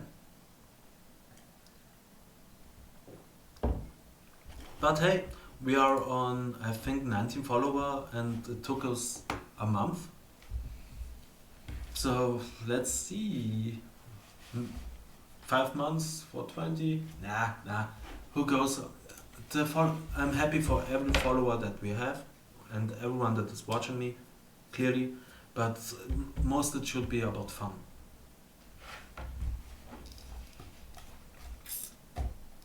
Hail of Thorns. Oh, F me. Okay. Hello. 5th level evocation. You touch a point and infuse an area around it with holy or unholy power. The area can have a radius up to 60 feet, and the spell fails if the radius includes an area already under the effect of a hollow spell.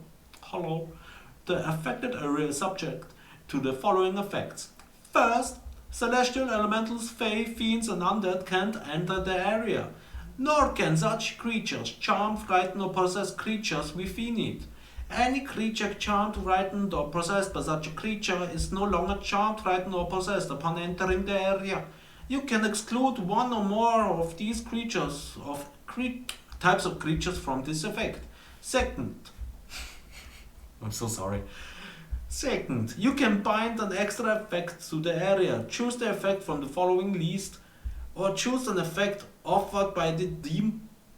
Some of these effects apply to the creatures in the area. You can designate whether the effect applies to all creatures that follow a specific deity or leader, or creatures of a specific sort, such as orcs or trolls.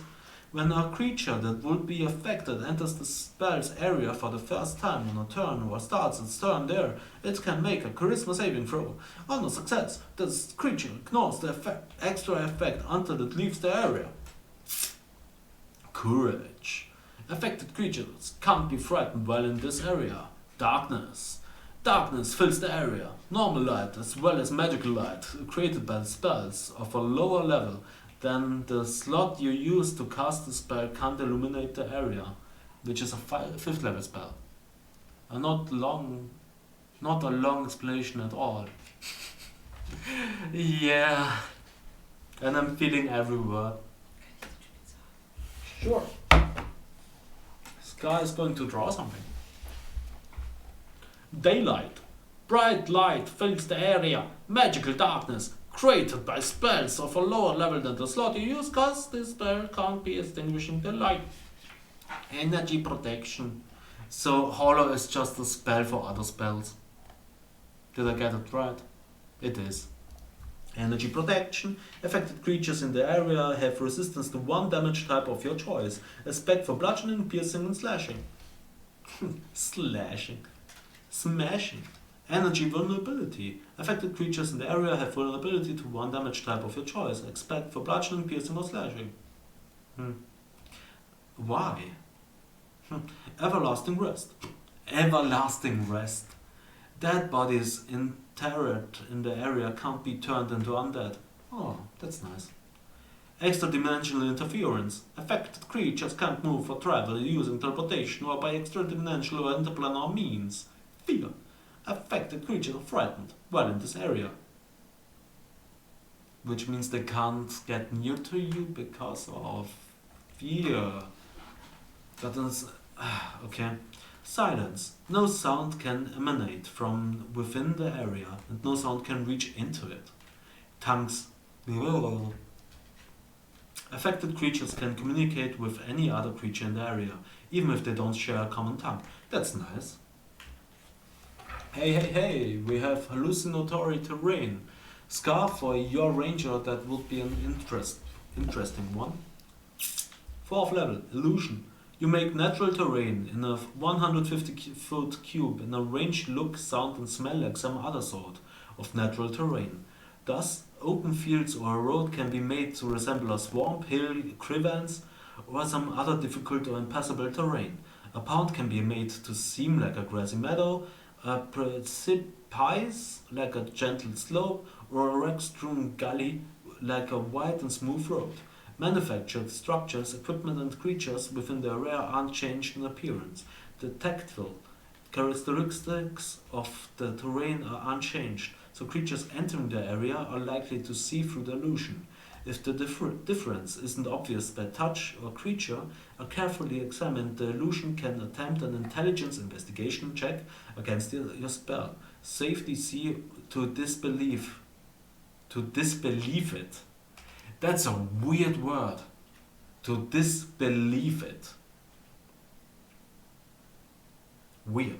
A creature who discerns the illusion for what it is sees it as a vague image superimposed on the terrain. So it sees both images at once, which is really cool.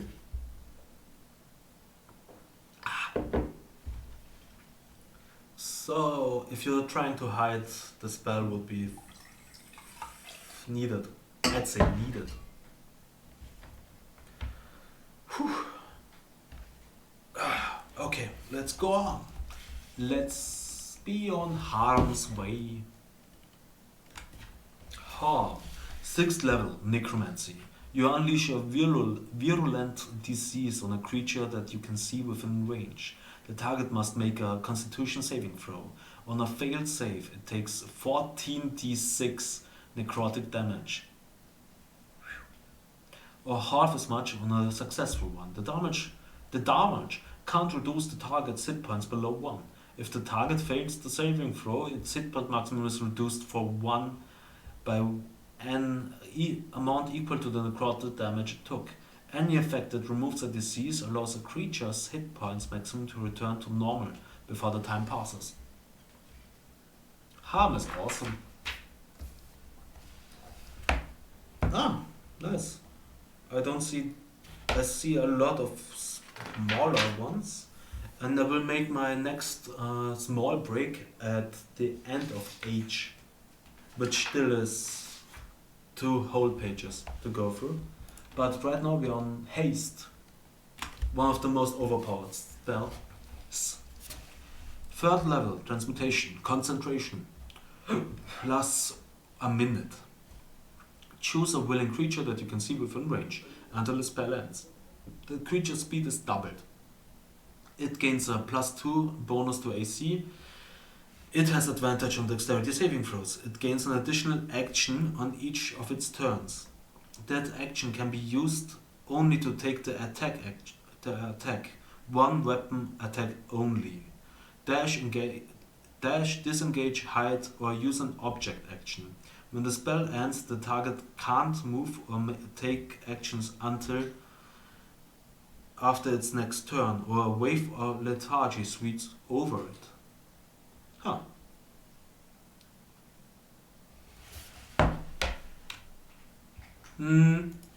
Haste is overpowered.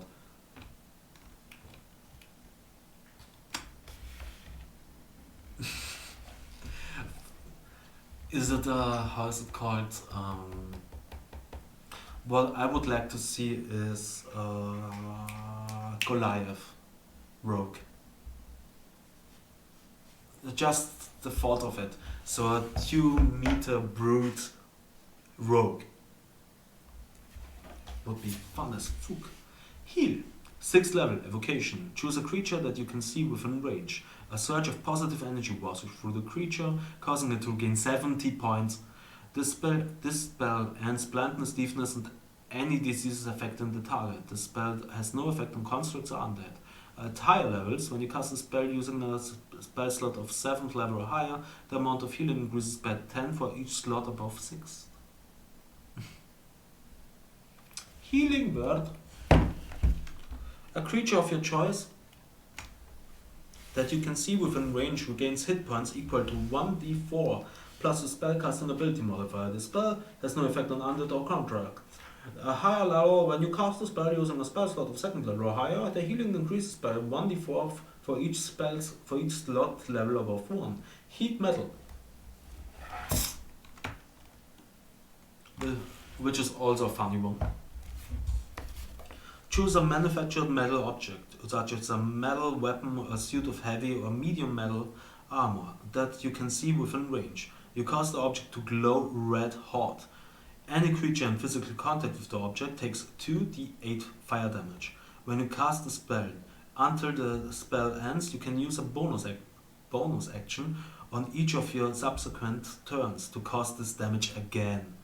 If a creature is holding or wearing the object and takes the damage from it, the creature must succeed on a Constitution saving throw or drop the object, if it can. If it doesn't drop the object, it has disadvantage on attack rolls and ability checks until the start of your next turn. At higher levels, when you cast the spell using a spell slot of 3rd level or higher, the damage increases by 1d8 for each slot level above 2nd. The thing is, clear, you can use heat metal, which can be concentrated on. I'm casting heat metal on his sword. His sword dropped. Okay, next I will cast, you don't have to cast it again. I think you can concentrate on another piece of metal. So his armor. And his armor can't be put off that easily. If you check it on the equipment, armor takes around, I think medium armor takes around a minute to undown it. So to take it off takes a minute, which will be 10 rounds mid-fight. 10 rounds, 2d8 fire damage. And if he drops the armor, that's it. His AC goes down. The heat metal spell is so awesome. But 2nd level. Ooh, we got some hellish rebuke. 1st level evocation. Casting time, 1 reaction which you take in response to being damaged by a creature within 60 feet of you that you can see. Love me some hellish rebuke. You point your finger at the creature that damaged you is momentarily surrounded by hellish flames. The creature, you must make a dexterity saving throw. It takes 2d10 fire damage on a failed save, or half as much damage on a successful one. At higher levels, when you cast a spell using a spell slot of 2nd level or higher, the damage increased by the 1d10 for each spell slot above 1st. Heroes Feast. 6th level, Conjuration. You bring forth a great feast, including magnificent food and drink. The feast takes 1 hour to consume and disappears at the end of that time, and the beneficial effect don't set in until this hour is over. Up to 12 creatures can partake on the feast. A creature that partakes on the feast gains several benefits. The creature is cured of all diseases, poisons, and becomes immune to poison and being frightened, and make all wisdom saving throws with advantage. Its hit point maximum also increases by 2d10, and it gains the same number of hit points. These benefits last for 24 hours. Heroism. 1st level, enchantment. A willing creature you touch is imbued with bravery until the spell ends. The creature is immune to being frightened and gains temporary hit points equal to your spellcasting ability modifier. At the start of each of its turns, when the spell ends, the target loses any remaining temporary hit points from the spell. At high levels, when you cast a spell using a spell slot of second level or higher, you can target one additional creature for each slot level above first. Hex. Hex is really, really cool. First level, enchantment. You place a curse on a creature that you can see within range. Until the spell ends, you deal an extra 1d6 necrotic damage to the target whenever you hit it with an attack. Also, choose one ability when you cast the spell. The target has disadvantage on ability checks made with chosen ability. If the target drops to 0 hit points before the spell ends, you can use a bonus action on a subsequent turn of yours to curse a new creature. Okay, forget what I said about heat metal. I think you really would have to recast it if you want to heat something else. A remove curse cast. In my games, I would say if you cast it on a higher level, you can also afflict damage on more things. So one thing with one more d8 damage, heat metal right now, or two things with 2d8, both things. So his sword and his, doesn't matter. Let's go on. When you cast a spell using a spell slot of second hex, damn it. Also choose one ability when you cast a spell. If the target drops to 0 hit points before the spell ends, you can use a bonus action as a subsequent turn to curse on your creature. A remove curse casts on the target ends the spell early. At higher levels, when you cast a spell using a spell slot of 3rd level or 4th level, you can maintain your concentration on the spell for 8 hours. When you use a spell slot of 5th level, you can maintain your concentration spell on 24 hours. And above that, nothing?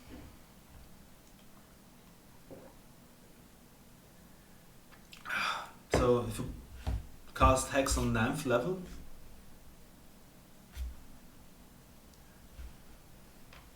nothing. Okay. Oh yeah.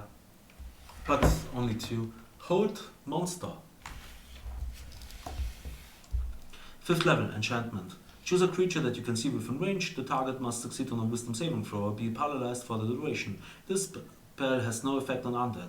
At the end of each turn, of its turn, the target can make another wisdom saving throw. On a success, the spell ends on the target.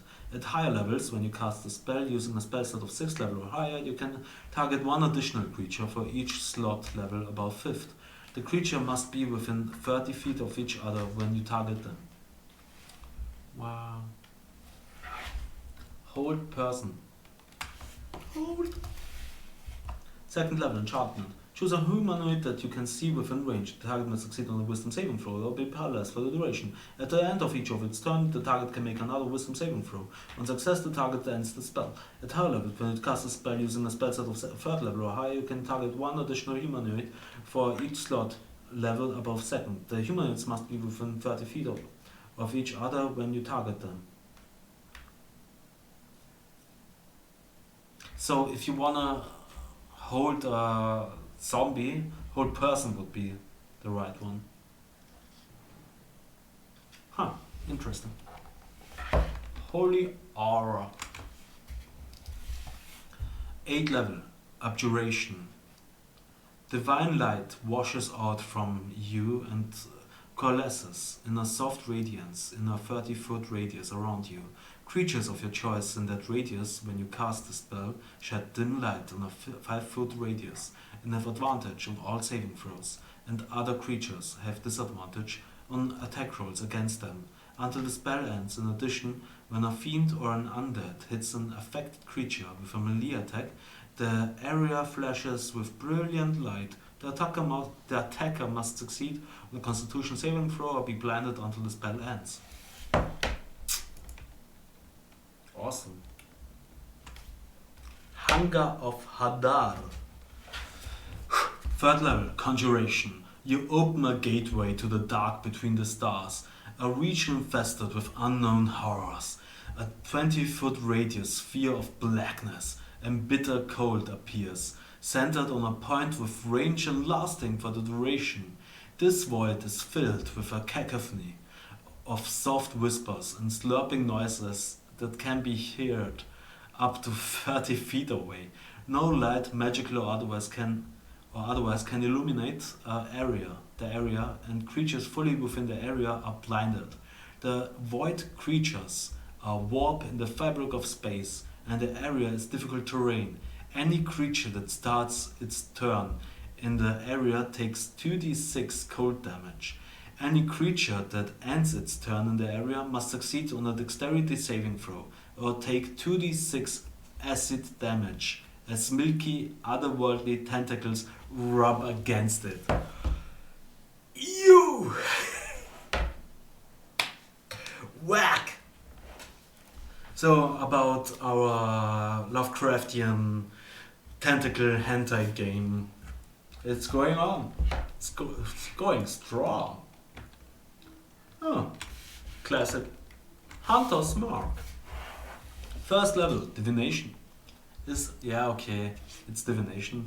You choose a creature that you can see within range and mystically mark it as your quarry. I call it dibs. Until the spell ends, you deal an extra 1d6 damage to the target whenever you hit it with a weapon. You have advantage on any wisdom perception or wisdom survival check you make to find it. If the target drops to 0 hit points before the spell ends, you can use a bonus action on a subsequent turn of yours to mark a new creature. At higher levels, which is awesome for a ranger, for Hunter's Mark is one of the best. It's a ranger spell. I mean, it's called Hunter's Mark. Duh. When you cast a spell using a spell slot of 3rd level or 4th level, you can maintain your concentration on the spell for up to 8 hours. When you use a spell slot of 5th level or higher, you can maintain your concentration on the spell for 24 hours. But even on 1st level... Wait a minute.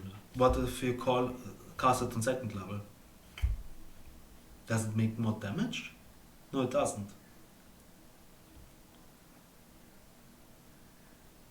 Okay, I think there's some issue with it.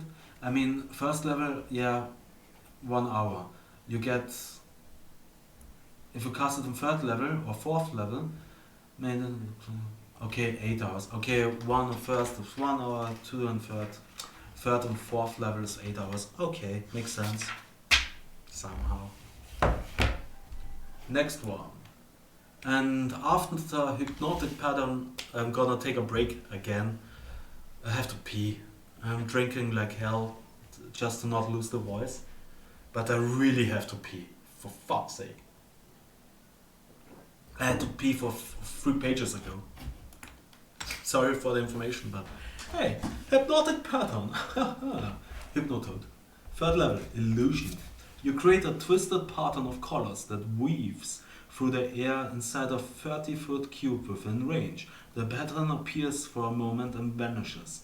Each creature in the area who sees the pattern must make a wisdom saving throw. On a failed save, the creature becomes charmed for the duration. While charmed by the spell, the creature is incapacitated and has a speed of 0. The spell ends for an unaffected creature if it takes any damage or if someone else uses an action to shake the creature out of its stupor. 30-foot cube within range. So you're in a bar. 30 foot, so it's a bit smaller, but still, you're in a bar.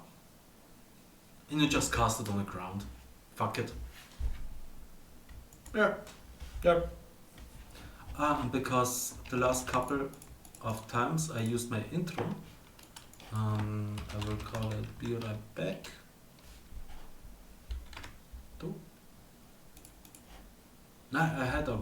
Sorry. I'll be right back.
Alrighty datty. I checked it. We are on page 252. And we got some. Always forget the number. Hey, you can hear me. Okay. Appendix.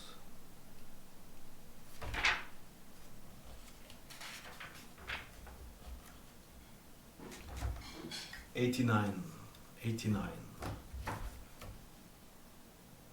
37? Is it really right? Yeah, I'm on. Oh no, ha ha ha ha. Yeah, hey. 37. I'm more than half done with it. So, we are on I. And I like Ice Storm. 4th level evocation. A hail of rock-hard ice pounds to the ground in a 20-foot radius, 40-foot high cylinder, centered on a point within range.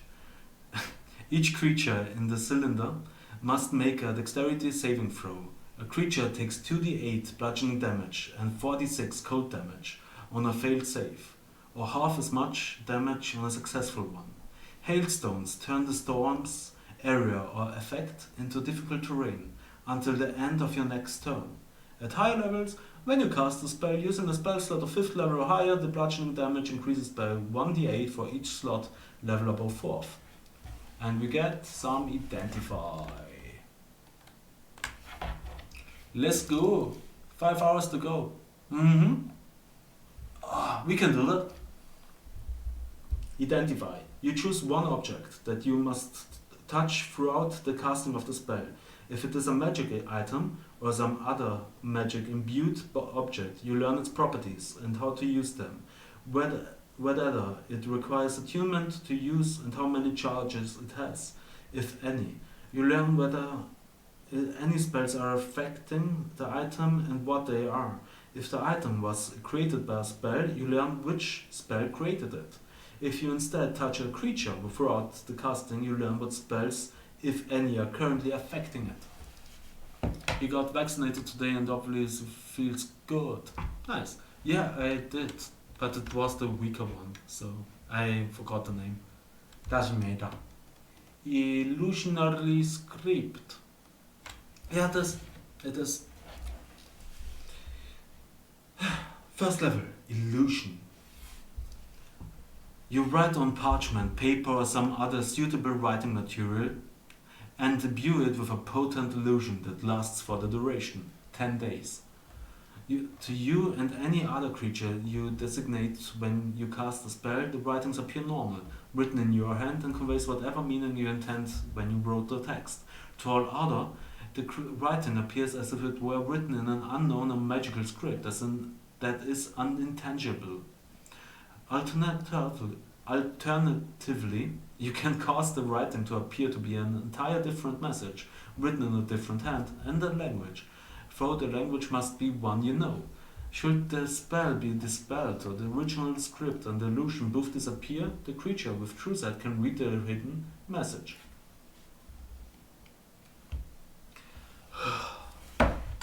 Again, longer one, and I can't really make it bigger, but hey, I have to read it clearly. Imprisonment, 9th level, abjuration. You create a magical restraint to hold a creature that you can see within range. The target must succeed on a wisdom saving throw or be bound by the spell. If it succeeds, it is immune to the spell. If you cast it again, while affected by the spell, the creature doesn't need to breathe, eat, or drink, and it doesn't age. Divination spell can't locate or perceive the target. Imprisonment, Einkerkerung. Yep.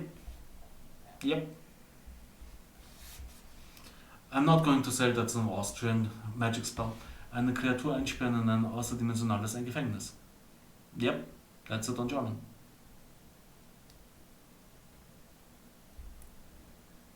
Imprisonment.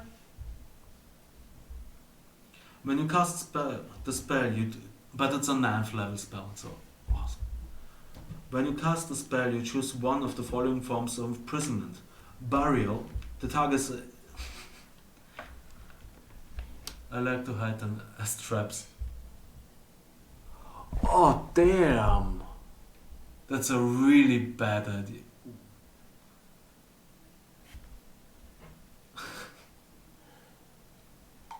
Shiva, please, my water.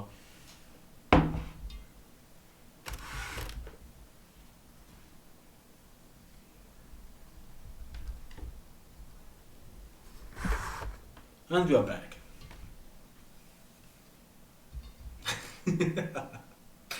Always find my trap. Do you play the game with passive perception? So just being present makes me, oh, a trap. Oh, a bad trap.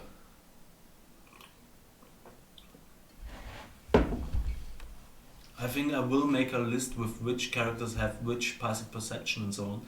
But if there's a trap, they have to search for it. I'm sorry.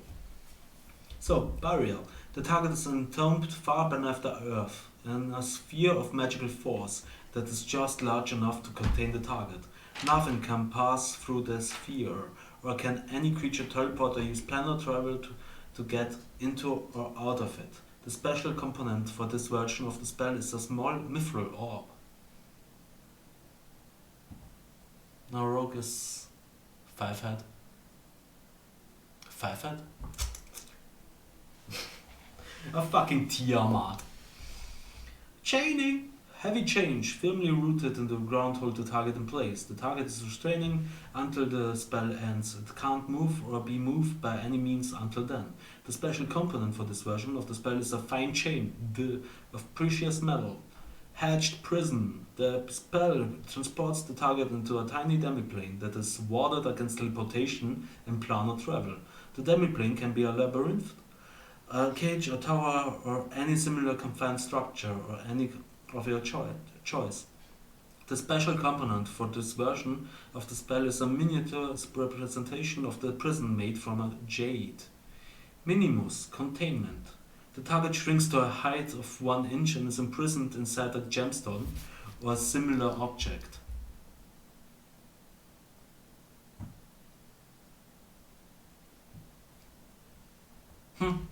It has more versions, if I see it right.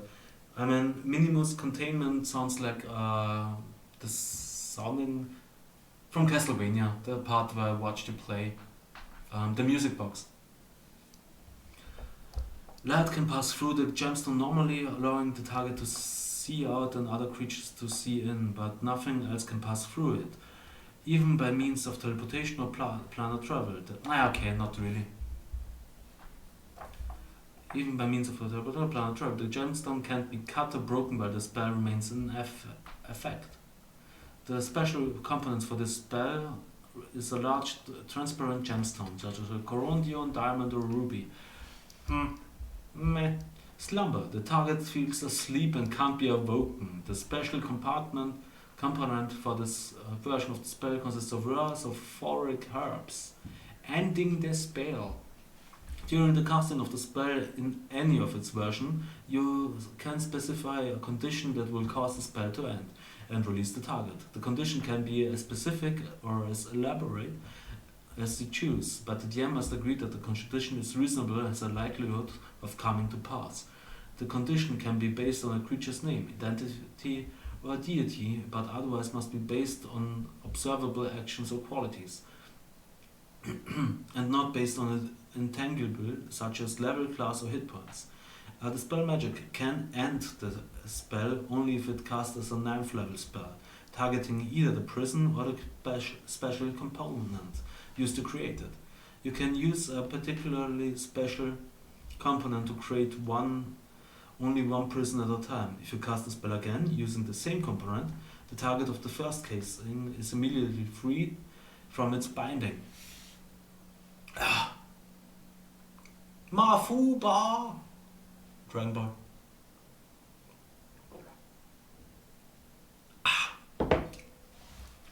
Incendiary. I'm sorry. We are done with imprisonment. Incendiary. And also about Einkerkern. Maybe they just changed the spell in between.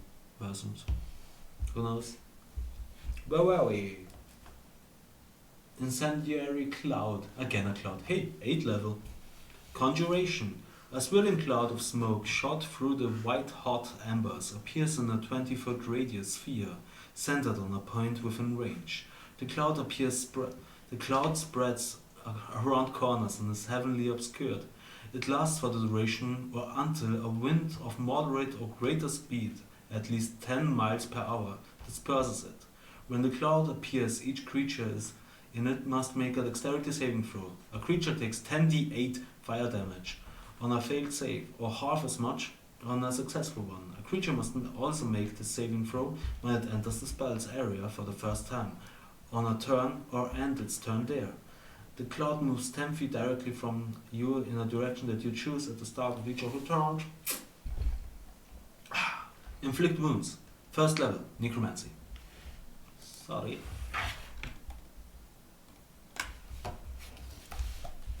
Make a melee spell attack against a creature you can reach. On a hit, the target takes 3d10 necrotic damage. At higher levels, when you cast a spell using a spell slot of 2nd level or higher, the damage increases by 1d10 for each slot level above 1st. Insect Plague. 5th level, Conjuration.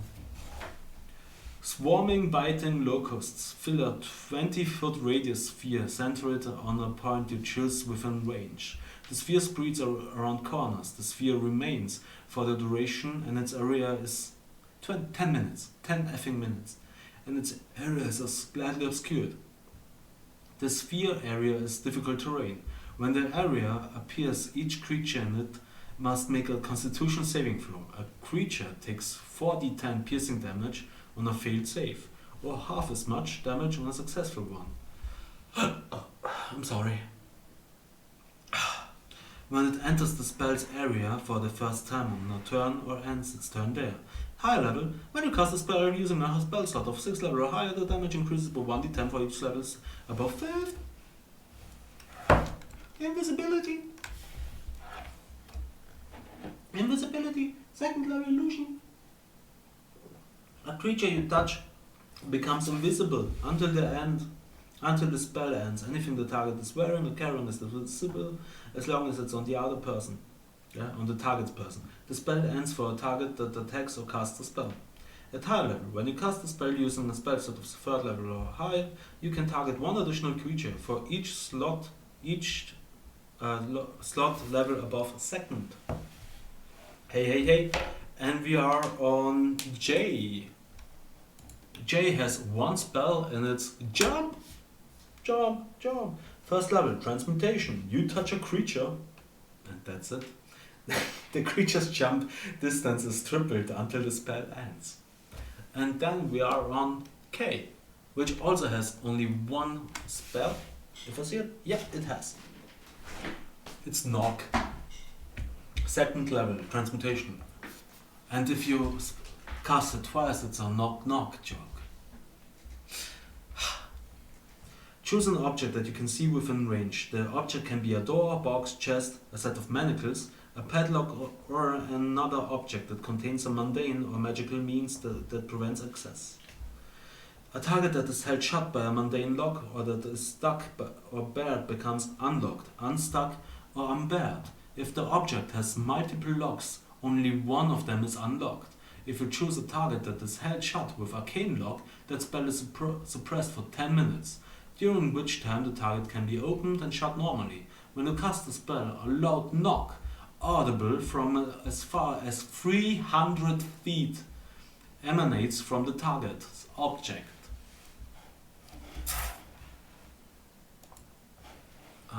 Really sorry.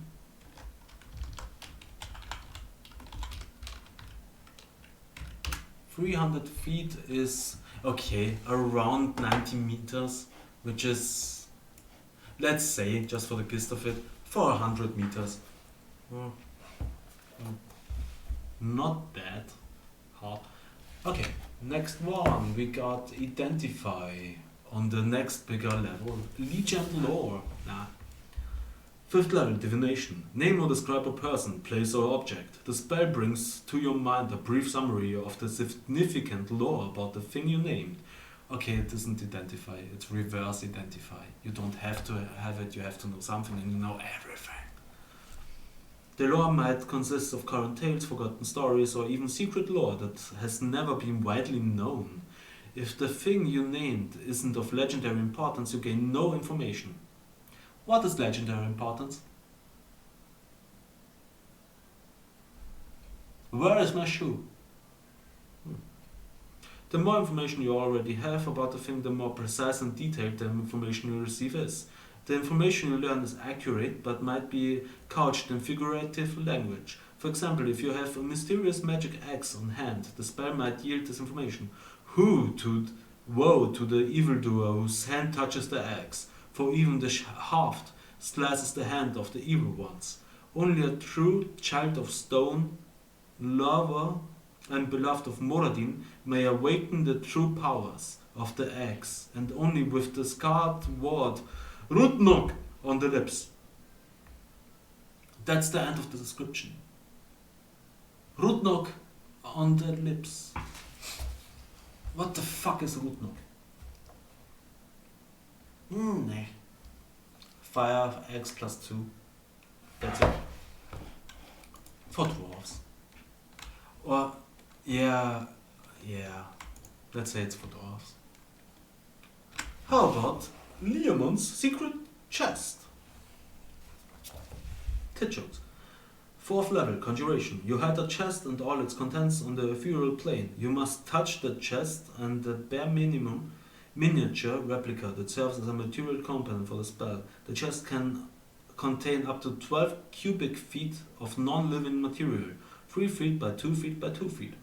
While the chest remains on the ethereal plane, you can use an action and touch the replica to recall the chest. It appears in an unoccupied space on the ground. Within 5 feet of you, you can send the chest back to the ethereal plane by using an action and touching both the chest and the replica.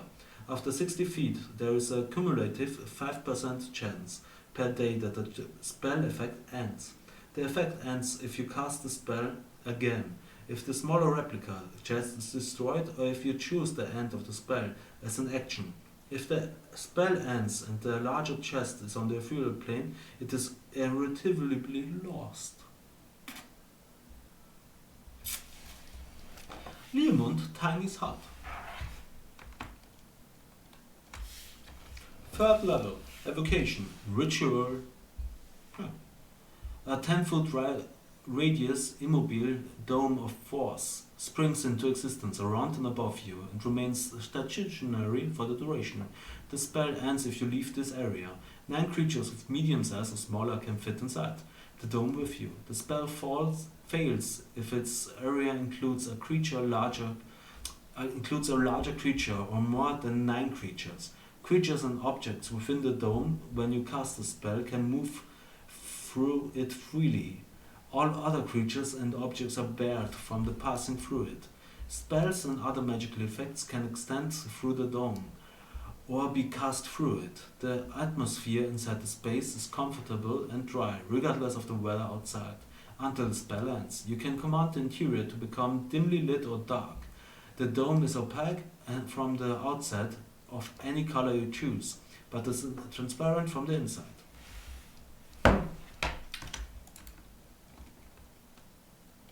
Lesser restoration. 2nd level, abjuration. You touch a creature and you can end either one disease or one condition afflicting it. The condition can be blinded, even paralyzed or poisoned. Levitate. Poor man's fly. 2nd level, transmutation. One creature or loose object of your choice that you can see within range rises vertically up to 20 feet and remains suspended there for the duration. The spell can levitate a target that weighs up to 500 pounds. An unwilling creature that succeeds in a constitution saving throw is unaffected. The target can move only by pushing or pulling against a fixed object or surface within reach, such as a wall or ceiling, which allows it to move as if it were climbing. You can change the target's altitude by up to 20 feet in either direction on your turn. If If you are the target, you can move up or down as part of your move. Otherwise, you can use your action to move that target, which must remain within the spell's range. When the spell ends, the target floats gently to the ground if it is still aloft. Oh, you can't put it up to 60 feet into the air and just drop it. How about some light? Evocation, cantrip. You touch one object that is no longer than 10 feet in any dimension. Until the spell ends, the object sheds bright light on a 20-foot radius and dim light on an additional 20 feet. The light can be colored as you like, completely covering the object with something opaque, blocks the light. The spell ends if you cast it again, or dismiss it as an action. If you target an object held or worn by a hostile creature, that creature must succeed on a dexterity saving throw to avoid the spell. There's a cat somewhere. Lightning Arrow. 3rd level. Transmutation. Next time you make a ranged weapon attack during the spell duration, the weapon ammunition or the weapon itself, if it's a thrown weapon, transforms into a bolt of lightning. Make the attack roll as normal. The target takes 48 damage on a hit or half as much on a miss. Nice. Instead of the weapon's normal damage. Whatever you hit or miss, each creature within 10 feet of the target must make a dexterity saving throw. Each of these creatures take 2d8 lightning damage on a failed save, or half as much damage on a successful one. The piece of ammunition or weapon then returns its normal form. At higher levels, when you cast the spell using a spell slot of 4th level or higher, the damage for both effects of the spell increased by 1d8 for each level above 3rd. Oh, fuck me. Oh, it's hurting. My back.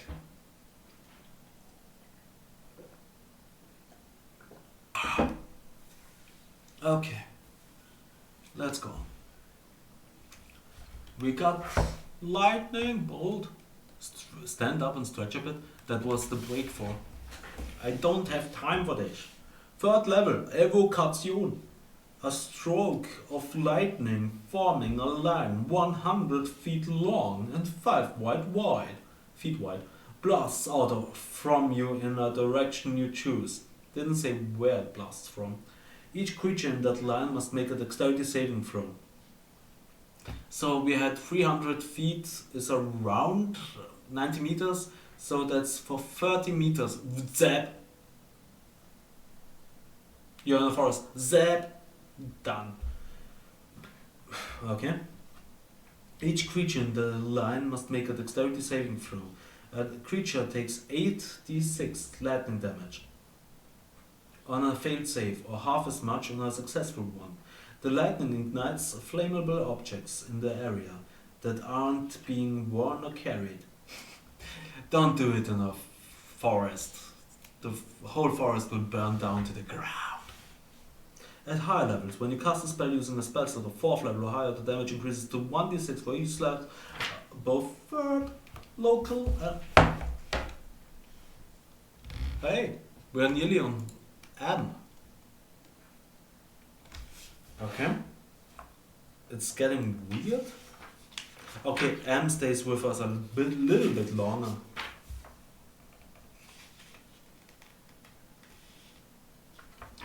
Just want to check it. We have 4 more for L. Then we have 1 page, 2 page, 3 pages, 4 pages, 5 pages for M. Yeah. Weird. Okay. 57.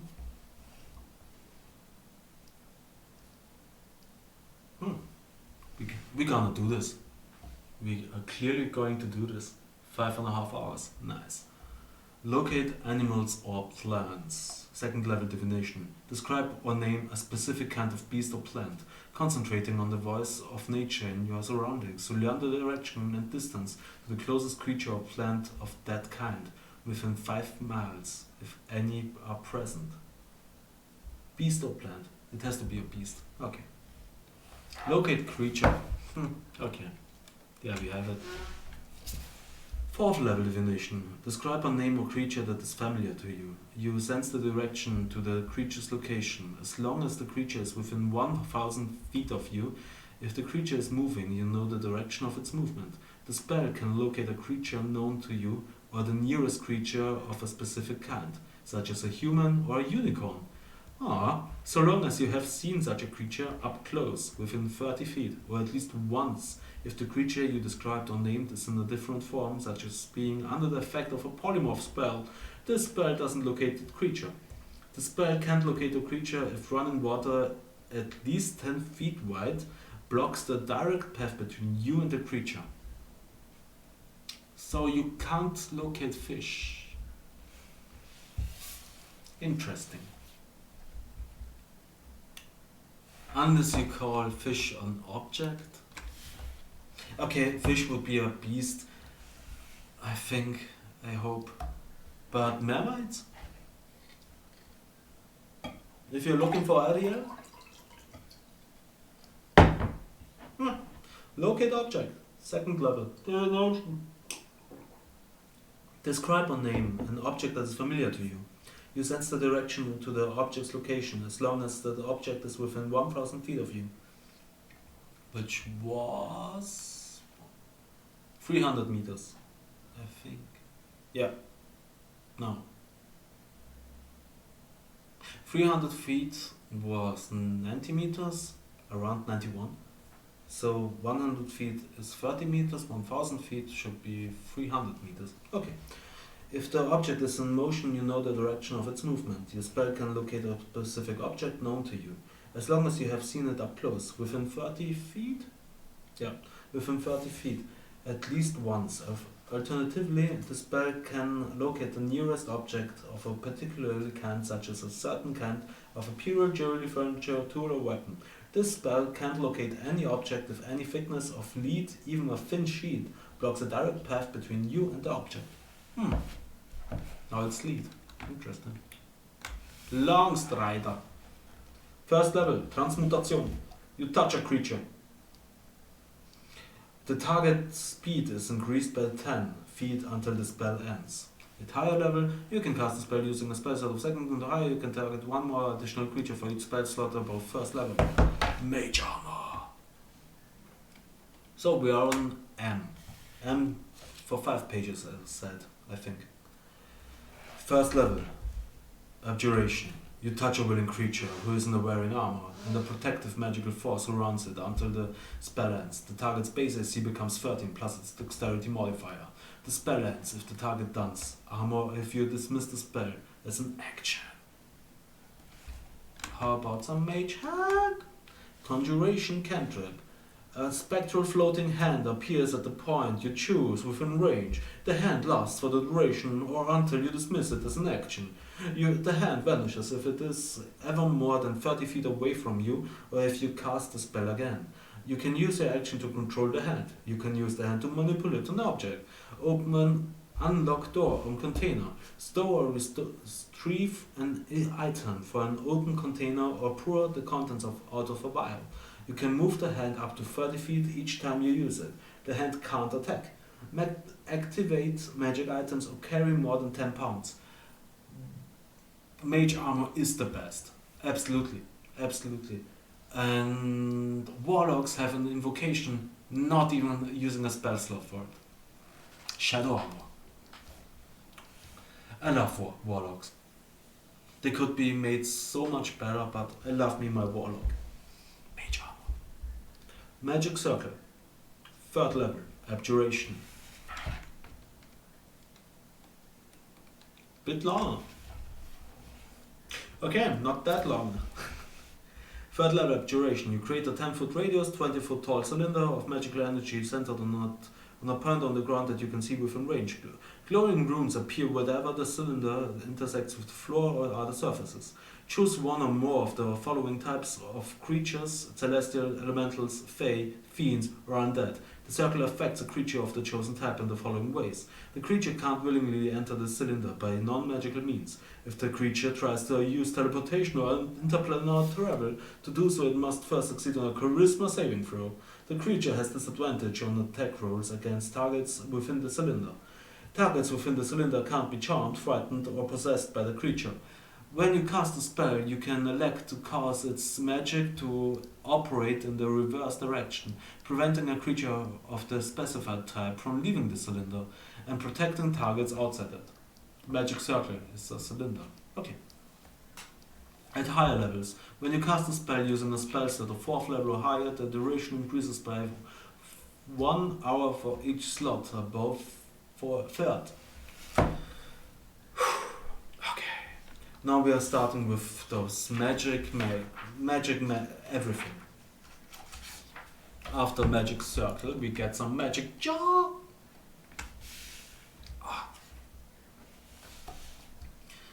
Magic Jar, 6th level, Necromancy. Your body falls into a catatonic state as your soul leaves it and enters the container you used for the spell's material component.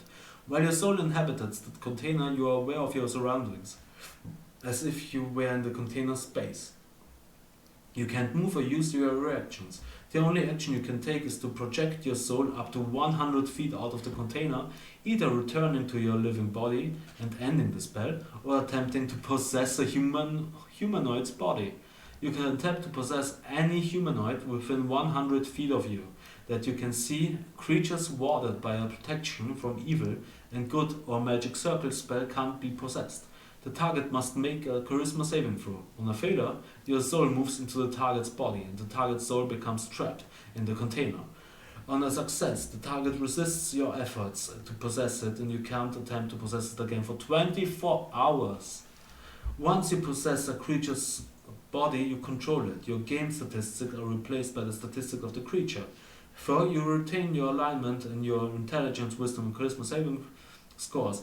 You retain the benefit of your own class features. If the target has any class levels, you can't use any of its class features. Meanwhile, the possessed creature's soul can perceive from the container, using its own senses, but it can't move or take actions at all.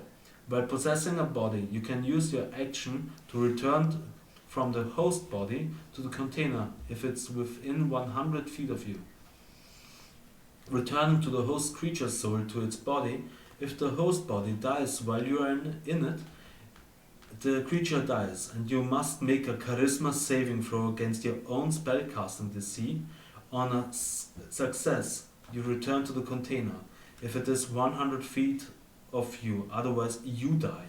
If the container is destroyed or the spell ends, your soul immediately returns to your body. If your body is more than 100 feet away from you, or if your body is dead when you attempt to return to it, you die. If another creature's soul is in the container when it is destroyed, the creature's soul returns to its body if the body is alive, and within 100 feet. Otherwise, the creature dies. When the spell ends, the container is destroyed. The spell could be used, really misused, in so many ways. I understand why it's that long. Damn! Yeah, again, Necromancy. Necromancy is fun. Fun for the whole family. Twice. Magic Missile, 1st level evocation. You create 3 glowing darts of magical force. Each dart hits a creature of your choice that you can see within range. A dart deals 1d4 plus 1 force damage to its target. The darts all strike simultaneously and you can direct them to hit one creature or several. At higher levels, when you cast a spell using a spell slot of 2nd level or higher, the spell creates 1 more dart for each slot level above 1st. We got some visual, now some mouth.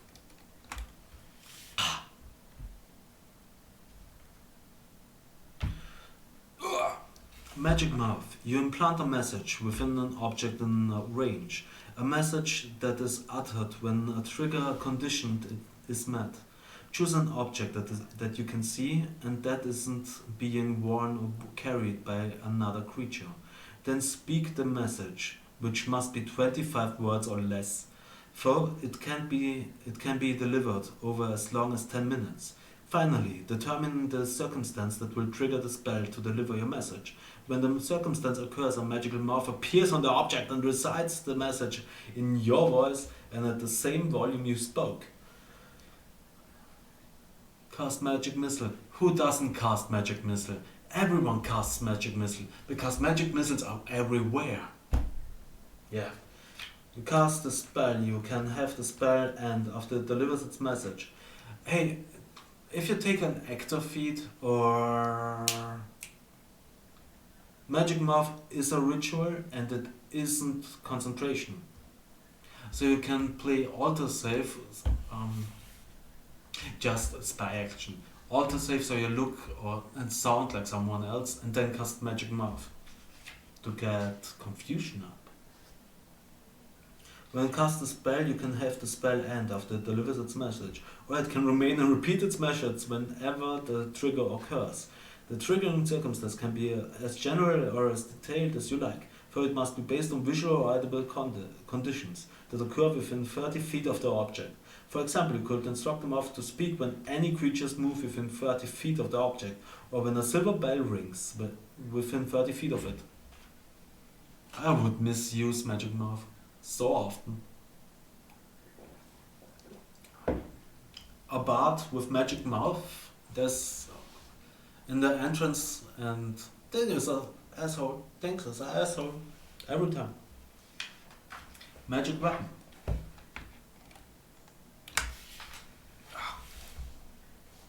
Second level transmutation. You touch a non-magical weapon. Until the spell ends, that weapon becomes a magic weapon with a +1 bonus to attack rolls and damage rolls. At higher levels, when you cast a spell using a spell slot of 4th level or higher, the bonus increases to +2. When you use a spell slot of 6 or higher, the bonus increases +3.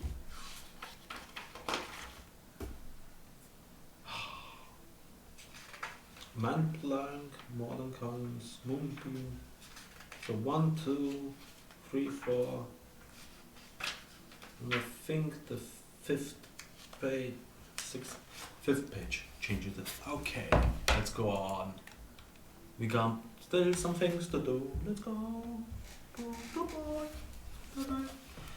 Major image, 3rd level illusion. You create the image of an object, a creature, or some other visible phenomenon that is no larger than a 20-foot cube. The image appears at a spot that you can see within range and lasts for the duration. It seems completely real, including sound, smells, and temperature appropriate to the thing depicted. You can't create sufficient heat or cold to cause damage. A sound loud enough to deal thunder damage or deafen a creature, or a smell that might sicken a creature, like Troglug's stench. As long as you are within range of the illusion, you can use your action to cause the image to move to any other object within range. As the image changes location, you can alter its appearance so that its movement appears natural for the image. For example, if you create an image of a creature and move it, you can alter the image so that it begins to be walking similarly. You can cause the image to make different sounds at different times, even making it carry on a conversation for people. Physical interactions with the image reveals it to be an illusion, because things can pass through it. A creature that uses its action to examine the image can determine that it is an illusion. With successful intelligence investigation check against a spell save DC, if a creature discerns the illusion for what it is, the creature can see through the image and its other sensory qualities become faint to the creature. At higher levels, when you cast a spell using a spell slot of 6th level or higher, the spell lasts until dispelled without requiring your concentration.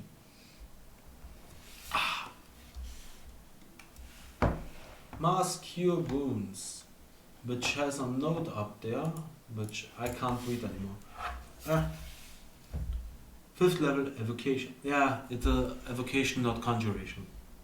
A wave of healing energy washes out from a point of your choice within range. Choose up to 6 creatures in a 30-foot radius sphere centered on that point. Each target regains hit points equal 3d8 plus a spellcasting ability modifier.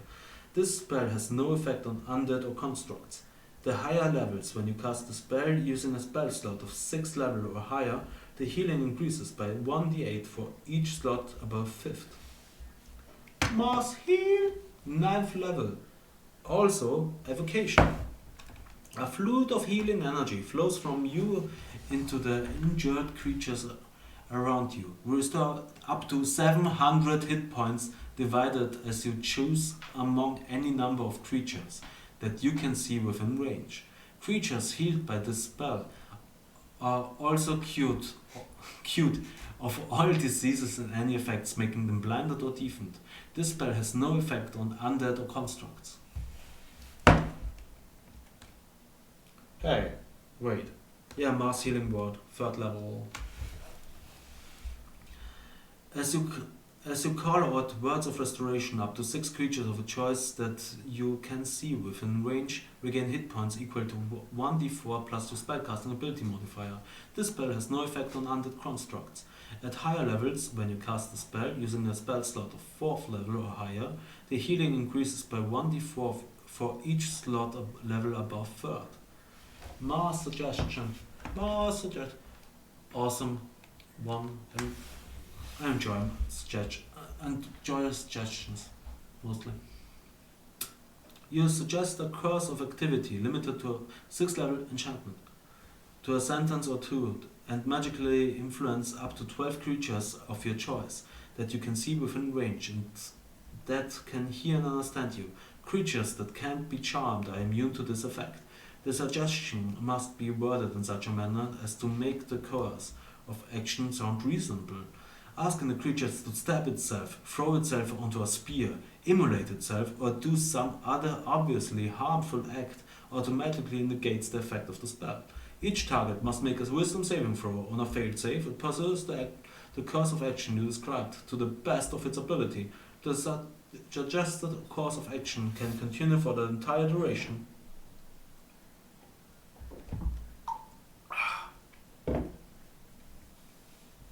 If the suggested activity can be completed... Hey Shiva, you okay?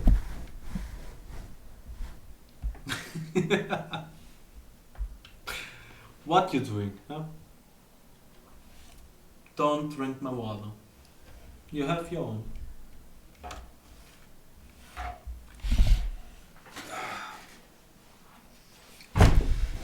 I'm sorry. Where were we? Mass suggestion. You can also specify conditions that will trigger a special activity during the duration. For example, you might suggest that a group of soldiers give all their...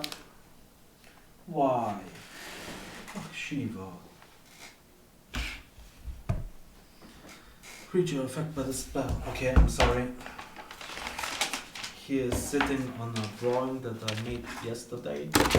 But if you wanna see some pussy, you can get and see again. Shiva.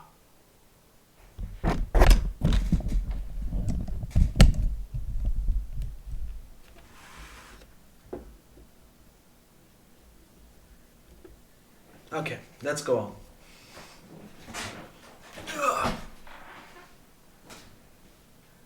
And he's gone.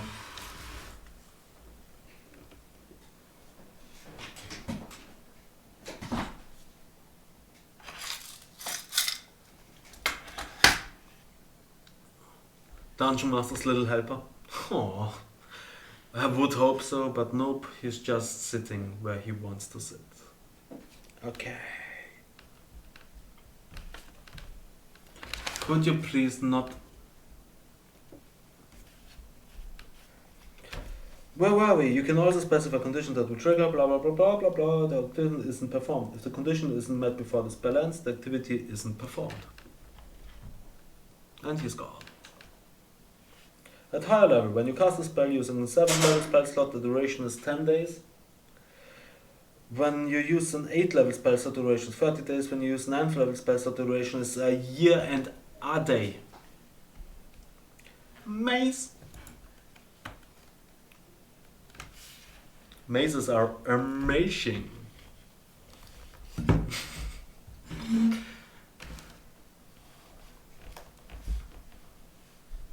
Okay, going on. Maze, 8th level, conjuration. You banish a creature that you can see within range into a labyrinth, demiplane. The target remains there for the duration or until it escapes the maze. The target can use its action to attempt to escape. When it does so, it makes a DC 20 intelligence check. If it succeeds, it escapes, and the spell ends. A Minotaur or Goristro demon automatically succeeds. Interesting. When the spell ends, the target reappears in the space it left, or if that space is occupied, in the nearest unoccupied space. Melt into stone. You step into a stone object or a surface large enough to fully contain your body, melting yourself and all the equipment you carry with the stone for the duration. Using your movement, you step into the stone at a point you can touch. Nothing of your presence remains visible, otherwise detectable by non-magical senses. When merged with the stone, you can't see what occurs outside it, and any wisdom perception checks you make to hear sounds outside it are made with disadvantage. You remain aware of the passage of time, and you can cast spells on yourself while merged into the stone. You can cast spells? Wait, it's not concentration? It's just 8 hours, whoosh, I can walk through stones, bitches, and it's gone. You can use your movement to leave the stone where you entered it, which ends the spell. You otherwise can't move. What? Minor physical damage to the stone doesn't harm you, but its particular destruction or change in its shape to the extent that you no longer fit within it, spell you and deals 6d6 bludgeoning damage to you. The stone's complete destruction, transmutation into a different substance, expels you and deals 50 bludgeoning damage to you. If expelled, you fall prone in an occupied space, closest to where you first entered. Damn. So, earthquake against... Are you alright? Sorry, didn't mean to disturb you. So, melt into stone. Okay, we are on Melf Acid Arrow. Never heard of this spell before. Really weird. Second level, Evocation. A shimmering green arrow streaks toward a target within range and bursts into a spray of acid. Make a ranged spell attack against the target. On a hit, the target takes 4d4 acid damage immediately and 2d4 acid damage at the end of its next turn. On a miss, the target splashes the target with... On a miss, the arrow splashes the target with acid for half as much on initial damage and no damage at the end of its next turn. So on a miss it's 2d4, which isn't that bad, I think. At higher level, when you cast a spell using a spell slot of 3rd level, the damage both initial and later increases by 1d4 for each slot, level above 2nd. If your friends are petrified and they are missing an arm or have scratches around their faces and normally would die or really be hurt, mending is awesome.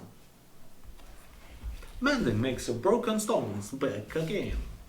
Mending's transmutation cantrip. The spell repairs a single break or tear in an object you touch, such as a broken chain link, 2 halves of a broken key, a torn cloak, or a leaking wineskin, as long as the break or tear is no larger than 1 foot in any dimension. You mend it, leaving it no trace for former damage. This spell can physically repair a magic item or construct, but the spell can't restore magic to such an object. How about a message? Transmutation cantrip. You point your finger toward a creature within range and whisper a message. Then the target and only the target hears the message and can reply in a whisper that only you can hear. You can cast the spell through solid objects if you are familiar with the target and know it is beyond the barrier. Magical silence, 1 foot of stone, 1 inch of common metal, a thin sheet of lead, or 3 feet of wood blocks the spell. The spell doesn't have to follow a straight line and can travel freely around corners and through openings.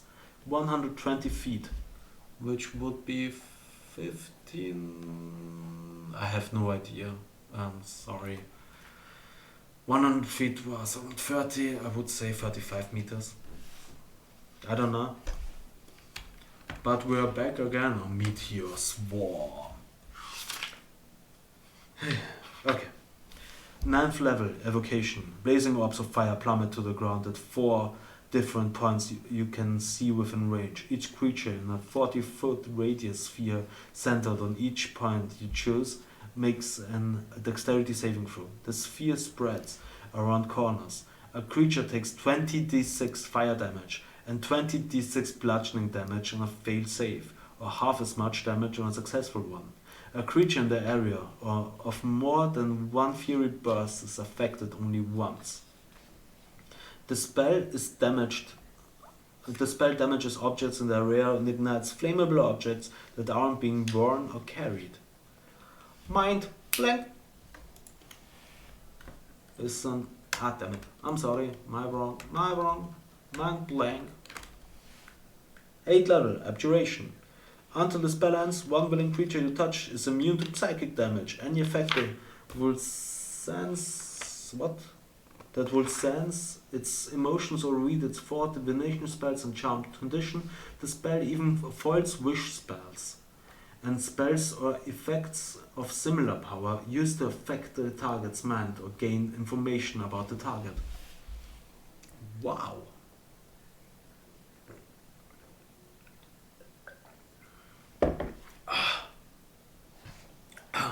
Damn it. Minor illusion. Illusion cantrip. Now that's bigger. You create a sound or an image of an object within range that lasts for the duration. The illusion also ends if you dismiss it as an action or cast the spell again. If you create a sound, its volume can range from a whisper to a scream. It can be your voice, someone else's voice, a lion's roar, a beating of drums, or any other sound you choose. The sound continues unabated throughout the duration, or you can make discrete sounds at different times before the spell ends. If you create an image of an object such as a chair, muddy footprints, or small chests, it must be no larger than a 5-foot cube. The image can't create sound, light, smell, or any other sensory effect. Physical interaction with the image reveals it to be an illusion, because things can't pass through it. If a creature uses its action to examine the sound or imagine, the creature can determine that it is an illusion. With a successful intelligence investigation check against the spell save DC, if a creature discerns the illusion for what it is, the illusion becomes faint to the creature. It just disappears. Mirage Arcane. Never heard of it. 7th level illusion. 10 days. You make terrain in an area up to 1 mile square look, sound, smell, or even feel like some other sort of terrain. The terrain's general shape remains the same. However, open fields or a road could be made to resemble a swamp, hill, crevasses, or some other difficult or impassable terrain. A pond can be made to seem like a grassy meadow. A precipice, like a gentle slope, or a rock-strewn gully, like a wide and smooth road. Similarly, you can alter the appearance of structures, or add them where none are present. The spell doesn't disguise, conceal, or add creatures. The illusionary includes audible, visual, tactical, and olfactory elements, so it can turn clear ground into difficult terrain, or vice versa, or otherwise impede movement through the area. Any piece of the illusionary terrain, such as a rock or a stick that is removed from the spell's area, disappears immediately. Damn! Creatures with true sets can see through the illusion to the terrain's true form. However, all other elements of the illusion remain, so while the creature is aware of the illusion's presence, the creature can still physically interact with the illusion. Is it an illusion if it's real? If you find an apple and eat it, you get filled, like with this description. But Sounds weird.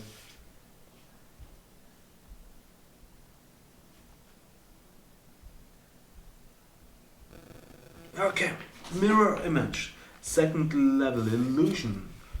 Three illusionary duplicates of yourself appear in your space. Until the spell ends, the duplicates move with you and mimic your actions.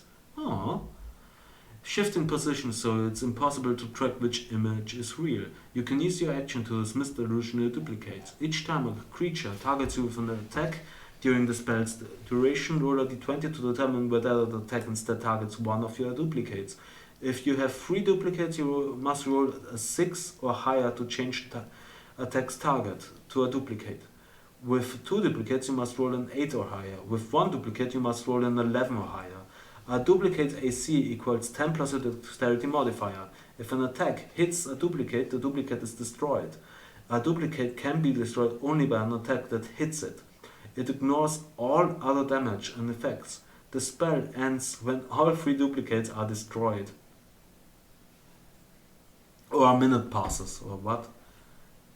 Psychosomatic can feel like it is real. Yeah, I know, it can. But here it does. So even if you know that it isn't real, you can still touch the fake stick and throw it at someone, and it would make damage. You have to roll for the stick if you touch the illusion stick. I mean, I think I read something about it being more from the Shadowfell. For the high illusion spells, they're really using material from the Shadowfell to make it more real.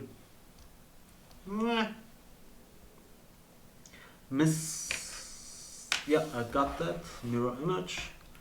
Mirror image is a second level spell. Nice. Misled. Wait till you read up for willpower to adopt if it's real, bro. Wait.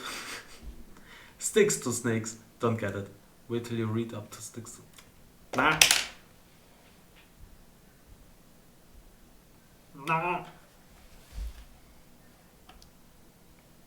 Misled.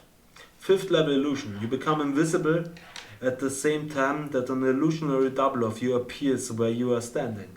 The double lasts for the duration, but the invisibility ends if you attack or cast a spell. Concentration 1 hour. You can use your action to move your illusionary double up to twice your speed and make it gesture, speak, or behave in whatever way you choose.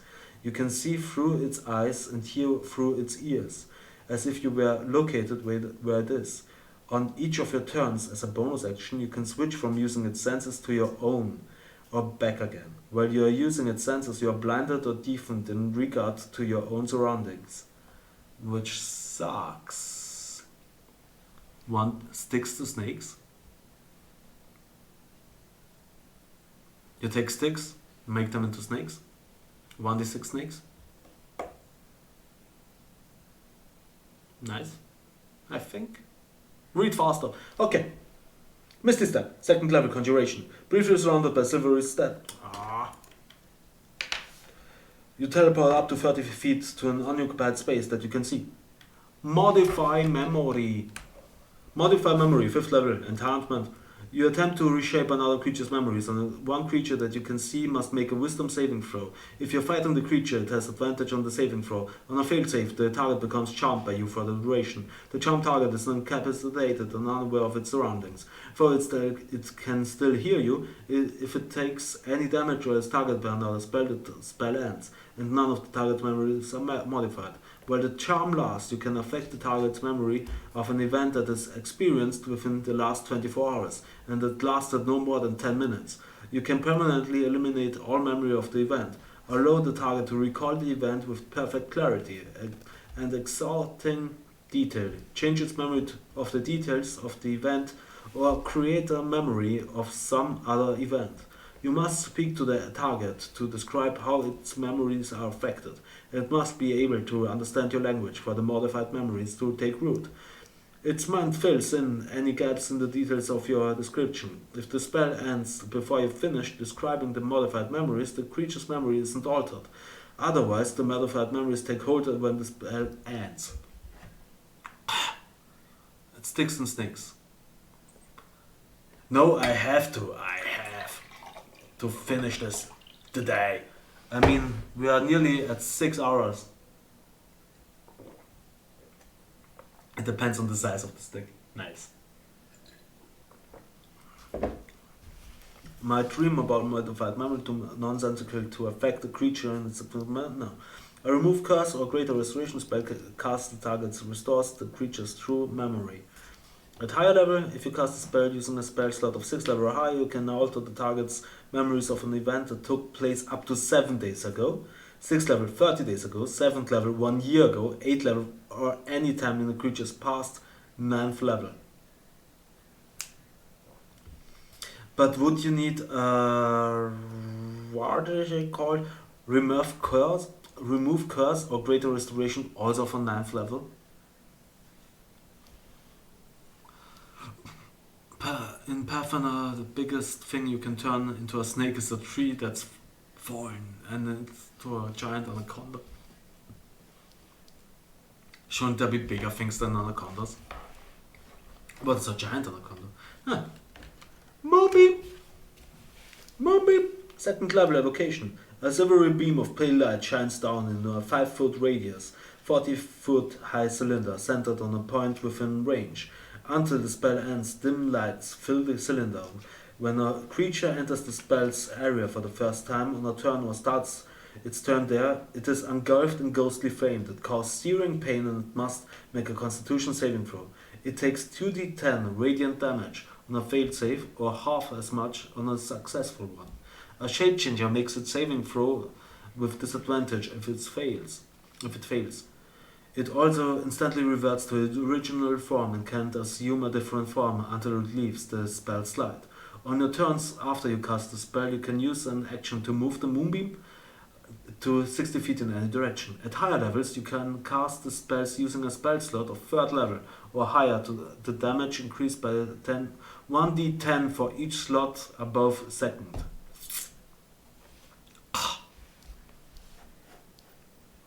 One anaconda or the red anaconda? Kolossale Würgelschlange. Kolossale Würgelschlange. That's what they called my dick. No, not sorry. Okay. Moonbeam. Mordenkain's Faithful Hound. 4th level, Conjuration. You conjure a phantom watchdog in an unoccupied space that you can see within range, where it remains for the duration until you dismiss it as an action or until you move more than 100 feet away from it. The hound is invisible to all creatures except you and can't be harmed. When a small or larger creature comes within 30 feet of it without first speaking to the password you can specify when you cast the spell.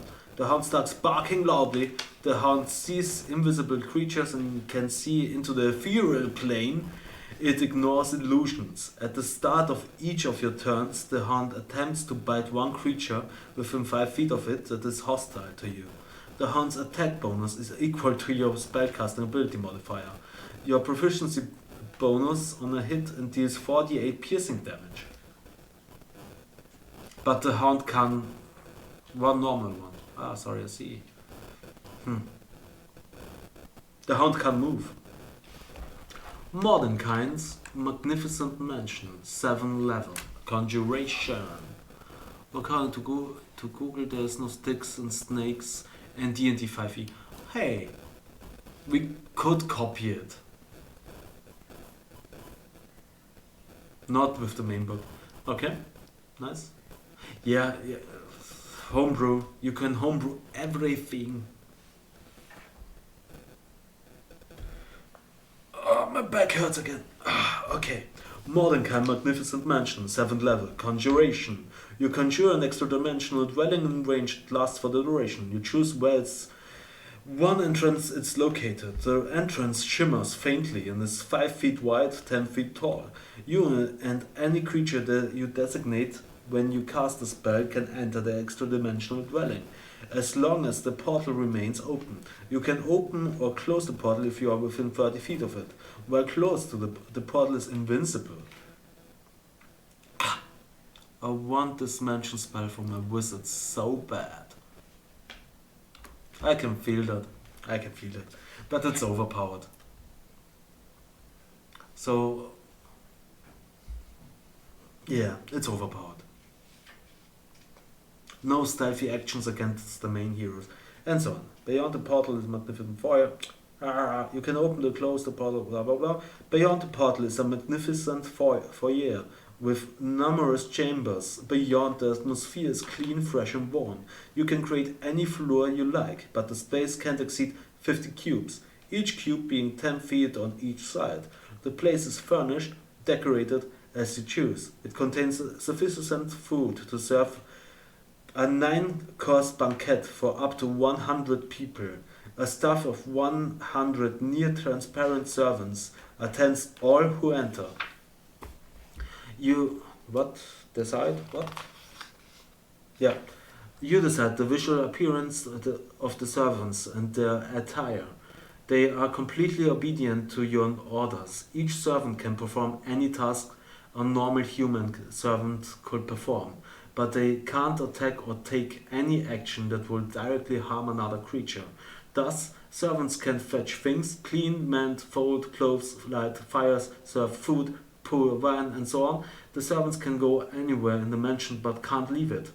Aww. Magical home. What I wanted to mention? The mansion was a home for almost every party I know. I don't know any sorcerer wizard who doesn't have this mansion. Now, yeah, magical homes. You can't be attacked while sleeping. There's nothing that bad that can happen to you. The servants can go anywhere in the mansion but cannot leave it. Furnishings and other objects created by the spell dissipate into smoke if removed from the mansion. When the spell ends, any creatures inside the extra-dimensional space can expel into the open spaces nearest to the entrance. And casting time is 1 minute. So you could... Oh, he's casting it. Ooh, an arrow in his leg. Concentration. Check. Mordenkind's private sanctum. 4th level. Abjuration.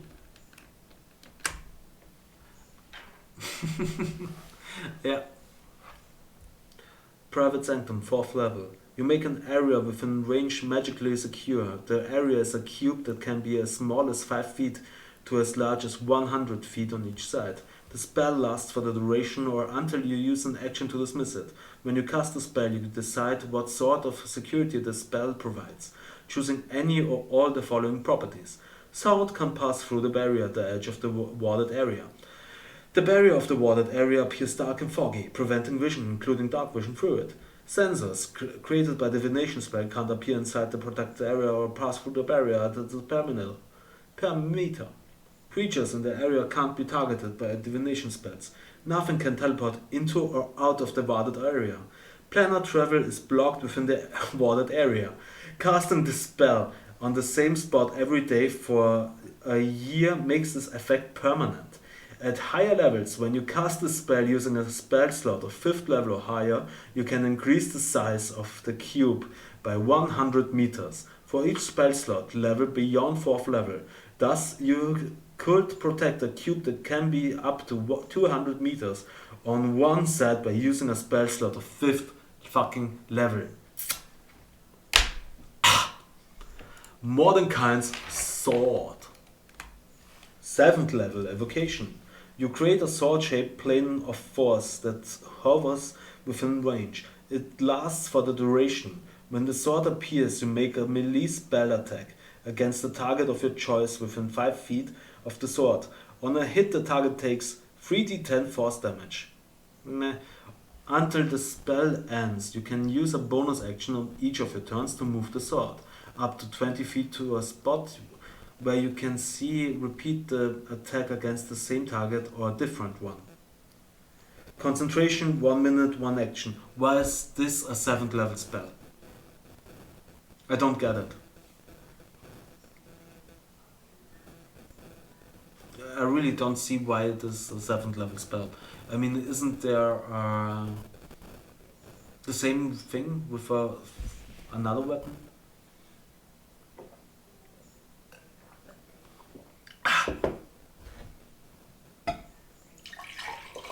If you would have to choose between Mordenkainen's Magnificent Mansion, which is the 7th level, and Flying Sword.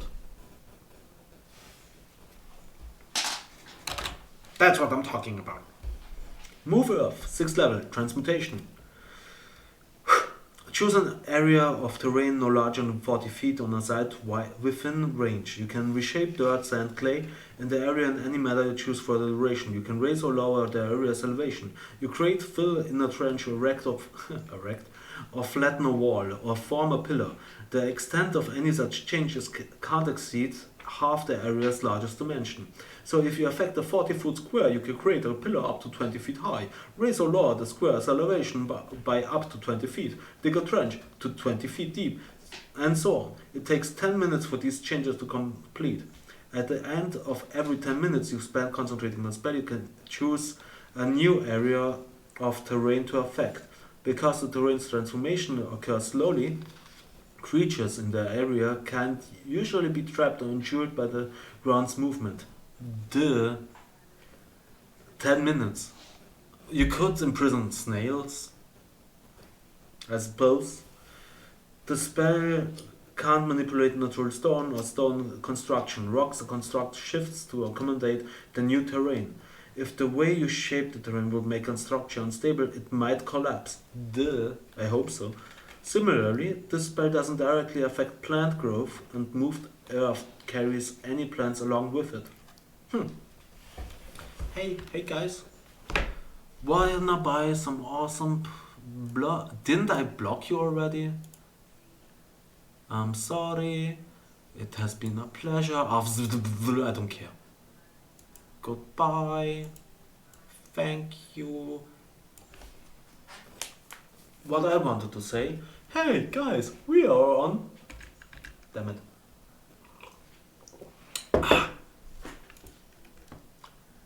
Move Earth. Sorry, missed to. Yeah. Non-detection on the capital N. 3rd level, Abjuration. For the duration you had a target that you touch from a divination magic. The target can be a willing creature or a place or an object no longer than 10 feet in any dimension. The target can't be targeted by any divination magic or perceived through magical scrying sensors. Nice. Nystul's Magic Aura. 2nd level. A bit longer.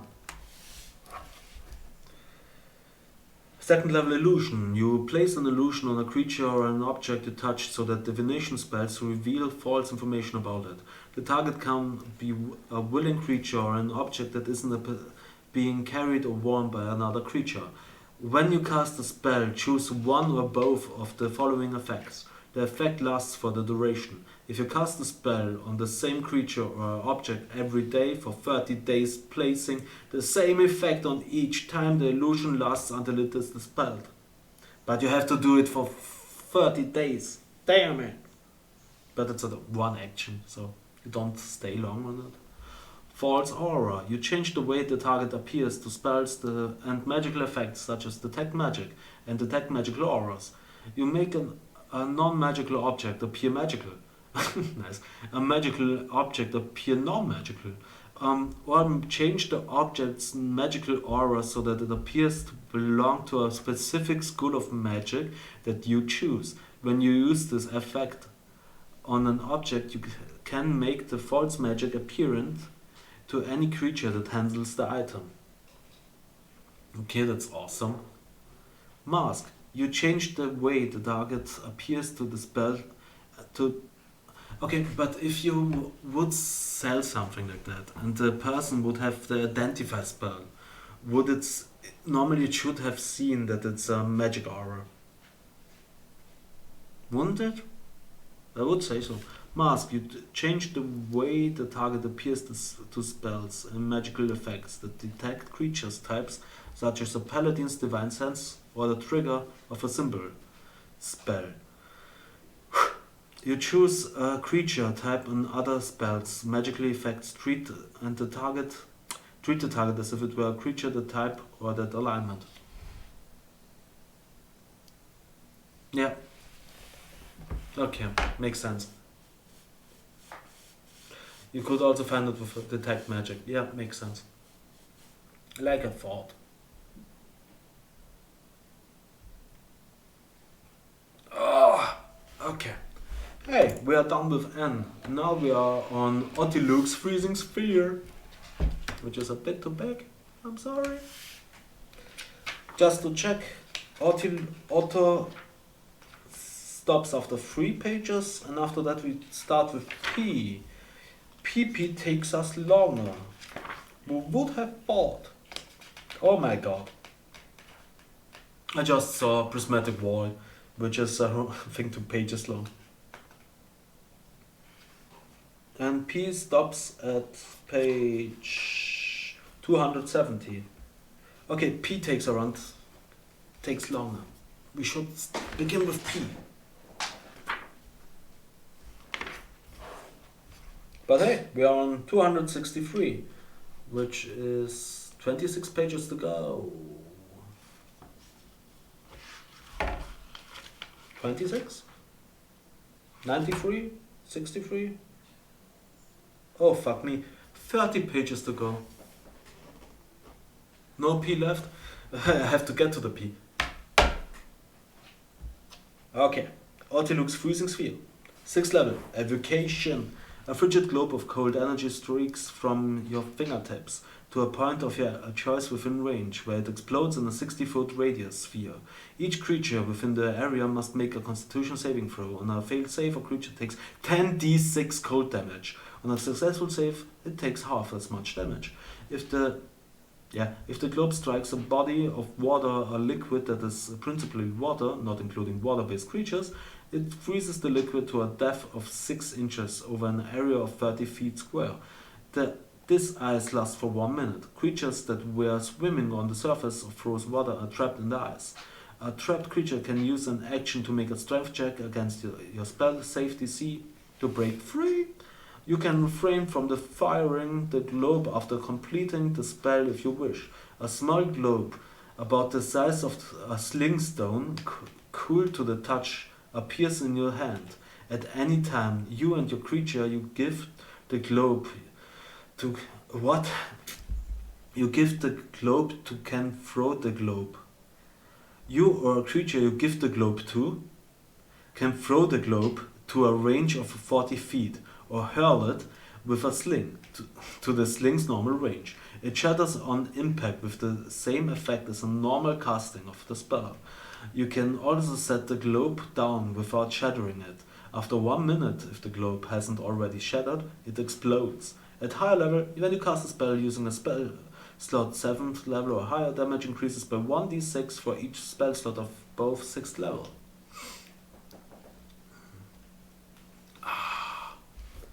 The campaign I'm working on, I was like, wow, I have a good name. Jesus, I'm so... What? I missed something. Blood and Honor? Wait a minute, I missed something. Was already on this toilet, Snow P. Reading marathon. Yeah. Jesus, I'm so dumb. Hey, I'm just on 6 hours and 60 minutes. As I'm age, I wanted to name the campaign I'm working on and was like, wow, I have a good name. The letter O. Eine Nachricht wurde zurückgehalten wegen identitätsverletzend erlauben. I'm sorry. Hype for O, the letter O. So Blood and Honor. Then Leandro said that's very 222 like. And there was something. World War II? Blut und Stolz? Blut und Ehre. Yeah. But hey, it has a ring to it.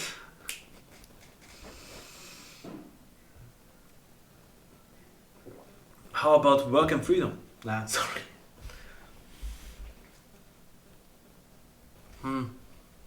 But some equivalent of it. So Bloody Honor.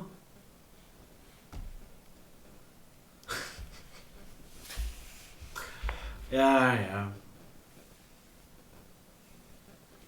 Bloody honor. Honor and blood makes it a bit better.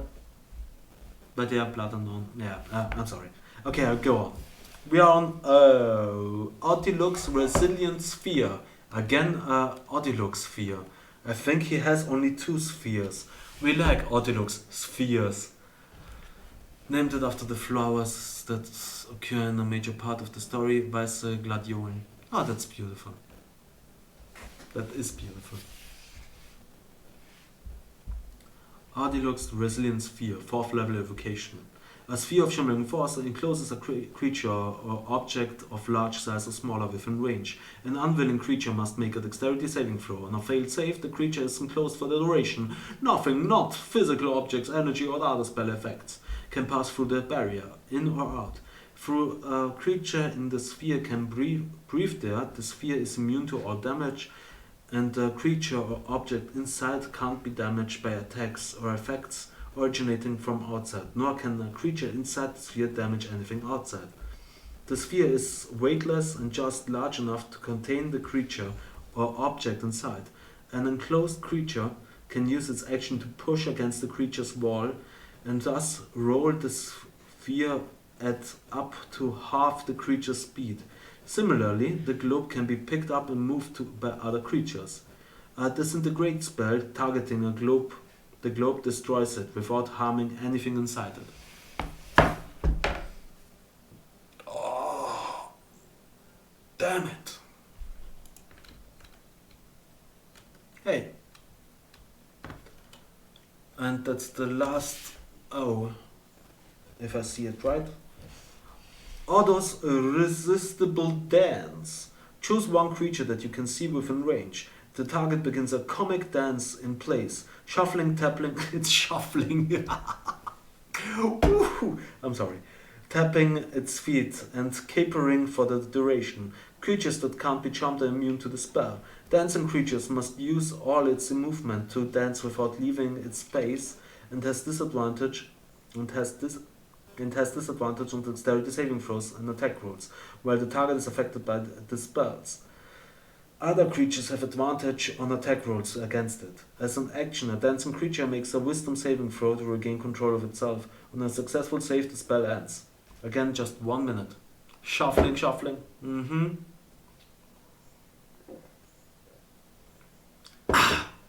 And hey, we are on P. And P stays with us for the next 7 pages.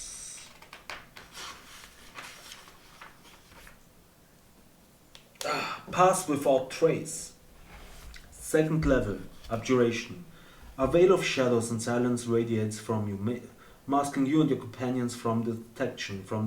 For the duration, each creature you choose within 30 feet of you, including you, has a +10 bonus to dexterity, stealth checks, and can't be traced except by magical means. A creature that receives this bonus leaves behind no tracks or other traces of its passage.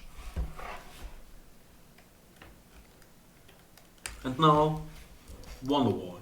Pass Wall, 5th level, Transmutation. A passage appears at a point of your choice that you can see on a wooden, plaster, or stone surface, such as a wall, a ceiling, or a floor. Within range and lasts for the duration. You choose the opening's dimension up to 5 feet, 8 feet tall, and 20 feet deep. The passage creates no instability in the structure surrounding it. When the opening disappears, any creature or object still in the passage created by the spell is safely ejected to an unoccupied space nearest to the surface on which the space cast the spell. Okay. Phantasmal Force. You craft an illusion that takes root in the 2nd level illusion. 2nd level? Cool. Mind of a creature that you can see within range. The target must make an intelligence saving throw. On a failed save, you create a phantasmal object, creature, or other visible phenomenon of your choice that is no larger than a 10-foot cube and is perceivable only to the target for the duration. This spell has no effect on undead or constructs.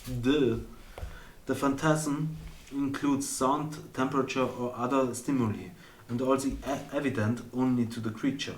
The target can use its action to examine the phantasm, with an intelligence investigation check against your spell safety DC. If this check succeeds, a target realizes that the phantasm is an illusion and the spell ends. While a target is affected by the spell, the target treats the phantasm as it were real. The target rationalizes any illogical outcomes from interacting with the phantasm. Phantasm. Unlimited Blade works, Fates the Night. That's where I got the word from. For example, a target attempting to walk across a phantasmal bridge that spans a chasm falls. Once it steps onto the bridge, if the target survives the fall, it still believes that the bridge exists and comes up with some other explanation for its fall. It was pushed, it slipped, or a strong wind might have knocked it off. In effect, the target is so convinced that the phantasm reality that it can even take damage from the illusion. A phantasm created to appear as a creature can attack the target. Similarly, a phantasm created to appear as fire, a pool of acid or lava, can burn the target. Each round on your turn, the phantasm can deal 1d6 psychic damage to the target if it's in the phantasm area, or within 5 feet of phantasm, provided that the illusion is of a creature or a hazard that could logically deal damage, such as by attacking, the target perceives the damage as a type appropriate to the illusion. So, Phantasmal Force is a second level illusion, and it already goes in this direction. But now we get Phantasm Killer, again with a note. Let's see, 4th level illusion. You tap into the nightmares of a creature you can see within range and create an illusionary manifestation of its deepest fears, visible only to that creature.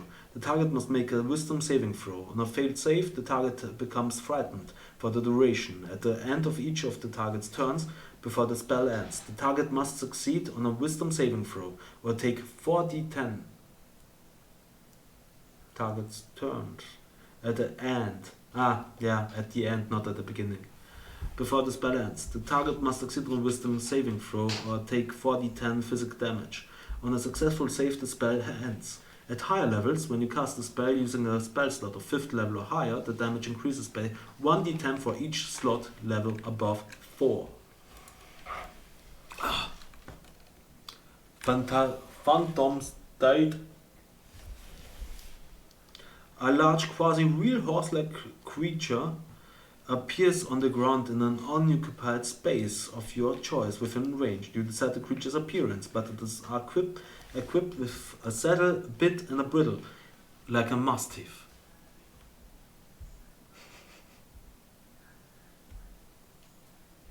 For the duration, you or a creature you choose can ride the steed. The creature uses the statistics for the riding horse. Expect it has a speed of 100 feet and can travel 10 miles in an hour, or 30 miles at a fast pace. When the spell ends, the steed gradually fades, giving the rider 1 minute to dismount. The spell ends if you use an action to dismiss it, or if the steed takes any damage. We are done with the phantoms. Now let's go to the planar ally. 6th level conjuration. You beseech an otherworldly entity for aid. The being must be known to you, a god, a primordial, a demon, a prince, or some other being of cosmic power. That entity sends a celestial, an elemental, or a fiend loyal to it to aid you, making the creature appear in an occupied space within range.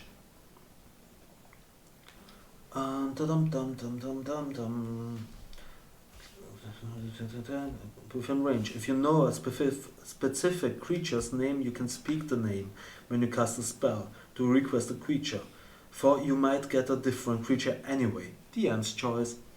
When the creature appears, it is under no compulsion to behave in any particular way. You can ask the creature to perform a service in exchange for payment, but it isn't obliged to do so.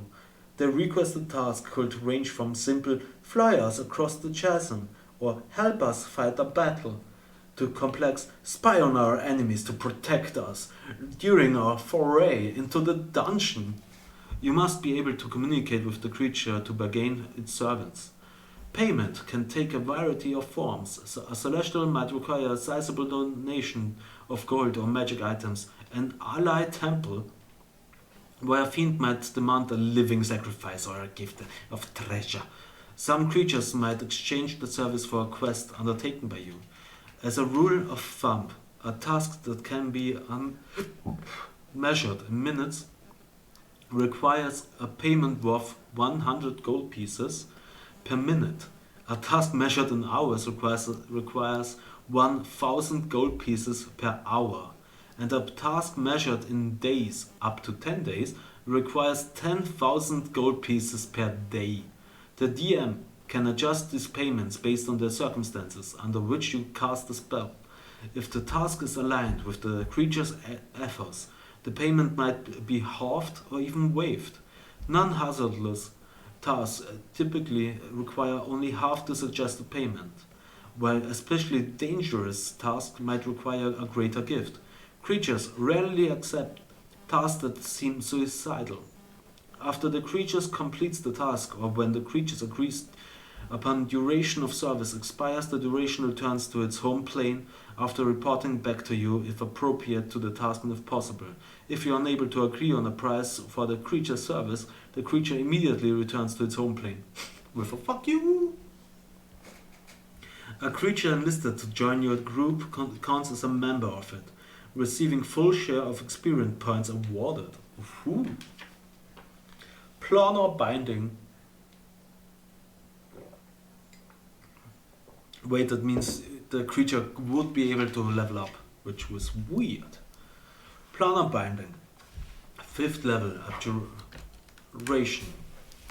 With this spell, you attempt to bind a celestial, an elemental, a fae, a fiend to your service. The creature must be within range for the entire casting of the spell. Typically, the creature is first summoned into the center of an inverted magic circle in order to keep it trapped while its spell is cast. At this completion of the casting, the target must make a charisma saving throw. On a failed save, it is bound to serve you for the duration. If the creature was summoned or created by another spell, that spell duration is extended to match the duration of this spell. 24 hours. A bound creature must follow your instruction to the best of its ability. You might command the creature to accompany you on an adventure, to guard a location or deliver a message. The creatures obey the letter of your instructions, but if the creature is hostile to you, it strives to twist your words to achieve its own objectives. If the creature carries out your instructions completely before the spell ends, it travels to you to report this fact, if you are on the same plane of existence. If you are on a different plane of existence, it returns to the place where you bound it, and remains there until the spell ends. At higher levels, when you cast the spell using a spell slot of a higher level, the duration increases to 10 days with 6th level, 30 days with 7th level, 180 days with 8th level, and to a year and a day with 9th level spell. You could bind a devil for a year, and then you might have to redo the spell. Plane shift. God, I'm so worried about prismatic wall. But let's wait. Plane shift, 7th level conjuration. You and up to 8 willing creatures who link hands in a circle are transported to a different plane of existence. You can specify a target destination in general terms, such as the City of Brass of the elemental plane of fire or the Palace of Despater on the 2nd level of the 9 Hells. And you appear in or near the destination. If you're trying to reach the City of Brass, for example, you might arrive in its streets of steel before its gate of ashes, or looking at the city from across the sea of fire at the DM's discretion. Hard. Alternatively, if you know the sigil sequence of a teleportation circle of another plane of existence, this spell can take you to that circle. If that teleportation circle is too small to hold all the creatures you transported, they appear in the closest unoccupied space next to the circle. You can use this spell to banish an unwilling creature to another plane. Choose a creature within your reach and make a melee spell attack against it. On a hit, the creature must make a charisma saving throw. If the creature fails the save, it is transported to a random location on the plane of existence you specify. A creature so transported must find its own way back to the current plane of existence. Shitty. Plant growth. This spell channels vitality into plants with a specific area. There are two possible uses for the spell, granting either immediate or long-term benefits. If you cast the spell using one action, choose a point within range. All normal plants in a 100-foot radius centered on that point become thick and overgrown. A creature moving through the area must spend 4 feet of movement for every 1 foot it moves. You can exclude one or more areas of any size within the spell's area from being affected. If you cast the spell over 8 hours, you enrich the land. All plants in a half-mile radius centered on a point within range become enriched for 1 year. The plants yield twice the normal amount of food when harvested. So again, full RPG.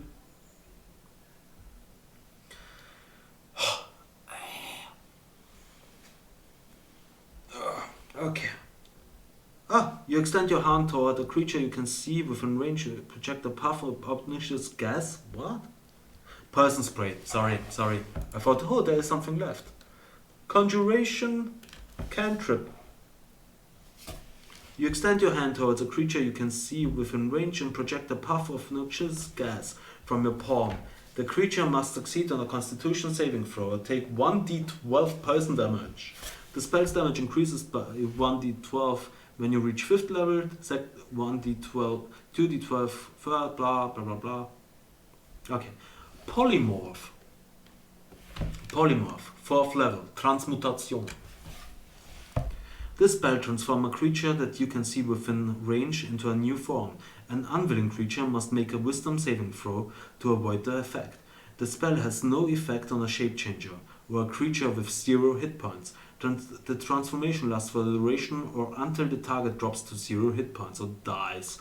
The new form can be any beast whose challenge rating is equal to or less than the target's or the target's level. If it doesn't have a challenge rating, the target's game statistics, including mental ability scores, are replaced by the statistics of the chosen beast. Whoa. It retains its alignment and personality. The target... Oh shit, so intelligence and charisma, you are a rabbit now. You are a rabbit. Rabbit. The target assumes the hit points of its new form. When it reverts to its normal form, the creature returns to the number of hit points it had before it transformed. If it reverts as a result of dropping to 0 hit points, any excess damage carries over to its normal form. As long as the excess damage doesn't reduce the creature's normal form to 0 hit points, it is knocked unconscious. The creature is limited to in the action it can perform by the nature of its new form. It can't speak, cast spells, or take any other action that require hand or speech. The target's gear melts into the new form. The creature can't activate, use, wield, or otherwise benefit from any of its equipment. Now we got some power word. Here we have power word heal. A wave of healing at 9th level evocation. A wave of healing energy washes over the creature you touch. The target regains all its hit points if the creature is charmed, frightened, paralyzed, or stunned. The condition ends if the creature is prone. It can use its reaction to stand up. This spell has no effect on undead or constructs. Which is cool. I mean, heals you 70.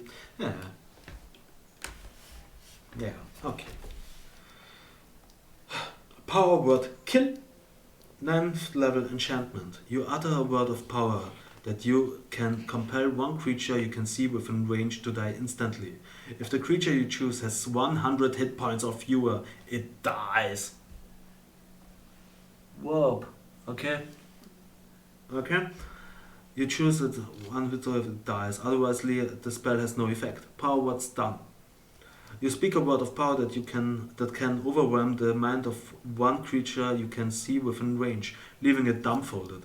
If the target has 150 points or fewer, it is stunned. Otherwise, the spell has no effect. The stunned target must make a Constitution saving throw at the end of each of its turns. On a successful save, the stunning effect ends. Prayer of healing. I'm just going through it, so I won't zoom into it because this time is more about it. Okay. Prayer of healing. Up to 6 creatures of your choice that you can see within range, each regains hit points equal to 2d8 plus your spellcasting ability modifier. The spell has no effect on undead or constructs. At higher levels, when you cast a spell using a spell slot of 3rd level or higher, the healing increases by 1d8 for each slot a level above. Prestidigitation. Transmutation cantrip. This spell is a minor magical trick that novice spellcaster use for practice. You create one of the following magical effects within range. You create an instantaneous harmless sensory effect such as a shower of sparks, a puff of wind, faint musical notes, or an odd odor. You instantaneously light or snuff out a candle, a torch, or a small campfire. You instantaneously clean or soil an object no longer than 1 cubic foot. You chill, warm, or flavor up to 1 cubic foot of non-living material for 1 hour. You make a color, small mark, or symbol appear on an object or a surface for 1 hour. You create a non-magical trinket or a neurological image that can fit in your hand that lasts until the end of your next turn. If you cast a spell multiple times, you can have up to 3 of its non-instantaneous effects active at a time, and you can dismiss such an effect as an action. Which sucks. Now it's getting funny. Prismatic Wall, 7th level, evocation. 8 multicolored rays of light flash from your hand. Each ray is different in color and has a different power and purpose. Each creature in a 60-foot cone must make a dexterity saving throw for each target. Roll a d8 to determine which color ray affects it. 1. Red. The target takes 10d6 fire damage on a failed save, half on a successful one. Orange, 10d6 acid damage. Yellow, 10d6 lightning damage. Green, 10d6 poison damage. Blue, 10d6 cold damage. Indigo. On a failed save, the target is restrained. It must then make a Constitution saving throw. Nearly 7 hours. Nearly. And we are on page 267. And now we are hitting the hard ones. But I said I will do it. Indigo. On a failed save, the target is restrained. It must then make a Constitution saving throw at the end of each of its turns. If it successfully saves 3 times, the spell ends. If it fails its save 3 times, its penalty turns to stone and is subjected to the petrified condition. The success and failure don't need to be consecutive. Keep track of both until the target collects 3 of a kind. And that's where you have the luck feed. Violet. On a failed save, the target is blinded. It must then make a wisdom saving throw at the start of your next turn. A successful save ends the blindness. If it fails the save, the creature is transported to another plane of existence of the DM's choosing and is no longer blinded. Typically, a creature that is on a plane that isn't its home plane is banished home, while other creatures are usually cast into the astral or ethereal planes. Really, I would put it in the Feywild, so... Special. The target is struck by 2 rays. Roll twice more, re-rolling any 8. So if you roll an 8 and another 8, you don't roll 3 more. Prismatic Wall. Okay. For this one, I'm going to take a small break because this one is hurting me. I'll be right back, and also my water is gone. Now you know why I have to leave that often. I will see you soon.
And we're done. I'm sorry, the music will stop. And I hope my beautiful, beautiful voice will put you back to sleep. Where I'll tell you about the next fucking spell. Oh, that's cute. Okay, prismatic. And on the next page, you see a beautiful drawn picture of prismatic spray. Short story length. It is. I love this spell. And also in the last episode of Critical Role, the spell was used, and it's. I have it in my back brain. 9th level Abjuration. A shimmering multicolored plane of light forms a vertical opaque wall, up to 90 feet long, 30 feet high, and 1 inch thick, centered on a point you can see within range. Alternatively, you can shape the wall into a sphere up to 30 feet in diameter. Centered on a point you choose within range, the wall remains in place for the duration. If you position the wall so that it passes through a space occupied by a creature, that spell fails and your action and the spell slot are wasted. The wall sheds bright light out to a range of 100 feet and dim light for additional 100 feet. You and creatures you designate at the time you cast the spell can pass through and remain near the wall without harm. If another creature that can see the wall moves within 20 feet of it or starts its turn there, the creature must succeed on a Constitution saving throw or become blinded for 1 minute. The wall consists of 7 layers, each with different color. When a creature attempts to reach into or pass through the wall, it does so 1 layer at a time. At the wall's layers, as it passes or reaches through each layer, the creature must make a dexterity saving throw or be affected by the layer's properties as described below. Good night. Good night. The wall can be destroyed, also 1 layer at a time. In order from red to violet, by means specific to each layer, once a layer is destroyed, it remains. So for the duration of the spell, anti-magic field has no effect on the wall, and dispel magic can affect only the violet layer. Whew, beginning. So what are those layers? Red. The creature takes 10d6 fire damage on a failed save or half as much damage on a successful one. While this layer is in place, no magical ranged attacks can't pass through the wall. The layer can't be destroyed by dealing at least 25 cold damage to it. Orange. The creature takes 10d6 acid damage or half as much on a successful one. While this layer is in place, magical ranged attacks can't pass through the wall. The layer is destroyed by a strong wind, because it's acid. Yellow. The creature takes 10d6 lightning damage on a failed save, or half as much damage on a successful one. This layer can be destroyed by dealing at least 60 force damage to it. The fuck? How do you get force damage? We are on green? Yeah. Green. The creature takes 10d6 poison damage on a failed save or half as much damage on a successful one. A pass wall spell or another spell of equal or greater level that can open a portal on a solid surface destroys this layer. Blue. The creature takes 10d6 cold damage on a failed save or half that much on a successful one. This layer can be destroyed by dealing at least 25 fire damage to it. Indigo. On a failed save, the creature is restrained and it must then make a Constitution saving throw at the end of each of its turn. If it is successfully saved 3 times, the spell ends. And if it fails its save 3 times, it permanently turns into stone and is subjected to the petrified condition. The success and failures don't need to be consecutive. Keep track of both until the creature collects 3 of a kind. While this layer is in place, spells can't be cast through the wall. The layer is destroyed by bright light and shed by daylight spell or a similar spell of equal or higher level. Violet.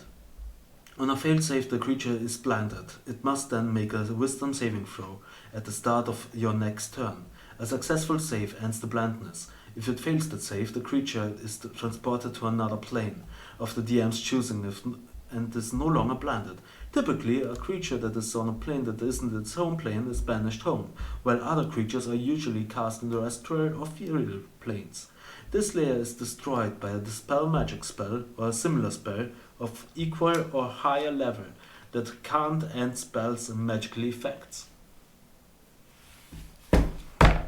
Booyah! Next one would be Produce Flame. Conjure cantrip. A flickering flame appears in your hand. The flame remains there for the duration and harms neither you nor your equipment. The flame sheds bright light in a 10-foot radius and dim light an additional 10 feet. The spell ends if you dismiss it as an action or if you cast it again. You can also attack with the flame, although doing so ends the spell. When you cast the spell or as an action on a later turn, you can hurl the flame as a creature within 30 feet of you. Make a ranged spell attack. On a hit, the target takes 1d8 fire damage. This spell damage increases by 1d8 when you reach 5th 11th, 17th level. Programmed illusion. Programmed illusion. 6th level. Illusion. You create an illusion of an object, a creature, or some other visible phenomenon within range that activates when a specific condition occurs. The illusion is imperceptible. Until then, it must be no larger than a 30-foot cube, and you decide when you cast the spell, how the illusion behaves and what sound it makes. This scripted performance can last up to 5 minutes. When a condition you specify occurs, the illusion springs into existence and performs in the manner you described. Once the illusion finishes, performing it disappears and remains dormant for 10 minutes. After this time, the illusion can be activated again. The triggering condition can be general or as detailed as you like, for it must be based on a visual or audible condition that occurs within 30 feet of the area. For example, you could create an illusion of yourself to appear and warn off others who attempt to open a trap door, or you could set an illusion to trigger only when a creature says the correct word or phrase. Physical interaction with the image reveals it to be an illusion, because things can pass through it. A creature that uses its action to examine the image can determine that it is an illusion with a successful intelligence investigation check against your spell safety C.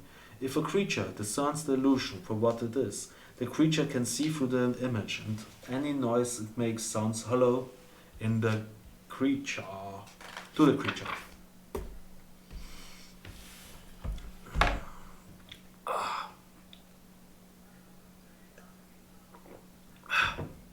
Better. And the programmed illusion takes until the spell, so forever. Ever. Project image. This is the same. Project image, 7th level illusion. You create an illusionary copy of yourself that lasts for the duration. The copy can appear at any location within range that you have seen before, regardless of intervening obstacles. The illusion, what is the range? 500 miles. Within range that you have seen before, regardless of intervening obstacles. The illusion looks and sounds like you, but is intangible. If the illusion takes any damage, it disappears. And it's a Kagebunshin. It's a fucking Naruto Kagebunshin. If the illusion takes any damage, it disappears and the spell ends. You can use your action to move this illusion up to twice your speed and make it gesture, speak and behave in whatever way you choose. It mimics your mannerism perfectly, and you can see through its eyes and hear through its ears if you were in its space. On your turn, as a bonus action, you can switch from using its senses to using your own or back again. While you're using its senses, you're blinded with deaf in regard to your own surroundings. Physical interaction with the image reveals it to be an illusion, because things can pass through it.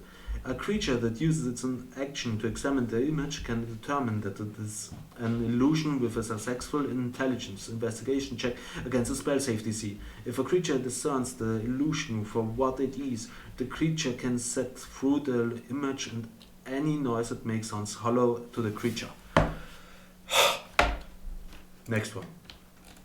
Protection from energy. For the 3rd level, abjuration. For the duration of the willing creature you touch has resistance to the willing creature you touch has resistance to 1 damage of your choice: acid, cold, fire, lightning, thunder. Concentration, protection from evil and good. Until the spell ends, 1 willing creature you touch is protected against certain types of creatures: aberrations, celestials, elements, fae, fiend, and undead. The protection grants several benefits. Creatures of those... if the target is already charmed, frightened, or possessed by such a creature, the target has advantage on any new saving throw against the relevant effect. Protection from poison. That's what I mean with P goes on and on and on. 2nd level abjuration. You touch a creature. If it is poisoned, you neutralize the poison. If more than 1 person affects the creature, you neutralize 1 person that you know is present, or you neutralize 1 at random. For the duration, the target has advantage on saving throws against being poisoned, and it has resistance to poison damage. Purify food and drink. 1st level transmutation. All non-magical food and drink within a 5-foot radius sphere centered on a point of your choice within a range is purified and rendered free of poison and disease. And now this. No. And now we are on R with the raise that, which is just 2 pages long. And after that S starts. S should be normally a bit longer. We are talking with S. Oh my god. Yeah, S is again then for 6 pages. Hype for R. Raise Dead. 5th level, Necromancy. You return a dead creature. Return a dead creature you touch to life, providing that it has been dead no longer than 10 days. If the creature's soul is both willing and at liberty to rejoin the body, the creature returns to life with 1 hit point. This spell also neutralizes any poisons and cures non-magical diseases that affected the creature at the time it died. The spell doesn't, however, remove magical diseases, curses, or similar effects if these aren't first removed prior to casting the spell, like petrification. They take effect when the creature returns to life. The spell can't return an undead creature to life. The spell closes all mortal wounds, but it doesn't restore missing body parts. If the creature is lacking body parts or organs integral for its surviving its head, for instance, the spell automatically fails. Coming back from the dead is an ordeal. The target takes up -4 penalty to all attack rolls, saving throws, and ability checks. Every time the target finishes a long rest, the penalty is reduced by 1 until it disappears. Rari's telepathic bond.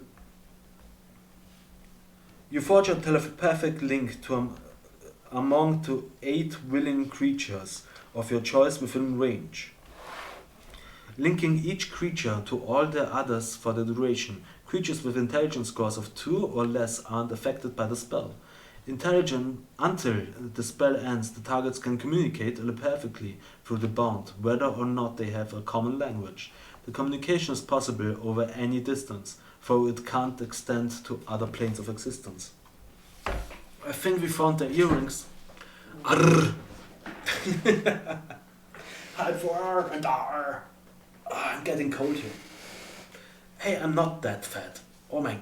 Okay, I am. Who am I kidding?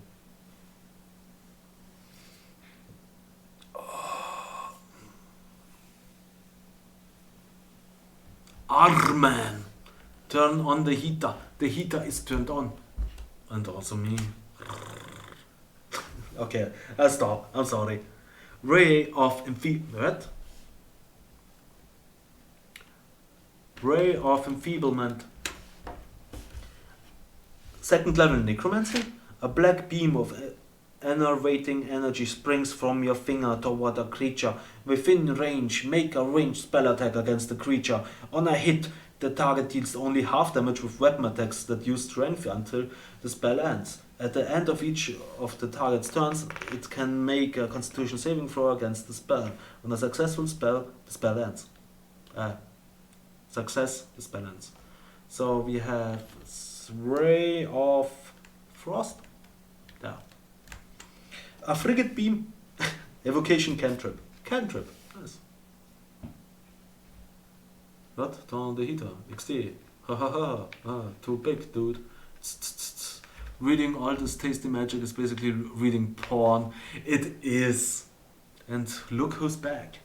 I'm a catty back. Be a sexy cat. He's annoyed.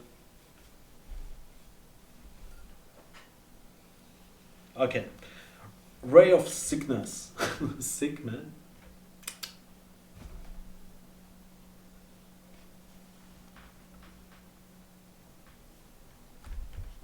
Cat ass. He accused us didn't came to me at the whole time though.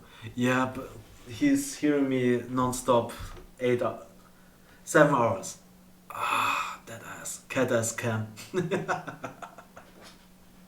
Yeah, it is. Frigate beam of blue-white light streaks toward a creature within range. Make a ranged spell attack against the target. On a hit, it takes 1d8 cold damage, and its speed is reduced by 10 until the start of your next turn. The spell damage increases by 1d8 at 5th, 11th, and 17th level.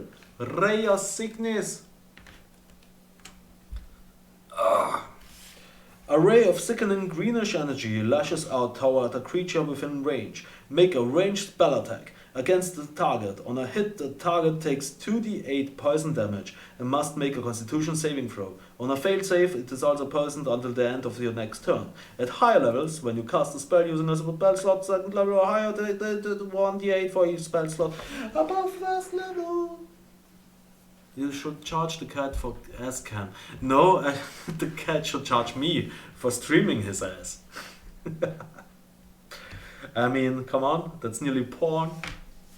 I'd pay. Yeah, who wouldn't? I mean, it's a bit hairy. Damn it. Everyone would pay.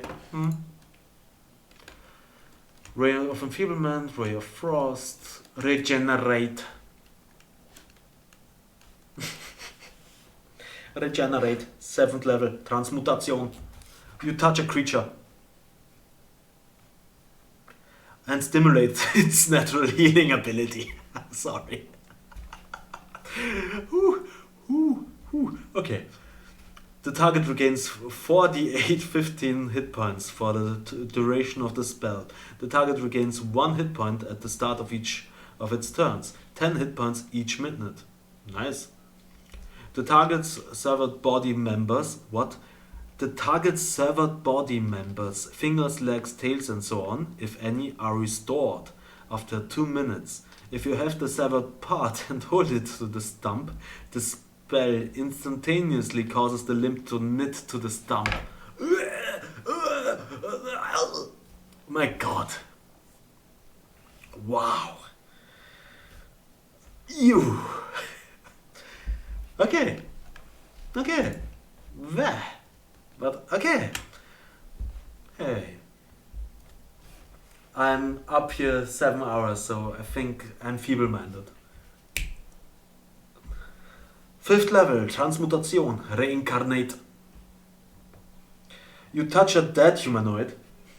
It's getting better.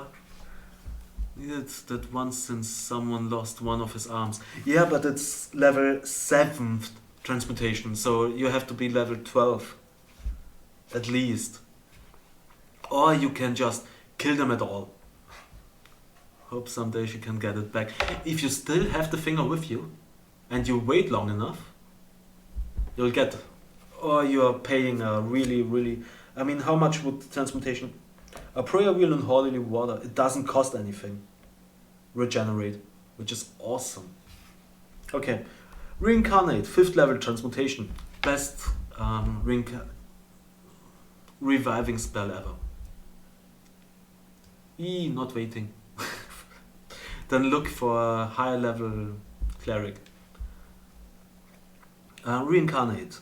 We are all urgent worth at least 1,000 gold pieces. You touch a dead humanoid, or a piece of a dead humanoid, like a finger, provided that the creature has been dead no longer than 10 days. The spell forms a new adult body for it, and then calls the soul to enter the body.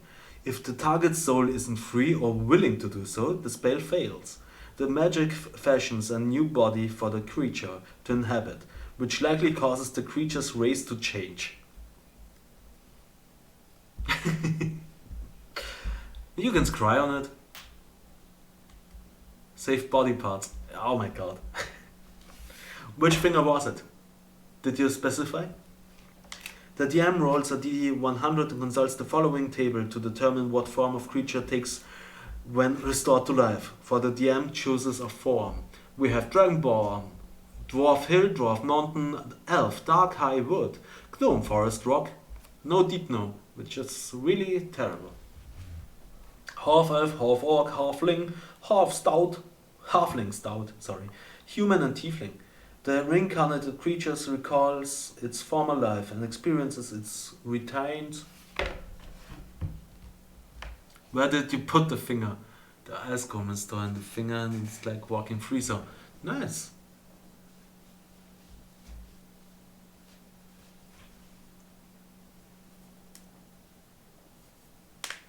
Hey, that's... why not? Why not? A walking freezer is awesome. You have to get creative. Creatively. Yeah, I think that's it. No, it's not. The reincarnate creature recalls its former life and experiences. It regains the capabilities it had in its original form. It changes its original race for the new one and changes its racial traits accordingly. But what about the sex? Are you staying a man if you revived? Are you still... Yeah. Let's not ask too many questions. Remove curse. At your touch, all curses affecting one creature or object end. If the object is a cursed magic item, its curse remains, but the spell breaks its owner's attunement to the object, so it can be removed or discarded. Because most cursed items can't be put away, or the curse goes on to you. So, let's go on. Resistance. Abjuration cantrip. You touch one willing creature. Once before the spell ends, the target can roll a d4 and add the number rolled to one saving throw of its choice. It can roll the die before or after making the saving throw. The spell ends then. And that's a cantrip with concentration. If it wouldn't have concentration, that would be awesome, to be honest. But then you will put resistance on everything. More often. Resurrection. 7th level, Necromancy. Again. Yeah. You touch a dead creature that has been dead for no more than a century, that didn't die of old age and that isn't undead. If its soul is free and willing, the target returns to life with all its hit points. The spell neutralizes any poisons, cures normal diseases afflicting the creature when it died. It doesn't, however, remove magical diseases, curses and the like. If such effects aren't removed prior to casting the spell, they affect the creature on its return to life. This spell closes all mortal wounds and restores missing body parts. Coming back from the dead is an ordeal. The target takes some -4 penalty to all attack rolls, saving throws, and ability checks. Every time the target finishes a long rest, the penalty is reduced by 1 until it disappears. Casting the spell to restore life to a creature that has been dead for 1 year or longer takes you greatly. Until you finish a long rest, you can't cast spells again. You have disadvantage on all attack rolls, ability checks, and saving throws, plus the -4. Good night, Mikey. Thank you for being here. I think I'm on page 272, with some art in between, with no art in between.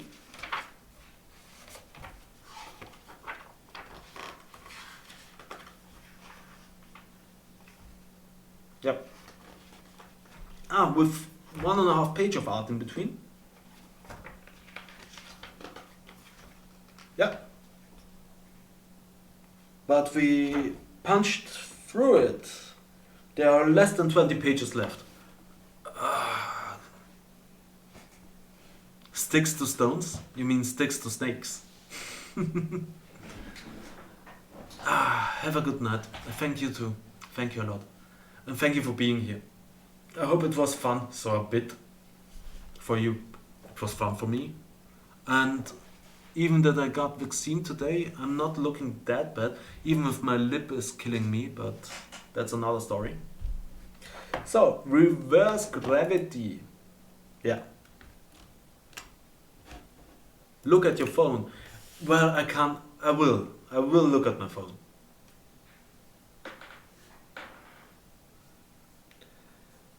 Morgen Dienstag oder Zeit? I'm working tomorrow from 6 to 10 p.m. again. I think. Reverse gravity, 7th level, transmutation. But have a good evening. Good night. The spell reverses gravity in a 50-foot radius, 100-foot high cylinder centered on a point within range. All creatures and objects that are somehow caught to the ground in that area fall upward and reach to the top of the area. When you cast the spell, a creature can make a dexterity saving throw to grab onto a fixed object it can reach, thus avoiding the fall. If some solid object, such as a ceiling, is encountered in this fall, falling objects and creatures strike it just as they would during a normal downward fall. If an object or creature reaches the top of the area without striking anything, it remains there, oscillating slightly for the duration. At the end of the duration, affected objects and creatures fall back down. Okay, questions.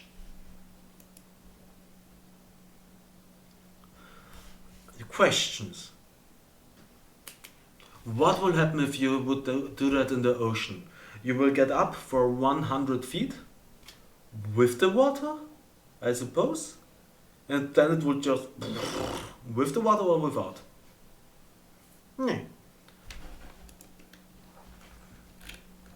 Revivify, third level, necromancy, not conjuration, without the water, and then you would just hit the water. But isn't water also affected by gravity? It's your gravity. Okay, I take that. Makes sense. Revivify, third level necromancy. You touch a creature that has died within the last minute. The creature returns to life with 1 hit point. This spell can't return to life a creature that has died of old age, nor can it restore any missing body parts.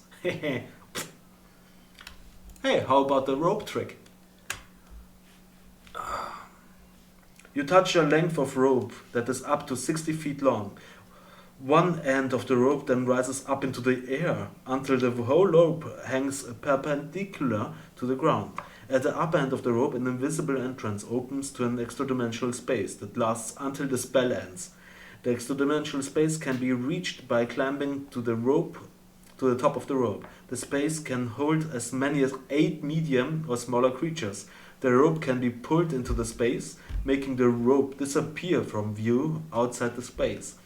Attacks and spells can't cross through this entrance, into or out of the extra-dimensional space, but those inside can see out of it as if through a 3-foot by 5-foot window centered on the rope.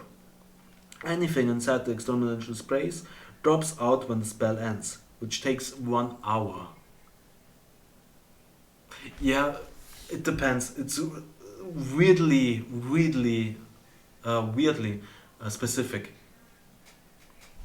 I mean, it sounds fun, but what you cannot do with that?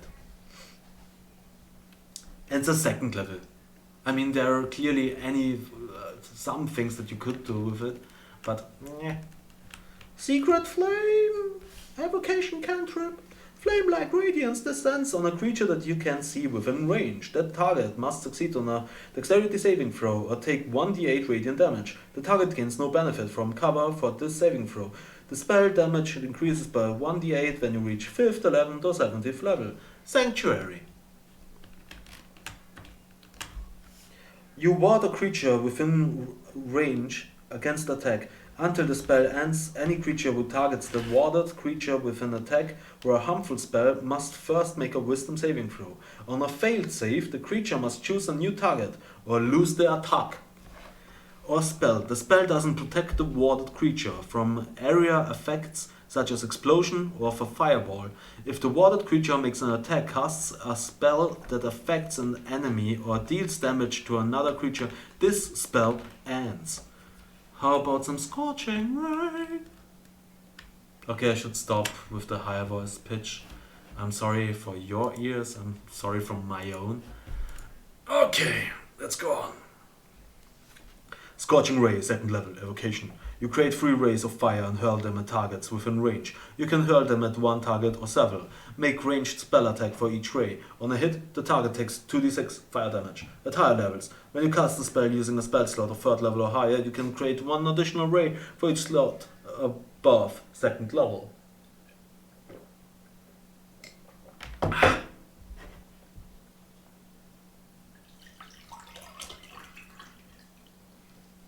Okay.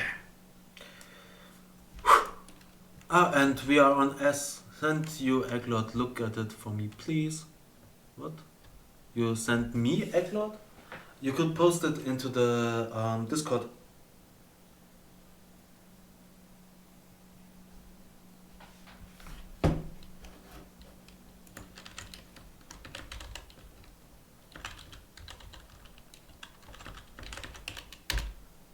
If anyone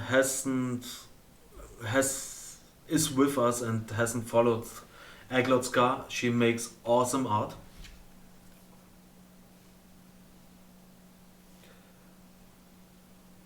And I have no idea if she posted it, but spoiler alarm, it looks awesome. And it does look awesome. And I'm happy that the pants got green. I will also see it later. And it looks great. It does. Okay, we are on scrying, which is again a bit bigger.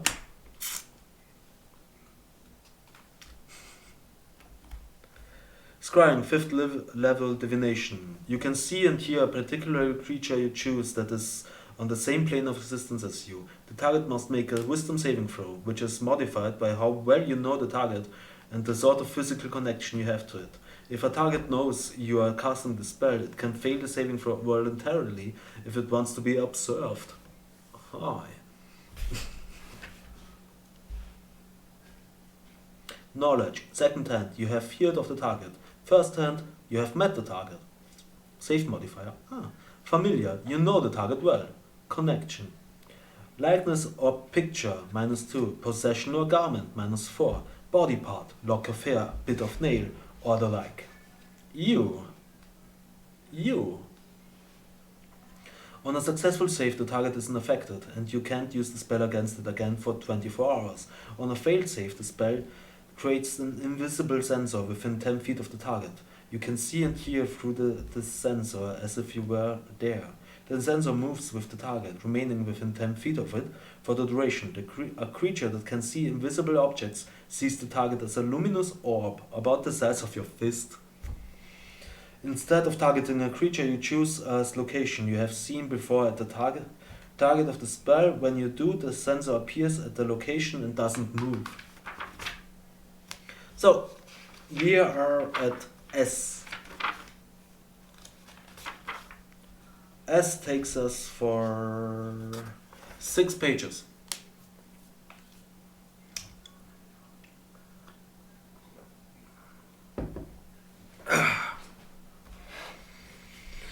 Searing Smite. We gotta do this today. Oh, hell yeah. Let's see how much I can do.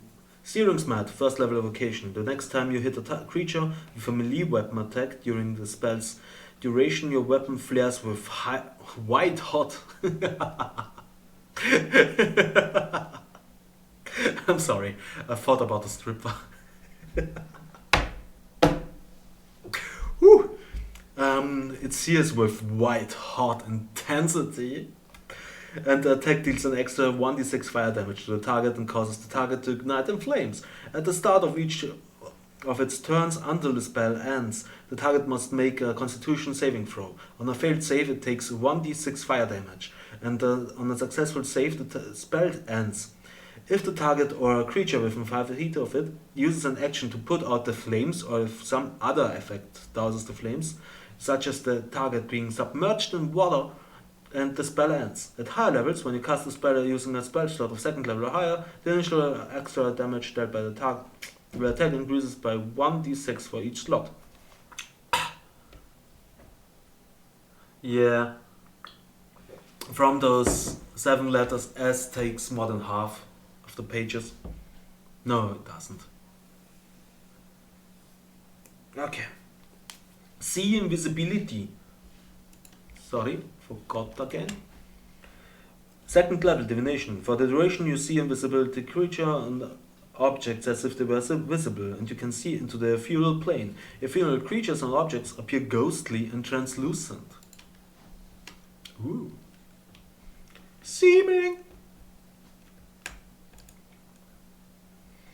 This spell allows you to change the appearance of any number of creatures that you can see within range. You give each target you choose a new illusionary appearance. An unwilling creature can make a charisma saving throw, and if it succeeds, it's unaffected by the spell. The spell disguises physical appearance as well as clothing, armor, weapons, equipment. You can make each creature seem 1 foot shorter or taller, and appear thin, fat, or in between. You can't change a target's body type, so you must choose a form that has the same basic arrangement of limbs. Otherwise, the extent of the illusion is up to you. The spell lasts for the duration unless you use your action to dismiss it sooner. The changes wrought by this spell fail to hold up to the physical inspection.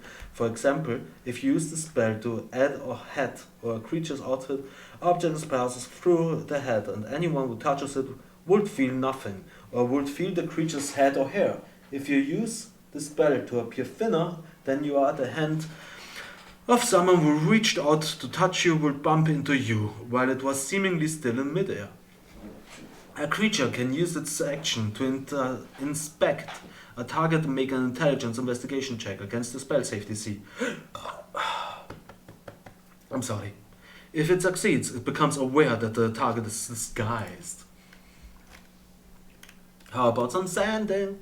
3rd level location. You send a short message of 25 words. Isn't it the same as message? Or less to a creature with which you are familiar. The creature hears the message in its mind, recognizes you as the sender if it knows you, and can answer in a like manner immediately. The spell enables creatures with intelligence score of at least 1 to understand the meaning of your message. Okay, that's important, because of feeble mind and so on. You can send the message across any distance and even to other planes of existence, but if the target is on a different plane than you, there's a 5% chance that the message doesn't arrive. So how about some sequester? Yeah, and also other planes. I mean, what the fuck? Message is awesome. Sending is awesome. Sorry. Sequester, 7th level, Transmutation. By means of and it's only a 3rd level. By means of this spell, a willing creature or an object can be hidden away, safe from detection for the duration. When you cast the spell, you touch the target, it becomes invisible and can't be targeted by divination spells or perceived through scrying sensors created by divination spells. If the target is a creature, it falls into a state of suspended animation. Time cases to flow for it, and it doesn't grow older. You can set a condition for the spell to end early. The condition can be anything you choose, but it must occur to be visible within 1 mile of the target. Examples include after 1,000 years, or when the Tarask awakens. Shit. What? When the Tarask awakens. Wow. So Tarask, for people that don't know, is the Godzilla-like monster, the it can't be killed monster in the game. I love it. This spell also ends if the target takes any damage. Okay. One of the overpowered spells. Again, a short story. Shape change. 9th level, Transmutation. You assume the form of a different creature for the duration. The new form can be of any creature with a challenge rating equal to your level or lower. The creature can't be a construct or an undead, and you must have seen the sort of creature at least once. You transform into an average example of that creature, one without any class levels or any spellcasting trait. Your game statistics are replicated by the statistics of the chosen creature. You retain your alignment, intelligence, wisdom, and charisma scores. You also retain all your skills and saving throws proficiency, in addition to gaining those of the creature. If the creature has the same proficiency as you and the bonus listed in the statistics is higher than yours, use the creature's bonus in places of yours. You can't use any legendary actions or layer actions of the new form. You assume the hit points and hit dice of the new form. When you revert to your normal form, you return to the number of hit points you had before you transformed. If you revert as a result of dropping to 0 hit points, any excess damage carries over to your normal form. As long as the excess damage doesn't reduce your normal form to 0 hit points, you aren't knocked unconscious.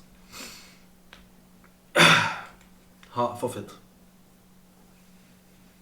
You retain the benefit of any features from your class, race, or other sources. You can use them provided that your new form is physically capable of doing so.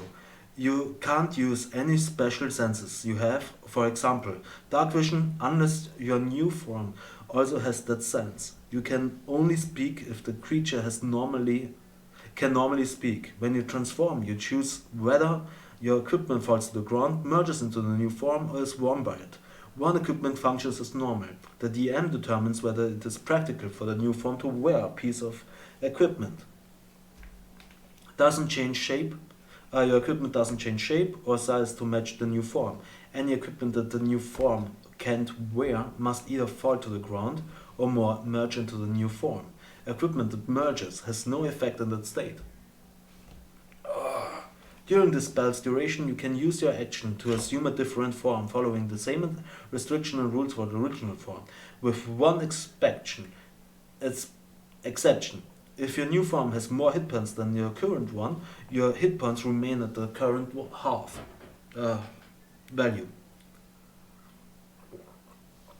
So, shape change is just a better wild shape for druids, but you can change into everything that has a challenge rating of your level. So if you're level 17, yeah, fuck it, Red Dragon, which is a bit overpowered. I'm gonna sleep so good. Hey, but we are at 7:30. And we got... Is it really true? It is true. You know how many pages we got left? Oh my effing god. Oh my god, oh my god, oh my god, oh my god. 14 pages to go. We can do that. But after that we have Shatter, second level, evocation. A sudden loud ringing noise, painfully intense, erupts from a point of your choice within range. Each creature in a 10-foot radius sphere centered on that point must make a constitution saving throw. A creature takes 3d8 thunder damage on a failed save, or half as much damage on a successful one.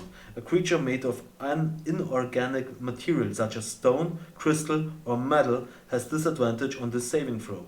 A non-magical object that isn't being worn or carried also takes the damage if it's in the spell's area.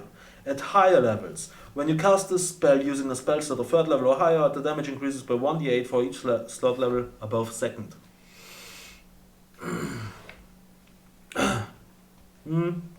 The spell or the pages that we are on? We are on Shield. Because Julia said wow. So, yeah. Just write it. Shield, 1st level abjuration. An invisible barrier of magical force appears and protects you until the start of your next turn. You have a +5 bonus to AC, including against the triggering attack, and you take no damage from magic missile. Hey, I know that one. Shield of Faith. A shimmering field appears and surrounds a creature of your choice within range, granting it a +2 bonus to AC for the duration. Nice. So that's is. How would you pronounce that spell? It's Shilele.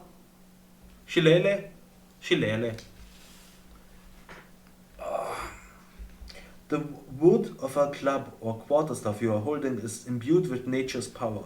For the duration, you can use a spellcasting ability instead of strength or attack and damage rolls of melee attacks using the weapon, and the weapon's damage die becomes a d8.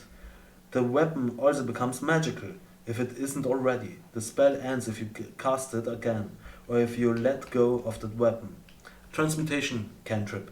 So for a druid, doesn't matter what weapon I have, it's now magical and D8, which is awesome. Shopping grasp.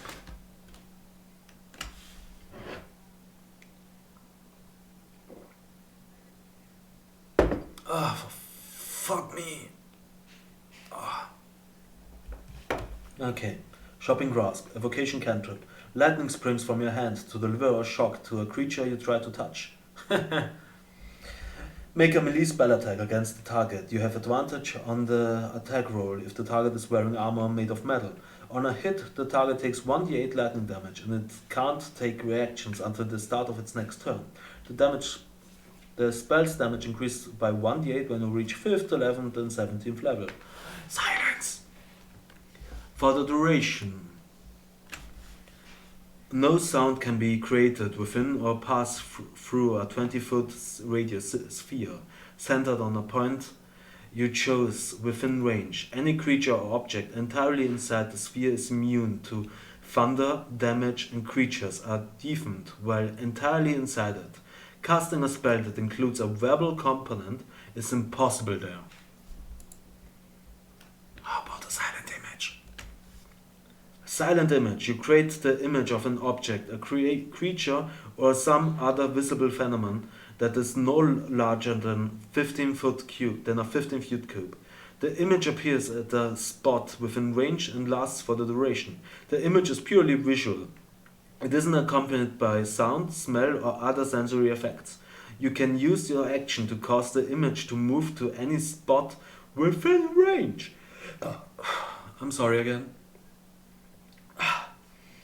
As the image changes location, you can alter its appearance so that its movement appears natural for the image. For example, if you create an image of a creature and it moves, and move it, you can alter the image so that it appears to be walking. Physical interaction with the image reveals it to be an illusion, because it can't pass through it.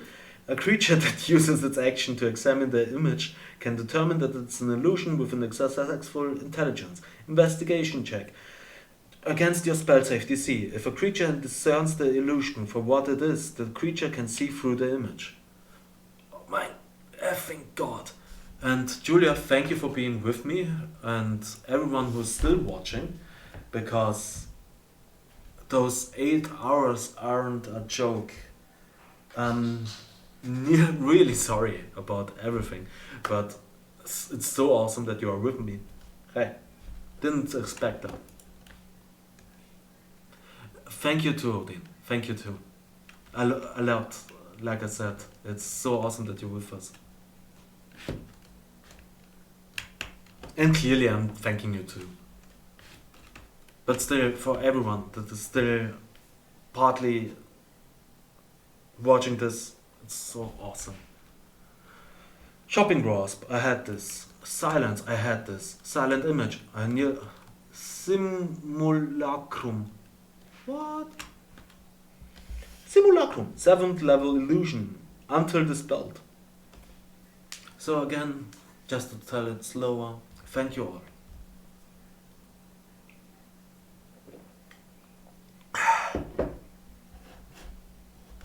Maybe if I put you up there and you up there.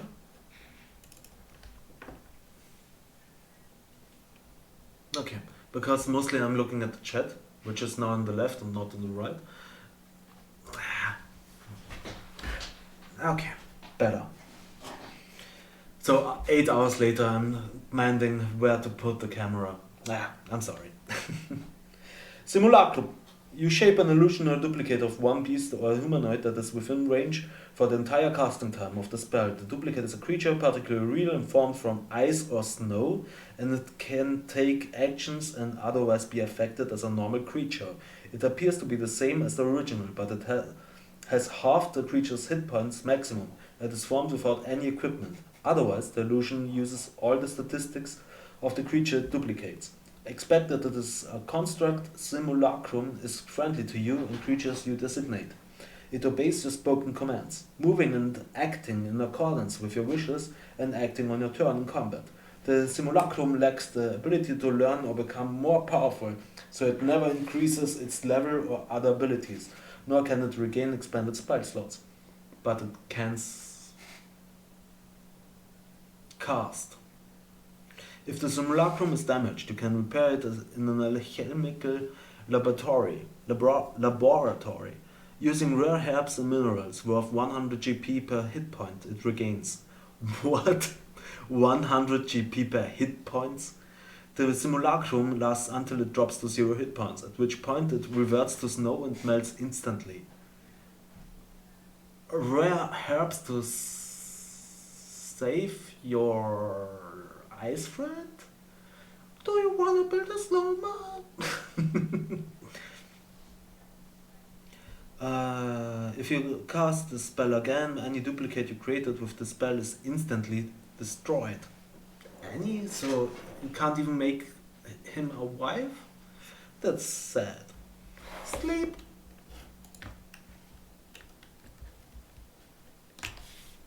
Okay, first level enchantment. This spell sends creatures into a magical slumber.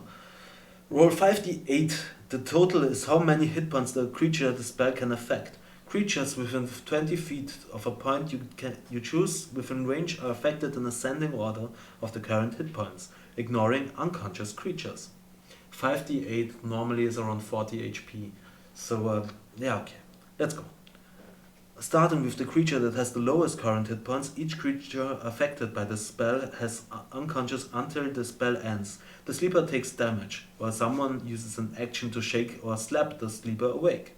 Subtract each creature's hit points from this total before moving on to the creature with the next lowest hit points.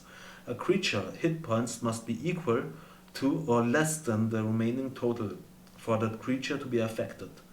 Undead creatures immune to being charmed aren't affected by the spell. Duh. And also elves can't be put to sleep. Shouldn't forget that. At higher level, when you cast a spell using a spell slot of second level or higher, roll an additional 2d8 for each slot level above first. Okay, that's not bad. 2d8 per level is alright. Sleet Storm. I mean, yeah, okay, it's 40 HP for first level. Sleep is alright. More than that. Sleet Storm, third level conjuration. Until the spell ends, freezing rain and sleet fall in a 20-foot cylinder, with a 40-foot radius centered on the point you choose within range. The area is heavily obscured and exposed flames to the area reduced. The ground in the area is covered in silk ice, making it difficult terrain. When a creature enters the spell's area for the first time on a turn or starts its turn there, it must make a dexterity saving throw. On a failed save, it falls prone. If a creature starts its turn in the spell's area and concentrating on a spell, that creature must make a successful constitution saving throw against your spell save DC or lose concentration. We had haste, now let's get some slow. Slow, third level transmutation. You alter time around up to 6 creatures of your choice in a 40-foot cube within range. Each target must succeed on a wisdom saving throw or be affected by the spell for the duration. An affected target's speed is halved. It takes -2 penalty to AC and dexterity saving throws. It can't use reactions. On its turn, it can use either an action or a bonus action, not both. Regardless of the creature's abilities or magic items, it can't make more than 1 melee or ranged attack during its turn. If the creature attempts to cast a spell with a casting time of 1 action, roll a d20. On 11 or higher, the spell doesn't take effect until the creature's next turn, and the creature must use its action on that turn to complete the spell. If it can't, the spell is wasted. My god. So overpowered. Just a wisdom saving throw. Hex. Doom. Okay. A creature affected by the spell makes another wisdom saving throw at the end of each of its turns. On a successful save, the effect ends for it. So hex on wisdom, so it has disadvantage, and then slow. That's fun.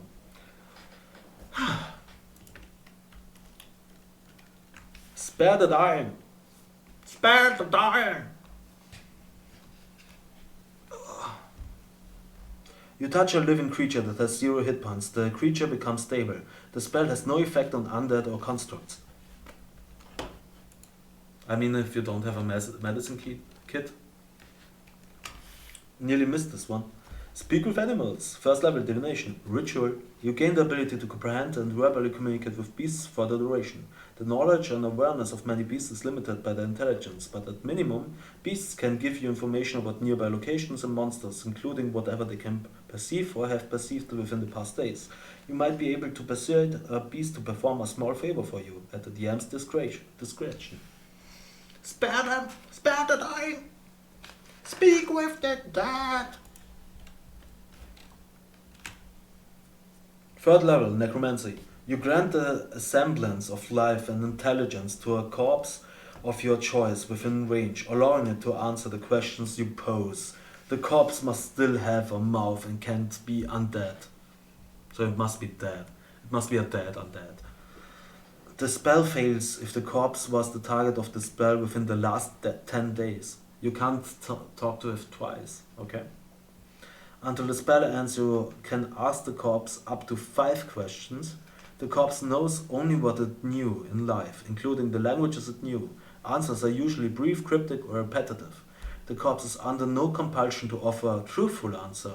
If you're hostile to it, or it recognizes you as an enemy, the spell doesn't return the creature's soul to its body, only its animating spirit.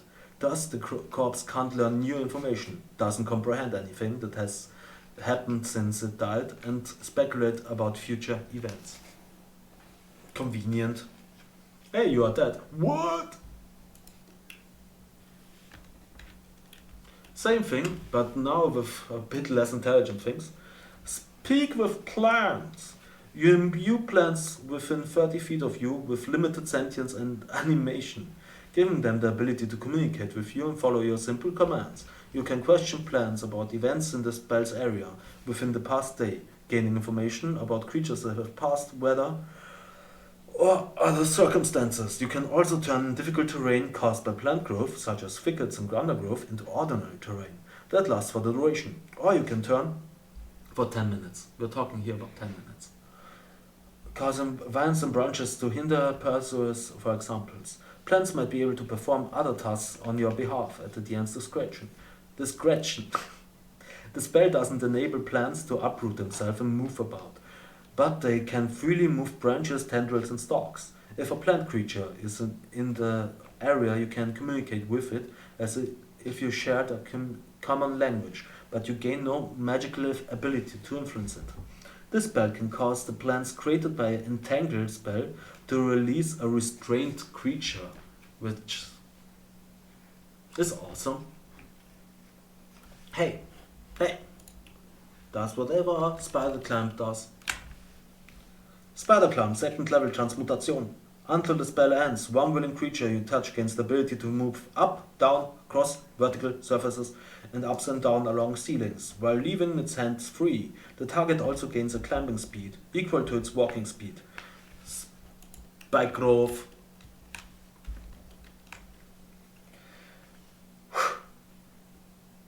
Spike growth. Missed it. The ground in a 20-foot radius centered on a point within range twists and sprouts hard spikes and thorns. The area becomes difficult terrain for the duration. When a creature moves into or within the area, it takes 2d4 piercing damage for every 5 feet it travels. The transformation of the ground is camouflaged to look not natural. Any creature that can see the area at the time the spell is cast must make a wisdom perception check against the spell safety DC to recognize the terrain as hazardous before entering it. Spirit guardians. You call forth spirits to protect you. They flit around you to a distance of 15 feet for the duration. If you are good or neutral, their spectral form appears angelic or fey. Your choice if you are evil. They appear fiendish, and when you cast the spell, you can designate any number of creatures you can see to the unaffected by it. An affected creature speed is halved in the area, and when the creature enters the area for the first time on a turn or starts its turn there, it must make a wisdom saving throw. On a failed save, the creature takes 3d8 radiant damage if you're good or neutral, 3d8 necrotic damage if you're evil. On a successful save, a creature takes half as much damage. So because people fight against evil people, immunity to necrotic damage would be something. At higher levels, when you cast a spell using a spell slot of 4th level or higher, the damage increases by 1d8 for each spell slot above 3rd. That's the weapon I meant before that. We have some spiritual weapon, which remembers me hard on Mordecai's sword. But let's see. You create a floating spectral weapon within range that lasts for the duration or until you cast the spell again. When you cast the spell, you can make a melee spell attack against a creature within 5 feet of the weapon. On a hit, the target takes force damage equal to 1d8 plus your spellcasting modifier ability. As a bonus action on your turn, you can move the weapon to 20 feet and repeat the attack against a creature within 5 feet of it. The weapon can take whatever form you choose. Clerics, deities who are associated with a political weapon, such as Cuthbert, is known for his mace, and Thor for his hammer, make the spell effect resemble that weapon. At higher levels, when you cast a spell using a spell slot of 3rd level or higher, the damage increases by 1d8 for every 2 slots above 2nd level. So, Mordenkainen's, and I'm sorry, but A, B, C, D, E, F, G, H, L, M, O, bit too far, Meteor Sword, Mordenkainen's sword, which does the same thing, does 3d10 force damage, and is a 7th level spell. Spiritual weapon does 1d8 plus your spellcasting modifier. So I'm sorry to say, but if you put the spiritual weapon on, I don't know, 6th level, you make 3d8. This is the same thing, okay. But still, I think you know what I'm talking about. Staggering Smite. 4th level evocation. The next time you hit a creature with a melee weapon attack during the spell's duration, your weapon pierces both body and mind, and the attack deals an extra 46 psychic damage to the target. The target must make a wisdom saving throw. On a failed save, it has disadvantage on attack rolls and ability checks and can take reaction until the end of its next turn. Stinking Cloud. You create a 20-foot radius sphere of yellow nauseating gas centered on the point within range. The cloud spreads around corners and its area is heavily obscured. The cloud lingers in the air for the duration. Each creature that is completely within the cloud at the start of its turn make a constitution saving throw against poison. On a failed save, the creature spends its action that turn retching and reeling. Creatures that don't need to breathe or are immune to poison automatically succeed on this saving throw. A moderate wind, at least 10 miles per hour, disperses the cloud after 4 rounds. A strong wind at 20 after 1 round. So, we are at Stone Shape. 4th level. You touch a stone object of medium size or smaller, or a section of stone no more than 5 feet in any dimension, and form it into any shape that suits a purpose. So for example, you could shape a large rock into a weapon, idol or cover, or make a small passage through a wall, as long as the wall is less than 5 feet thick. You could also shape a stone door or its frame to seal the door shut. The object you create can have up to 2 hinges and a latch, but finger mechanical detail isn't possible. It's carrying around. Is it? Maybe it's just rotting eggs and you're throwing it. Stinking Cloud.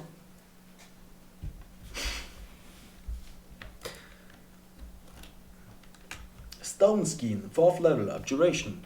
And we are on page 279. And that means 10 pages to go. A bit less than that because we have a page mostly with art.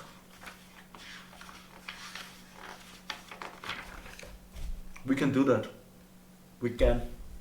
Stone Skin. This spell turns the flesh of a willing creature to touch as hard as stone. Until the spell ends, the target has a resistance to non-magical bludgeoning, piercing and slashing damage. The Storm of Vengeance.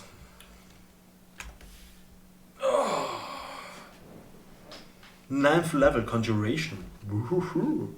Oh, it has 10 rounds. Okay. A churning storm cloud forms centered on a point you can see and spreading to a radius of 360 feet. Lightning flashes in the area, thunder booms and strong winds roar. Each creature under the cloud, no more than 5,000 feet beneath the cloud, when it appears, must make a Constitution saving throw. On a failed save, a creature takes 2d6 thunder damage and becomes deafened for 5 minutes. Each round you maintain concentration on the spell. The storm produces different effects on your turn. Round 2. Acidic rain falls from the cloud. Each creature and object under the cloud takes 1d6 acid damage. You shouldn't cast it above you. Yeah. Round 3, you call 6 bolts of lightning from the cloud to strike 6 creatures or objects of your choice beneath the cloud. A given creature or object can't be struck by more than 1 bolt. A struck creature must make a dexterity saving throw. The creature takes 10d6 lightning damage on a failed save, or half as much damage on a successful one. Damn.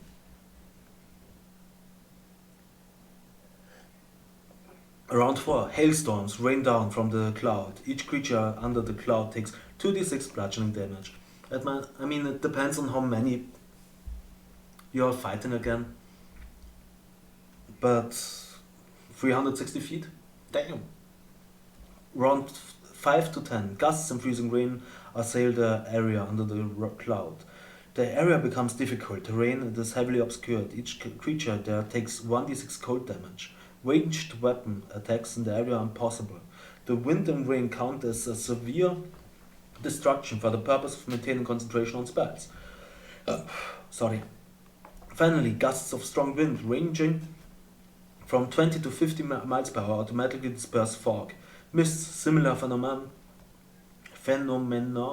in the area, whether mundane or magical.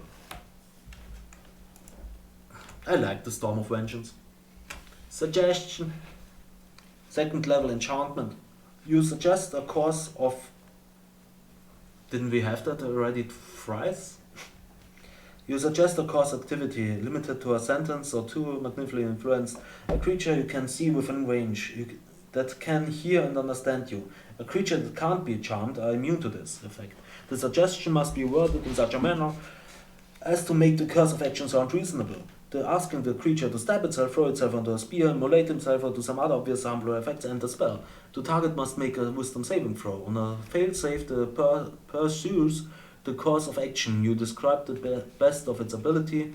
The suggested course of action can continue for the entire duration. If the suggested activity can be completed in a shorter time, the spell ends when the subject finished what it was asked to do. You can also specify conditions that will trigger a special activity during their duration. For example, you might suggest that a knight give her warhorse to the first burger she meets. If the condition isn't met before the spell expires, the activity isn't performed. If you or any of your companions damage the target, the spell ends. Oh, fuck. We had some moonbeam, now let's go for some sunbeam.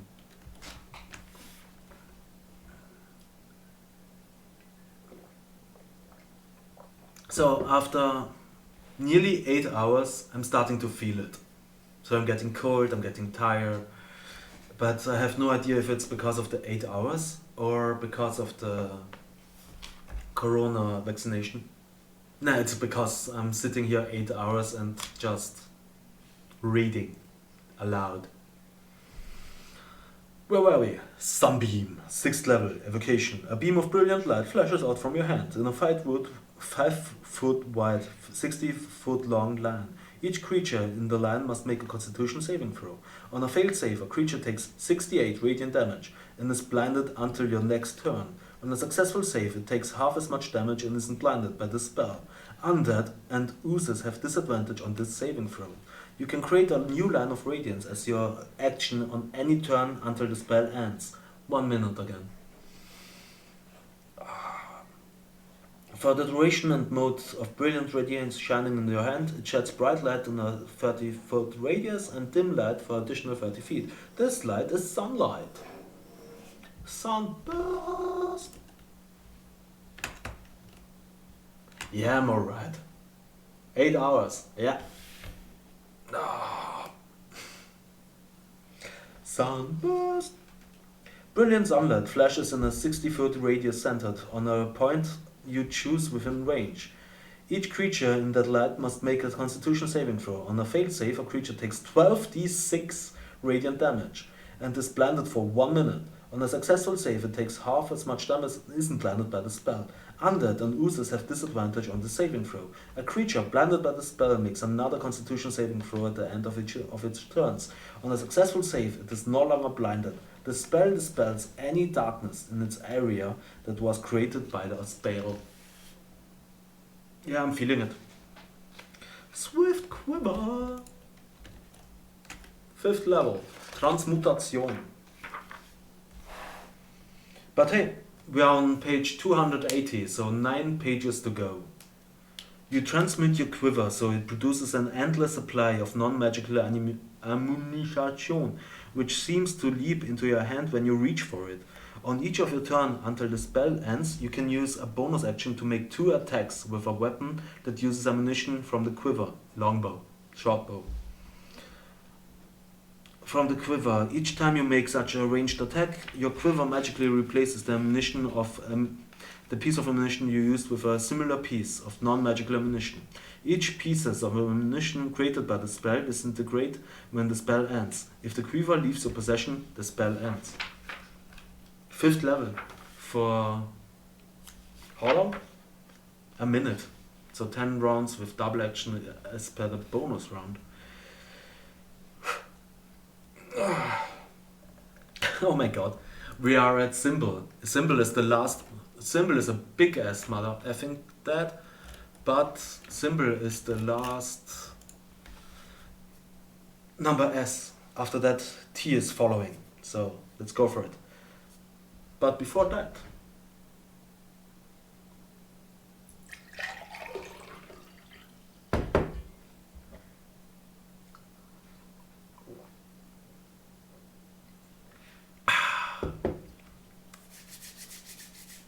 symbol. When you cast a spell, you inscribe a harmful glyph either on a surface, such as a section of floor, a wall, or a table, or within an object that can be closed to conceal the glyph, such as a book, scroll, or treasure chest. If you choose a surface, the glyph can cover an area of the surface no longer than 10 feet in diameter. If you choose an object, that object must remain in its place. If the object is moved more than 10 feet from where you cast the spell, the glyph is broken, and the spell ends without being triggered. The glyph is nearly invisible, requiring an intelligence investigation check against your spell save DC to find it. You decide what triggers the glyph when you cast the spell. For glyphs inscribed on a surface, the most typical trigger includes touching or stepping on the glyph, removing another object, covering it, approaching within a certain distance of it, and manipulating the object that holds it. For glyphs inscribed within an object, the most common triggers are opening the object, approaching within a certain distance of it, or seeing or reading the glyph. You can further refine the trigger so that the spell is activated only under certain circumstances, or according to a creature physical characteristics such as height, weight, physical count, of example, the ward. No, they missed to put the glyph back in. Yeah. Sure, it shouldn't take me that long either. As said. So, the ward could be set to affect hags or shape changers. So, I'm sorry as I am, they forgot to change ward to glyph. I'm going to send them a bad email. You can further refine the trigger so the spell is activated on some. Shape changers. You can also specify creatures that don't trigger the glyph, such as those who say a certain password. When you inscribe the glyph, choose one of the options below for its effect.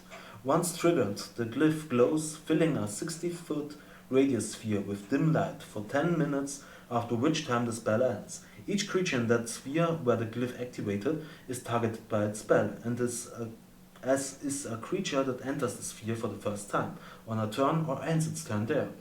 Death.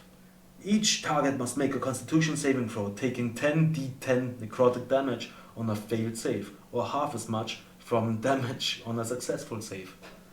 Damn! Still not finished drawing, but me will eat something again and then go to bed. Yep, I feel you. I think as already said, I will follow you as soon as I'm done. But again, then we have Discord. Each target must make a constitution saving throw on a failed save. A target bickers and argues with other creatures for 1 minute. During this time it is incapable of meaningful communication and has disadvantage on attack rolls and ability checks. Fear. Each target must make a wisdom saving throw and become frightened for 1 minute on a failed save. While frightened, the target drops whatever it is holding and must move at least 30 feet away from the glyph on each of its turns if able. Hopelessness. Each target must make a charisma saving throw on a failed save. This target is overwhelmed with despair for 1 minute. During this time it can't attack or target any creature with harmful abilities, spells or other magical effects. Insanity. Each target must make an intelligence saving throw. On a failed save, the target is driven insane for 1 minute. An insane target can't take actions, can't understand what other creatures say, can't read, speak only in gibberish. The DM controls its movement and which is erratic. No stress, no stress. Yeah. Pain. Each target must make a constitution saving throw and become incapacitated with excruciating pain for 1 minute on a failed save. But it doesn't hurt you. I'm still working my campaign, but I will also soon go to bed. Yep. I feel you all. I'm following with you. But to be honest, I'm nearly done. I will do that. I will solve it. I'm nearly on it. Sleep. Each target. So the pain glyph doesn't hurt you. Really. It's just you are on your ground screaming in pain. Yeah. Sleep. Each target must make a wisdom saving throw and fails unconscious for 10 minutes on a failed save. A creature awakens if it takes damage or if someone uses an action to shake or slap it away. Stunning. Each target must make a wisdom saving throw and become stunned for 1 minute or failed save. I'll be lurking even for I want to bed, but furthermore that food.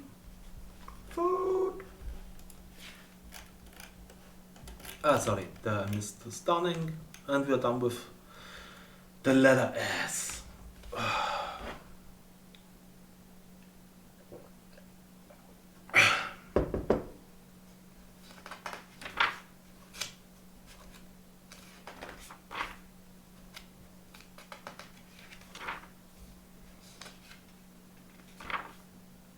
Okay, we can do that. I mean, come on, that's everything left.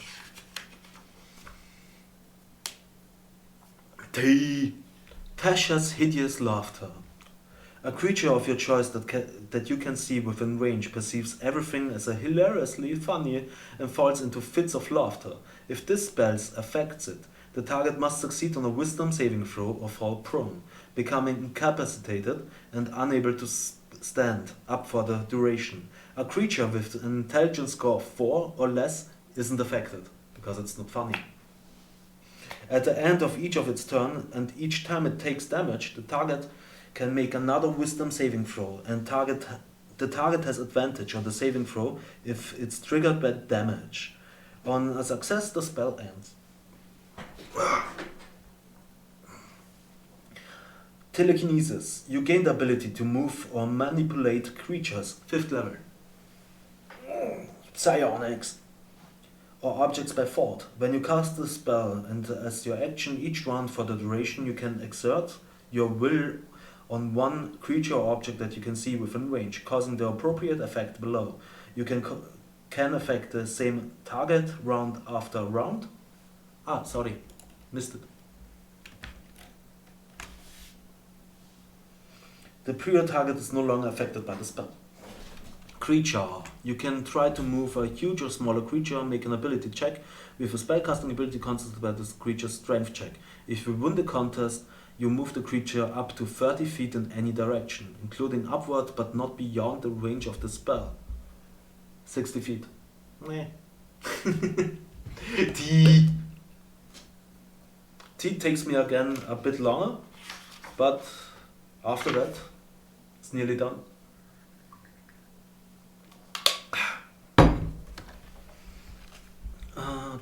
Until the end of your next turn, the creature is restrained in your telekinetic grip. A creature lifted upward is suspended in mid-air. On subsequent rounds, you can use your reaction to attempt to maintain your telekinetic grip on the creature by repeating the contest. Object.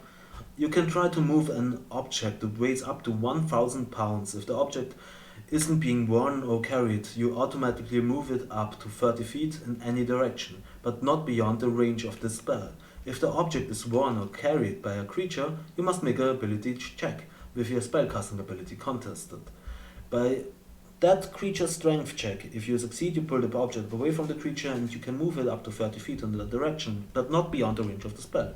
You can exert fine control on objects with your telekinetic grip, such as manipulating a simple tool, opening it. Oh, I'm sorry. It was my fault. Opening a door or a container, stowing or retrieving an item from an open container, or pouring the contents from a vial. And if anyone is asking, it's on. But I'm really just feeling, don't vomit and everything is fine. I'm just cold. Cold and tired, and my back hurts. But we got some telekinesis done, I think. And the next would be telepathy. 8th level, evocation. You create a telepathic link between yourself and a willing creature with which you are familiar. The creature can be anywhere on the same plane of existence as you. The spell ends if you or the target are no longer on the same plane. Until the spell ends, you and the target can instantaneously share words, images, sounds, and other sensory messages with one another. Though the link and the target recognizes you as the creature it communicated with, the spell enables a creature with an intelligence score of at least 1 to understand the meaning of your words and take it into scope as the sensory messages you send to it. Where should I vomit? Teleport. Teleport is a bit longer. But teleport is nearly the end of the whole page 281. After that we have 7 to go. Let's go for it. So, teleport. The spell instantly transports you and up to 8 willing creatures of your choice that you can see within range, or a single object that you can see within range, to a destination you select. If you target an object, it must be able to fit entirely inside the 10-foot cube, and it can't be held or carried by an unwilling creature. The destination you choose must be known to you, and it must be on the same plane of existence. Your familiarity with the destination determines whether you arrive there successfully. The DM rolls D100 and consults the table. Permanent circle. On target. Associated object. Very familiar. Mishap 1 to 05. Seen casually 1 to 33. Viewed once 1 to 43. Description 1 to 43. And false destination. What if they want to go to the false destination, if that's the goal? Okay, it will be explained further on. Permanent circle means a permanent teleportation circle whose sequence you know. Associated object means that you possess an object taken from the desired destination within the last 6 months, such as a book from a wizard's library, bad linen from a royal suit, or a chunk of marble from a lich secret familiar. Tongue. Very familiar. is a place you have been very often, a place you have carefully studied, or a place you can see when you cast a spell seen casually. Is someplace, also when you cast a spell. Seen casually is a place you have seen more than once but with which you aren't very familiar. Viewed once is a place you have seen once, possibly using magic. Description is a place whose location and appearance you know through someone else's description, perhaps from a map. False destination is a place that doesn't exist. Shit. Okay.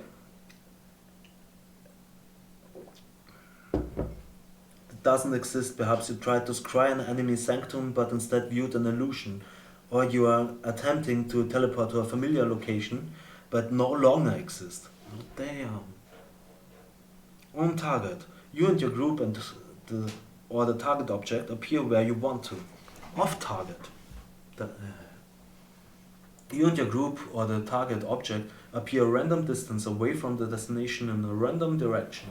Distance of target is 1d10 times 1d10% of the distance that was to be traveled. For example, if you try to travel 120 miles, landed off a target and rolled a 5 and 3 on the two d10s, then you would be off target by 15% or 18 miles. Okay? The DM determines the direction of target randomly by rolling a d10, a d8, and designating 1 as north, 2 as northeast, and so on. The points of the compass, if you were teleporting to a casual city and wound up 18 miles out at sea, you could be in trouble. Similar area. You and your group or the target object wind up in a different area that's visually or thematically similar to the target area. If you are heading for your home laboratory, for example, you might wind up in another wizard's laboratory, or in the alchemical supply shop that has many of the same tools and implements as your laboratory generally. You appear in the closest similar place, but since the spell has no range limit, you could conceivably wind up anywhere on the plane, but it has to be the same plane. Mishap. The spell's unpredicted magic results in a difficult journey. Each teleporting creature or the target object takes 3d10 force damage, and the DM rerolls the table to see where you wind up. Multiple mishaps can occur, dealing damage each time. Ah, damn it. Okay. There isn't much to go on.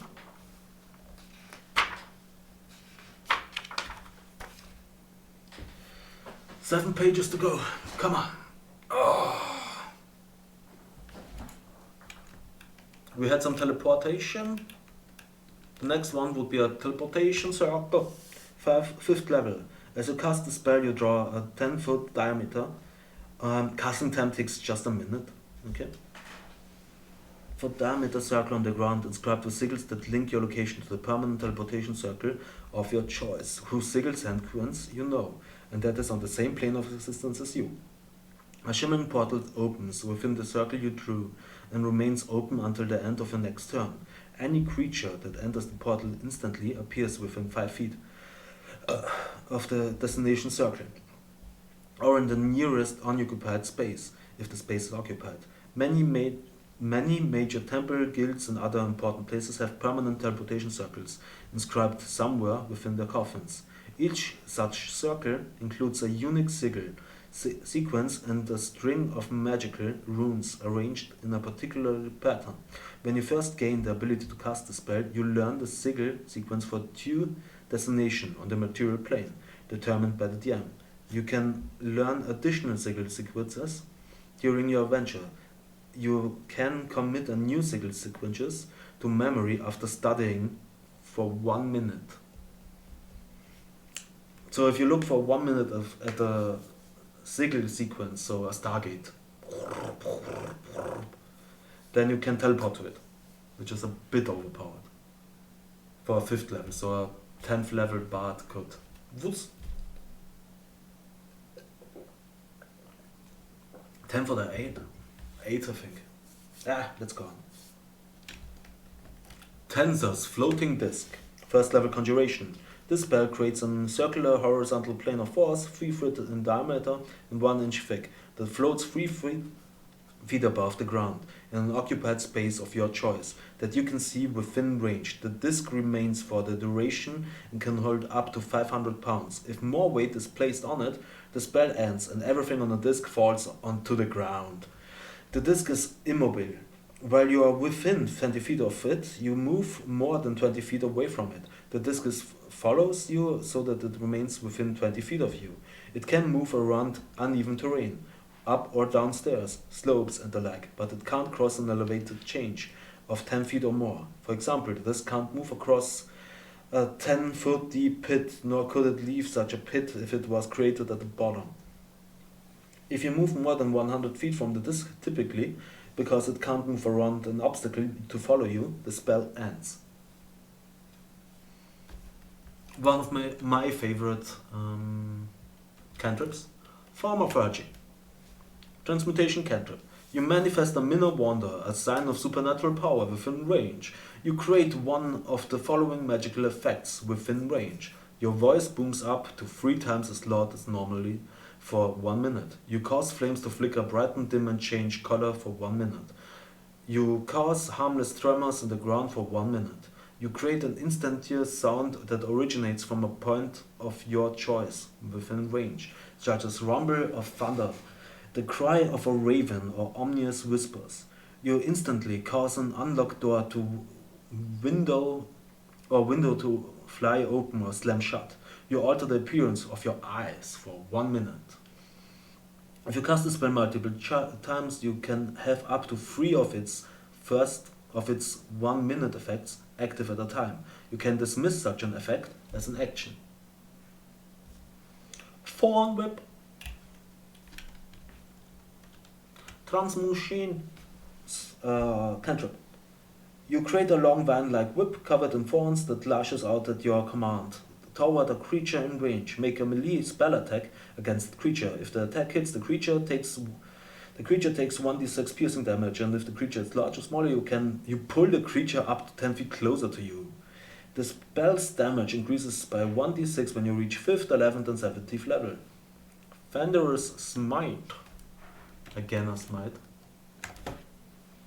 First level location. The first time you hit with a melee weapon attack during the spell's duration, your weapon rings with thunder that is audible within 300 feet of you, and the attack deals an extra 2d6 thunder damage to the target. Additionally, if the target is a creature, that it must succeed on a strength saving throw, be pushed 10 feet away from you and knocked prone. TH is like Thunder Wave. Thunder Wave. A wave of thunderous force sweeps out from you. Each creature in a 15-foot cube originated from you must make a Constitution saving throw. On a failed save, a creature takes 2d8 thunder damage and is pushed 10 feet away from you. On a successful save, the creature takes half as much damage and isn't pushed. In addition, unsecured objects that are completely within the area of effect are automatically pushed 10 feet away from you by the spell's effect, and the spell emits a thunderous boom, audible out to 300 feet. At higher levels, when you cast a spell using a spell slot of 2nd level or higher, the damage is increased by 1d8 for each slot above first.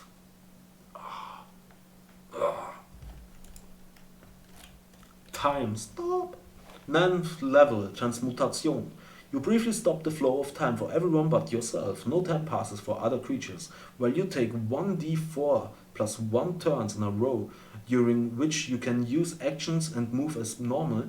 This spell ends if one of the actions you use during this period, or any effect that you create during this period, affects a creature other than you, or an object being worn or carried by someone other than you. In addition, the spell ends if you move to a place more than 1,000 feet from the location you cast. I don't know. I mean, it's instantaneous, so you don't have to concentrate on it. But wow, and then you just roll a 2 and you have haste. Yay! Tongues, 3rd level divination. This spell grants the creature you touch the ability to understand any spoken language it hears. Moreover, when the target speaks any creature, When the target speaks, any creature that knows at least one language and can hear the target understand what it says. Stays. There we have it. Transport via plants. This spell creates a magical link between a large or larger inanimate plant within range and another plant at any distance on the same plane of existence. You must have seen or touched the destination plant at least once before. For the duration, any creature can step into the target plant and exit from the destination plant by using 5 feet of movement. So Keyleth should have touched every fucking tree that she used.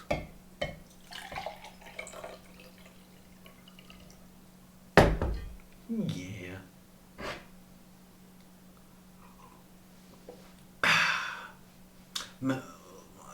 I know the Keyleth hate bandwagon. Hug every tree. Yeah, okay. All the love. Hey, we have Tree Stride.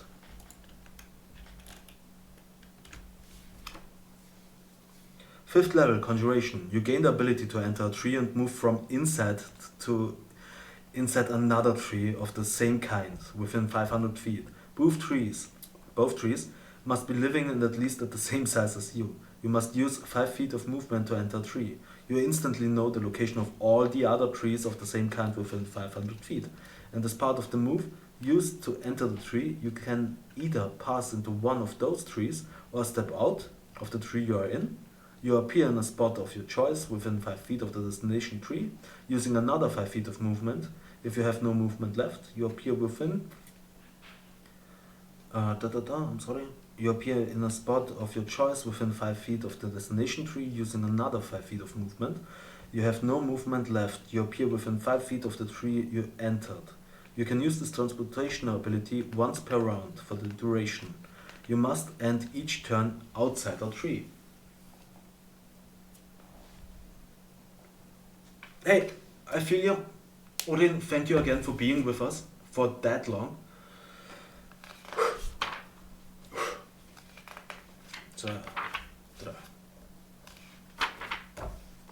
I'm going to do the last pages. You won't. Clearly, no, you won't. Enjoy brushing my teeth.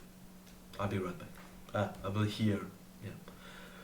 True Polymorph. Again, a longer one. True Polymorph, 9th level Transmutation.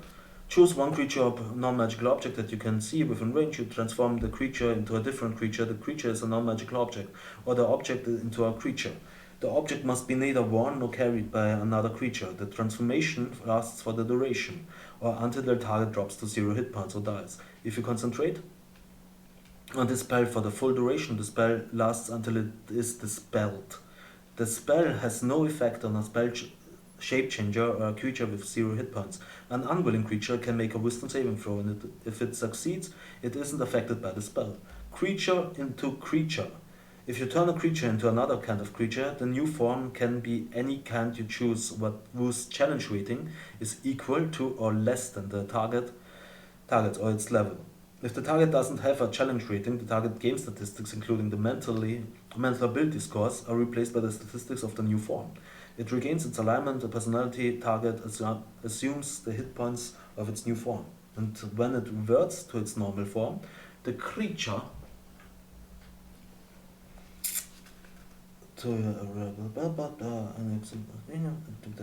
normal form, the creature returns to the number of hit points it had before it transformed. If it reverts as a result of a drop into 0 hit points, excess damage carries over to its normal form. As long as the excess damage doesn't reduce the creature's normal form to 0 hit points, it isn't knocked unconscious. The creature is limited in the actions it can perform by the nature of its new form. It can't speak, cast spell, or take any other actions that require hands or speech, unless its new form is capable of such actions. The target's gear melt into the new form. The creature can activate, use, wield, or otherwise benefit from any such equipment. How many pages left? We are on 284, 85, a picture with web. Web because we. W, not V, I'm sorry. 1, 2, 3, 5, I think 6 pages. 6 pages are in. Object into creatures. You can turn an object into any kind of creature as long as the creature's size is no larger than the object size and the creature challenge rating is 9 or lower. The creature is friendly to you and your companions. If it acts on each of your turns, you decide what action it takes and how it moves. The DM has its statistical results, its actions and movement. If the spell becomes permanent, you no longer control the creature. It might remain friendly to you, depending on how you treated it. Creature into object. What do you mean with war? And bless you! Creature into object. If you turn a creature into an object, it transforms along with whatever it is wearing and carrying into that form, as long as the object size is no larger than the creature size. The creature's statistics become those of the object, and the creature has no memory of time spent in this form. After the spell ends and it returns to its normal form. Oh damn it, it's 1:30. 2:30 at your place, Julia. Sorry. True resurrection. Shouldn't I just stop it? Hype. True resurrection. You touch a creature that has been dead for no longer than 200 years and that died for any reason except old age. If the creature's soul is free and willing, the creature is restored to life with all its hit points. This spell closes all wounds, neutralizes any poison, cures all disease, and lifts any curses affecting the creature when it died. The spell replaces damage to missing organs and limbs. If the creature was undead, it restored to its non-undead form. The spell can even provide a new body if the original no longer exists, in which case you must speak the creature's name. The creature then appears in an unoccupied space you choose within 10 feet of you.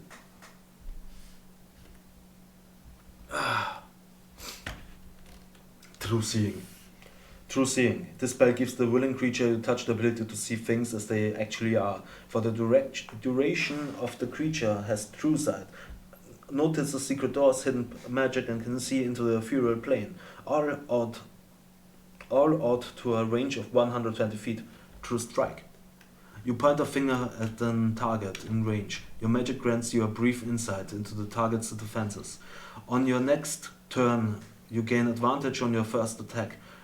Roll against the target, provided that this spell hasn't ended. The last effing T.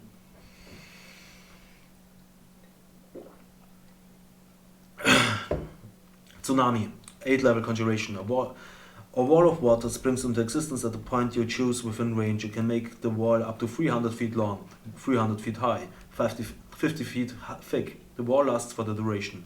When the wall appears, each creature within its area must make a strength saving throw. On a failed save, a creature takes 6d10 bludgeoning damage, or half as much damage on a successful save. At the start of each of your turns, after the wall appears, the wall, along with any creature in it, moves 50 feet away from you. Any huge or smaller creature inside the wall, or whose space that wall enters when it moves, must succeed on a strength saving throw, or take 5d10 bludgeoning damage. A creature can take this damage only once per round. At the end of the turn, the wall's height is reduced by 50 feet, and the damage creatures take from the spell on subsequent turns is reduced by 1d10. When the wall reaches 0 feet in height, the spell ends. A creature caught in the wall can move by swimming because of the force of the wave.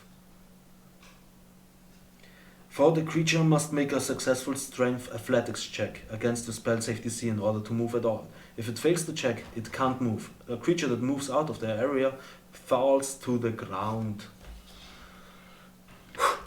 Unseen servant. We are on you. First level conjuration, ritual.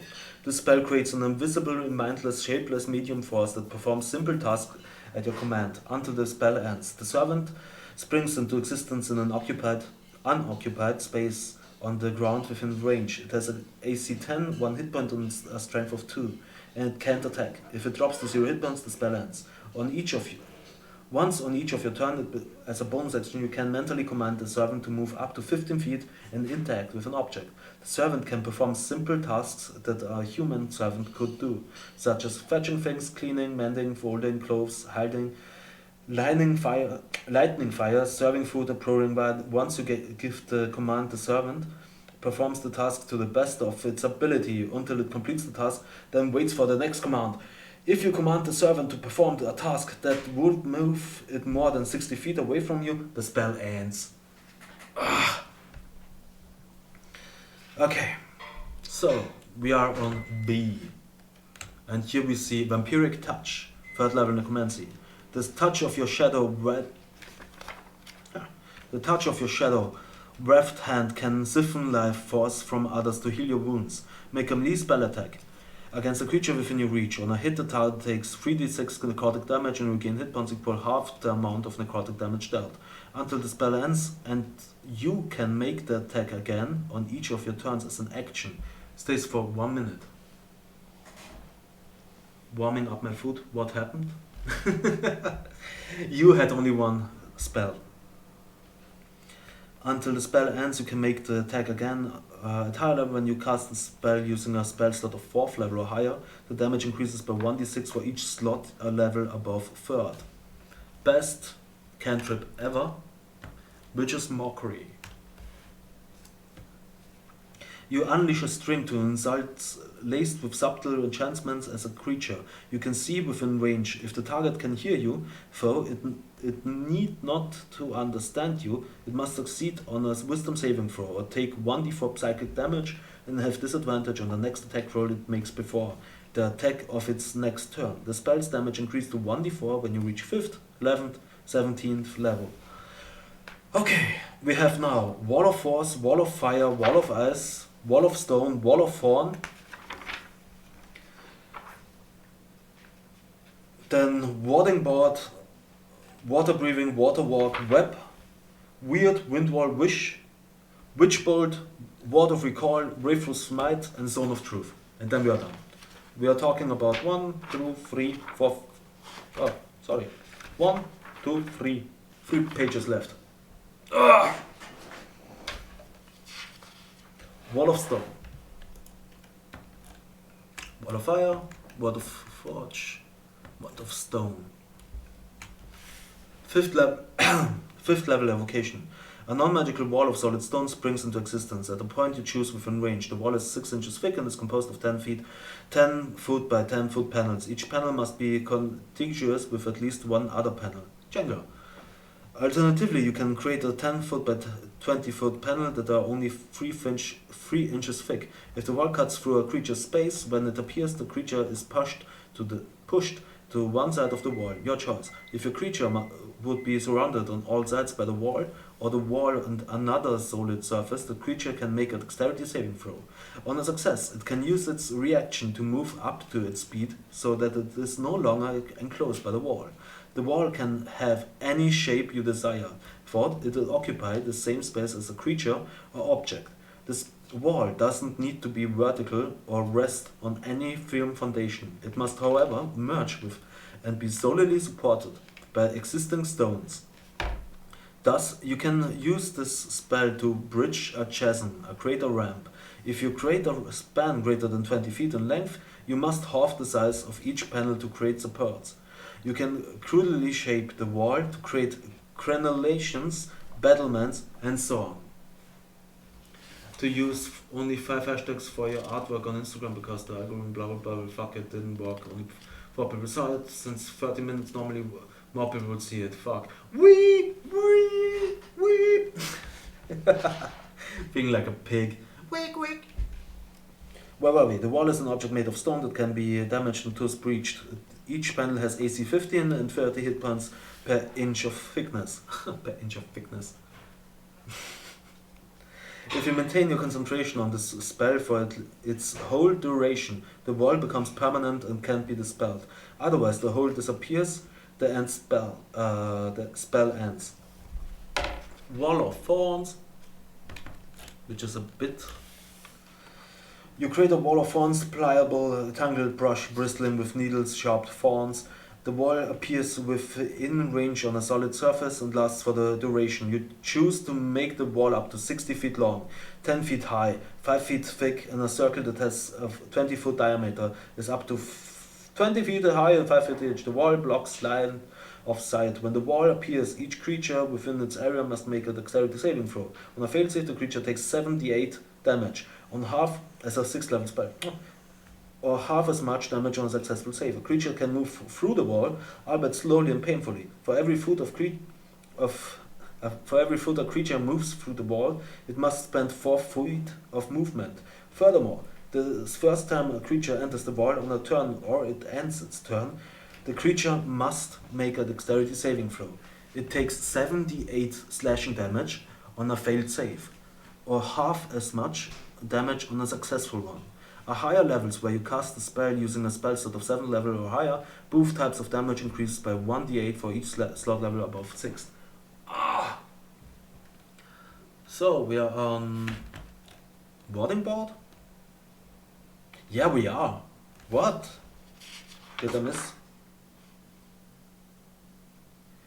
Maybe I missed Wall of Fire, Wall of Force, and Wall of Ice. But I think we get the gist of it, and I will cheat my way through those effing fucking walls, if that's alright with you. Otherwise, I will repeat them at the end. Warding Bond. 7th level abjuration. This spell wards a willing creature you touch and creates a mystic connection between you and the target. No cheating? You called for it. Wall of Force. Where do we... So, Wall of Ice wasn't. You create a wall of ice on a solid surface within range. You can form it into a hemispherical dome or a sphere with a radius of up to 10 feet, or you can shape a flat surface made up to 10 feet foot square panels. Each panel must be contiguous with another panel. In any form, the wall is 1 foot thick and lasts for the duration. If the wall cuts through a creature's space when it appears, the creature within its space is pushed to one side of the wall and must make a dexterity saving throw. On a failed save, the creature takes 10d6 cold damage, or half as much damage on a successful save. The wall is an object that can be damaged and thus breached. It has AC 12 and 30 points hit points per 10-foot section, and it's vulnerable to fire damage. Reducing a 10-foot section of wall to 0 hit points destroys it and leaves behind a sheet of frigid air in the space the wall occupied. A creature moving through the sheet of frigid air for the first time on a turn must make a constitution saving throw. That creature takes 56 cold damage on a failed save, or half as much damage on a successful one. At higher level, you can cast a spell using a spell slot of 7 level higher. Or higher, the damage the wall deals when it appears increases by 2d6, and the damage from passing through the sheet of frigid air increases by 1d6 for each slot above 6th. Yeah, you're right. I'm sorry. Odin, if you came back and are still with us, I'm sorry. You have to get it. Two walls left. Wall of Force. An invisible wall of force springs into existence at a point you choose within range. The wall appears in any oriented you choose, as a horizontal or vertical barrier, or at an angle. It can be free floating or resting on a solid surface. You can form it into the hemispherical dome or a sphere with a radius of up to 10 feet, or you can shape a flat surface made up to 10 foot by foot panels. Each panel must be contiguous with another panel. If any form the wall is 1/4 inch thick, it lasts for the duration. If the wall cuts through a creature's space when it appears, the creature is pushed to one side of the wall. Your choice which side. Nothing can physically pass through the wall. It is immune to all damage and can't be dispelled by dispel magic. Disintegrate spell destroys the wall instantly. However, the wall also extends into the ethereal plane, blocking ethereal travel through the wall. Nice. Ice, and the last one, Wall of Fire, which is the weakest one, 4th level. You create a wall of fire on a solid surface within a range. You make the wall up to 60 feet long, 20 feet high, 1 foot thick, or a ringed wall up to 20 feet in diameter, 20 feet high and 1 foot thick. The wall is opaque and lasts for the duration. When the wall appears, each creature within its area must make a dexterity saving throw. On a failed save, a creature takes 5d8 fire damage, or half as much damage on a successful save. On one side of the wall selected by you when you cast the spell deals 5d8 fire damage to each creature that ends its turn within 10 feet of that side or inside the wall.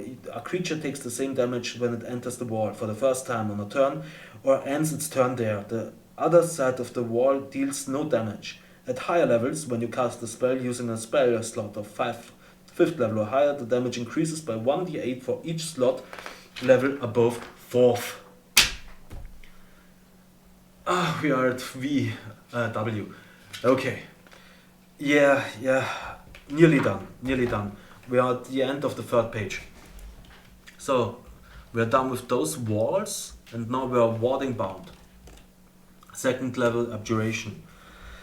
This spell wards a willing creature you touch and creates a mystical connection between you and the target until the spell ends. While the target is within 60 feet of you, it gains a +1 bonus to AC and saving throws, and it has resistance to all damage. Also, each time it takes damage, you take the same amount of damage. The spell ends if you drop to 0 hit points, or if you and the target become separated by more than 60 feet. It also ends if the spell is cast again, or either of the connected creatures you gain. You can also dismiss the spell as an action. Floors of ceiling, only walls. I hope not. Water breathing, 3rd level. This spell grants up to 10 willing creatures you can see within range the ability to breathe underwater. Until the spell ends, affected creatures also retain the normal mode of respiration. Water walk. This spell grants the ability to move across any liquid surface, such as water, acid, mud, snow, quicksand, or lava, or as if it were harmless solid ground. Creatures crossing molten lava can still take damage from the heat. Up to 10 willing creatures can see within range gain this ability for the duration. If you target a creature submerged in a liquid, the spell carries the target to the surface of the liquid at a rate of 60 feet per round. Last 2 pages. Fuck me. Okay. Web.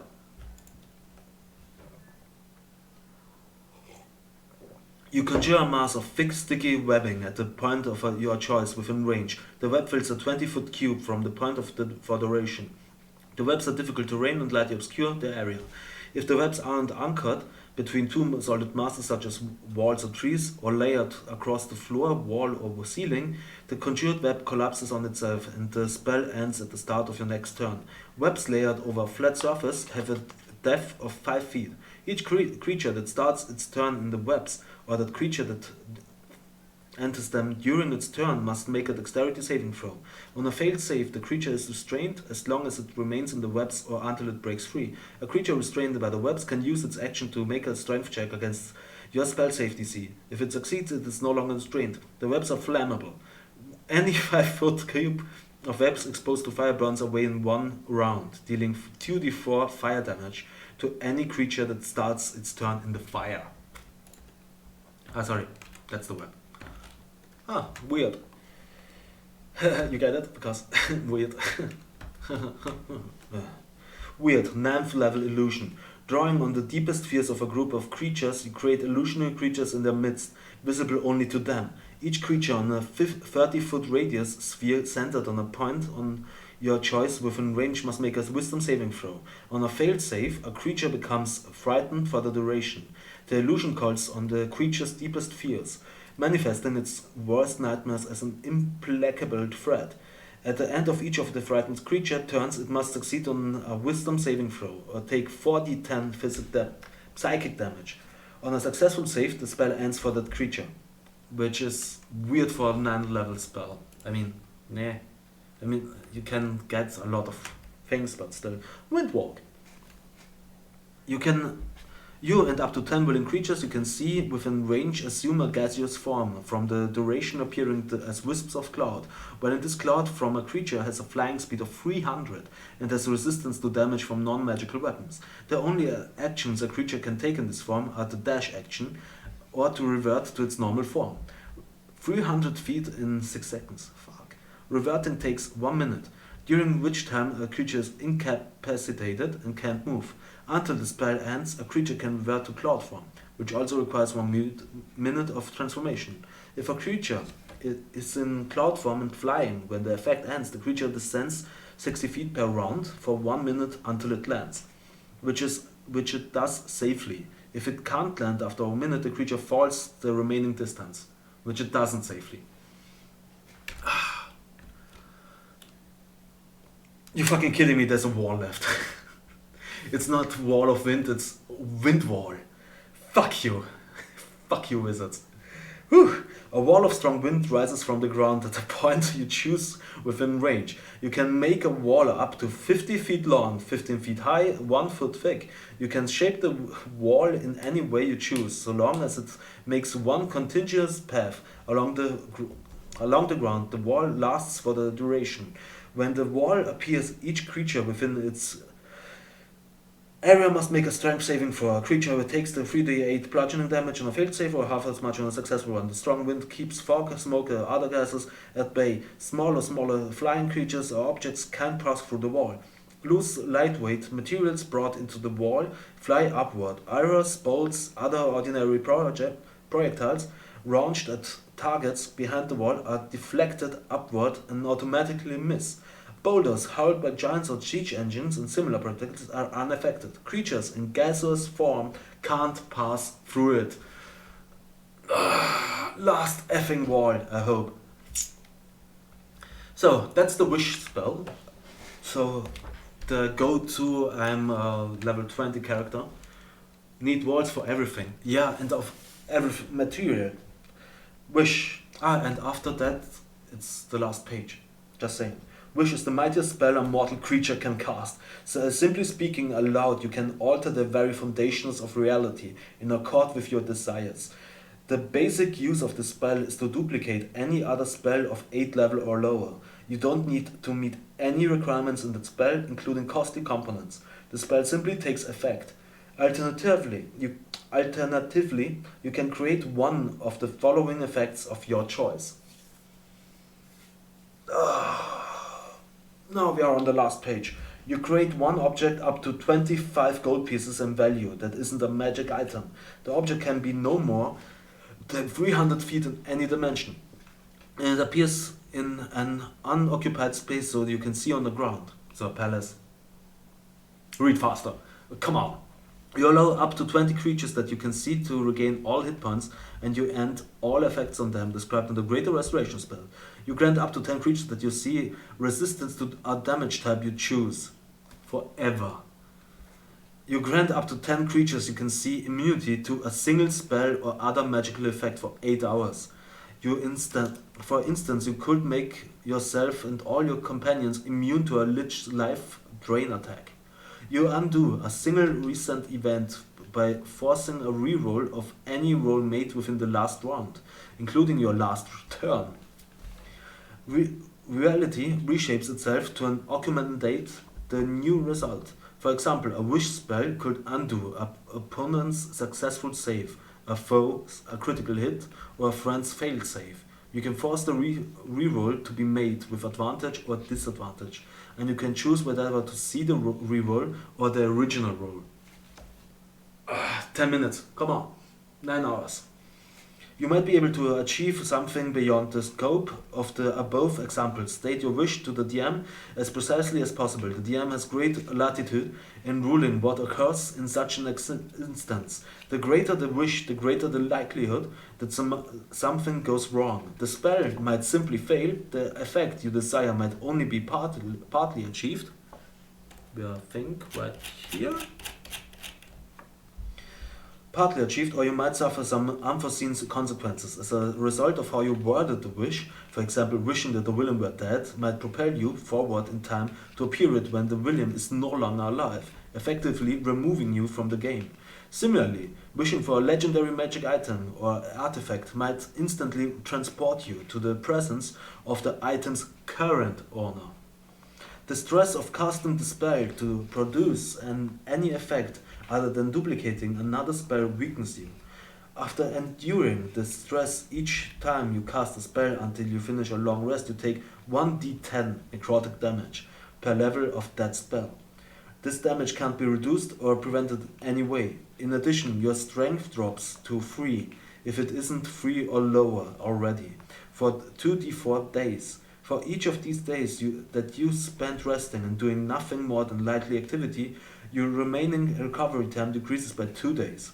Finally, there's a 33% chance that you are unable to cast Wish ever again if you suffer distress. Witch Bolt. And each 3. 4 spells left. Come on. Witch Bolt. A beam of crackling blue energy. First level. Out toward a creature within range, forming a sustained arc of lightning between you and larger targets. Make a ranged spell attack against the creature on a hit. The target takes 1d12 lightning damage, and on each of your turns for the duration you can use your action to deal 1d12 lightning damage to the target automatically. The spell ends if you use your action to do anything else. The spell also ends if the target is ever outside the spell's range and if it has total cover from you. At higher levels, when you cast the spell using a second level or higher level, initial damage by 1d12 for each slot above first level. Ward of Recall. You and up to 5 willing creatures within 5 feet of you instantly will teleport to a previously designated sanctuary, and you and any creatures that teleport with you appear in the nearest unoccupied space to the spot you designated. This is designated when you prepared your sanctuary, see below. If you cast the spell without first preparing a sanctuary, the spell has no effect. You must designate a sanctuary by casting the spell within a location, such as a temple dedicated to or strongly linked to your deity. If you attempt to cast the spell in this manner in an area that isn't dedicated to your deity, the spell has no effect. Last 2. Paladin shit. Again. Wrathful Smite. The next time you hit with a melee weapon attack during the spell's duration, your attack deals an extra 1d6 psychic damage. Additionally, if the target is a creature, it must make a wisdom saving throw or be frightened of you until the spell ends. As an action, the creature can make a wisdom check against your spell save DC to steal its resolve and end its spells. Zone of Effing Truth. Sorry. Where do we are? Zone of Truth. You create a magical zone, second level.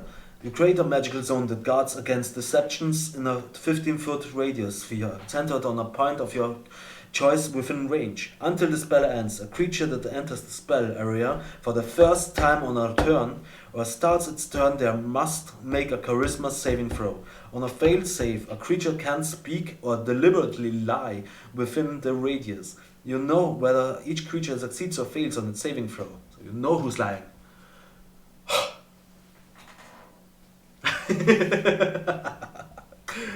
Love you all. Awesome. Affected creatures are aware of the spell and can thus avoid answering questions to which it would normally respond with a lie. Such a creature can be evasive in its answers as long as it remains within the boundaries of the truth. Boom! Senator's Guide to Everything. But the next time I'm going to do 20 pages.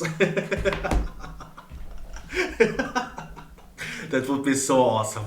But no, I'm nearly dying. I'm so sorry. And again, I really thank you for all.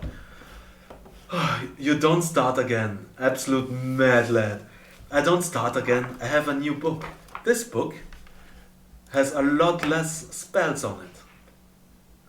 So, Xanath Guide to Everything. I'm sorry. Big Magic is here in Dalsim Horrid Writing, which I have to cut again because it looks horrible. But for the next time we have... Do, since you now know it takes you 9 hours, how about a 100% spells only speedrun next time? About a 100 spells only speed time? Without a break? Oh hell no. Ah, fuck. I mean, I hope the next time I'm not vaccinated and I feel I'm really, really cold. World record. I hope there isn't a world record. And if there is, I think I did it. Break the world record. Oh, fuck off. Ah. Okay.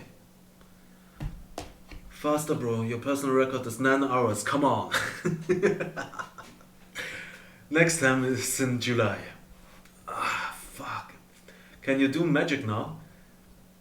What do you mean with magic? Try casting sleep on me. No. Oh, fuck. No, no. Again, guys, really, really, really, really, really, really, really, really big thank you.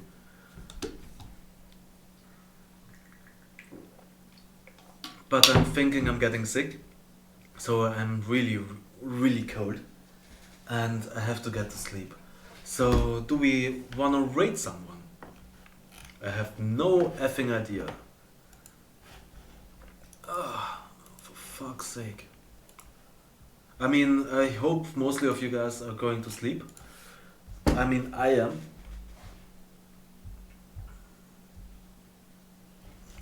But I think everyone said they want... Yeah, fuck the raid. I'm not staying 10 more minutes up. Okay. Fuck. For the future, I don't think that I will do the workout streams anymore. I have to check that. Yeah, just raid. Nah. Not if everyone leaves in another 5 minutes. Not at this hour.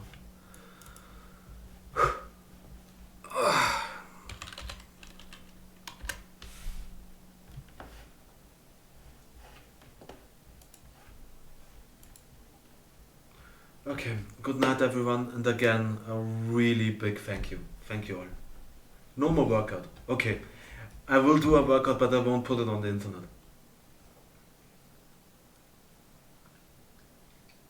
Okay, that's my calling. I'm going to say good night. Good night, everyone. I shall control that. Yeah, you will always. Julie, Odin, Sky. Sky, I see you, right? Good night. And the next time we are going for Xanatos Guide, which should take 4 hours, because, no, 2 hours, because it only has 20 pages. But the spells are harder to pronounce, so let's see. Thank you again. Good night.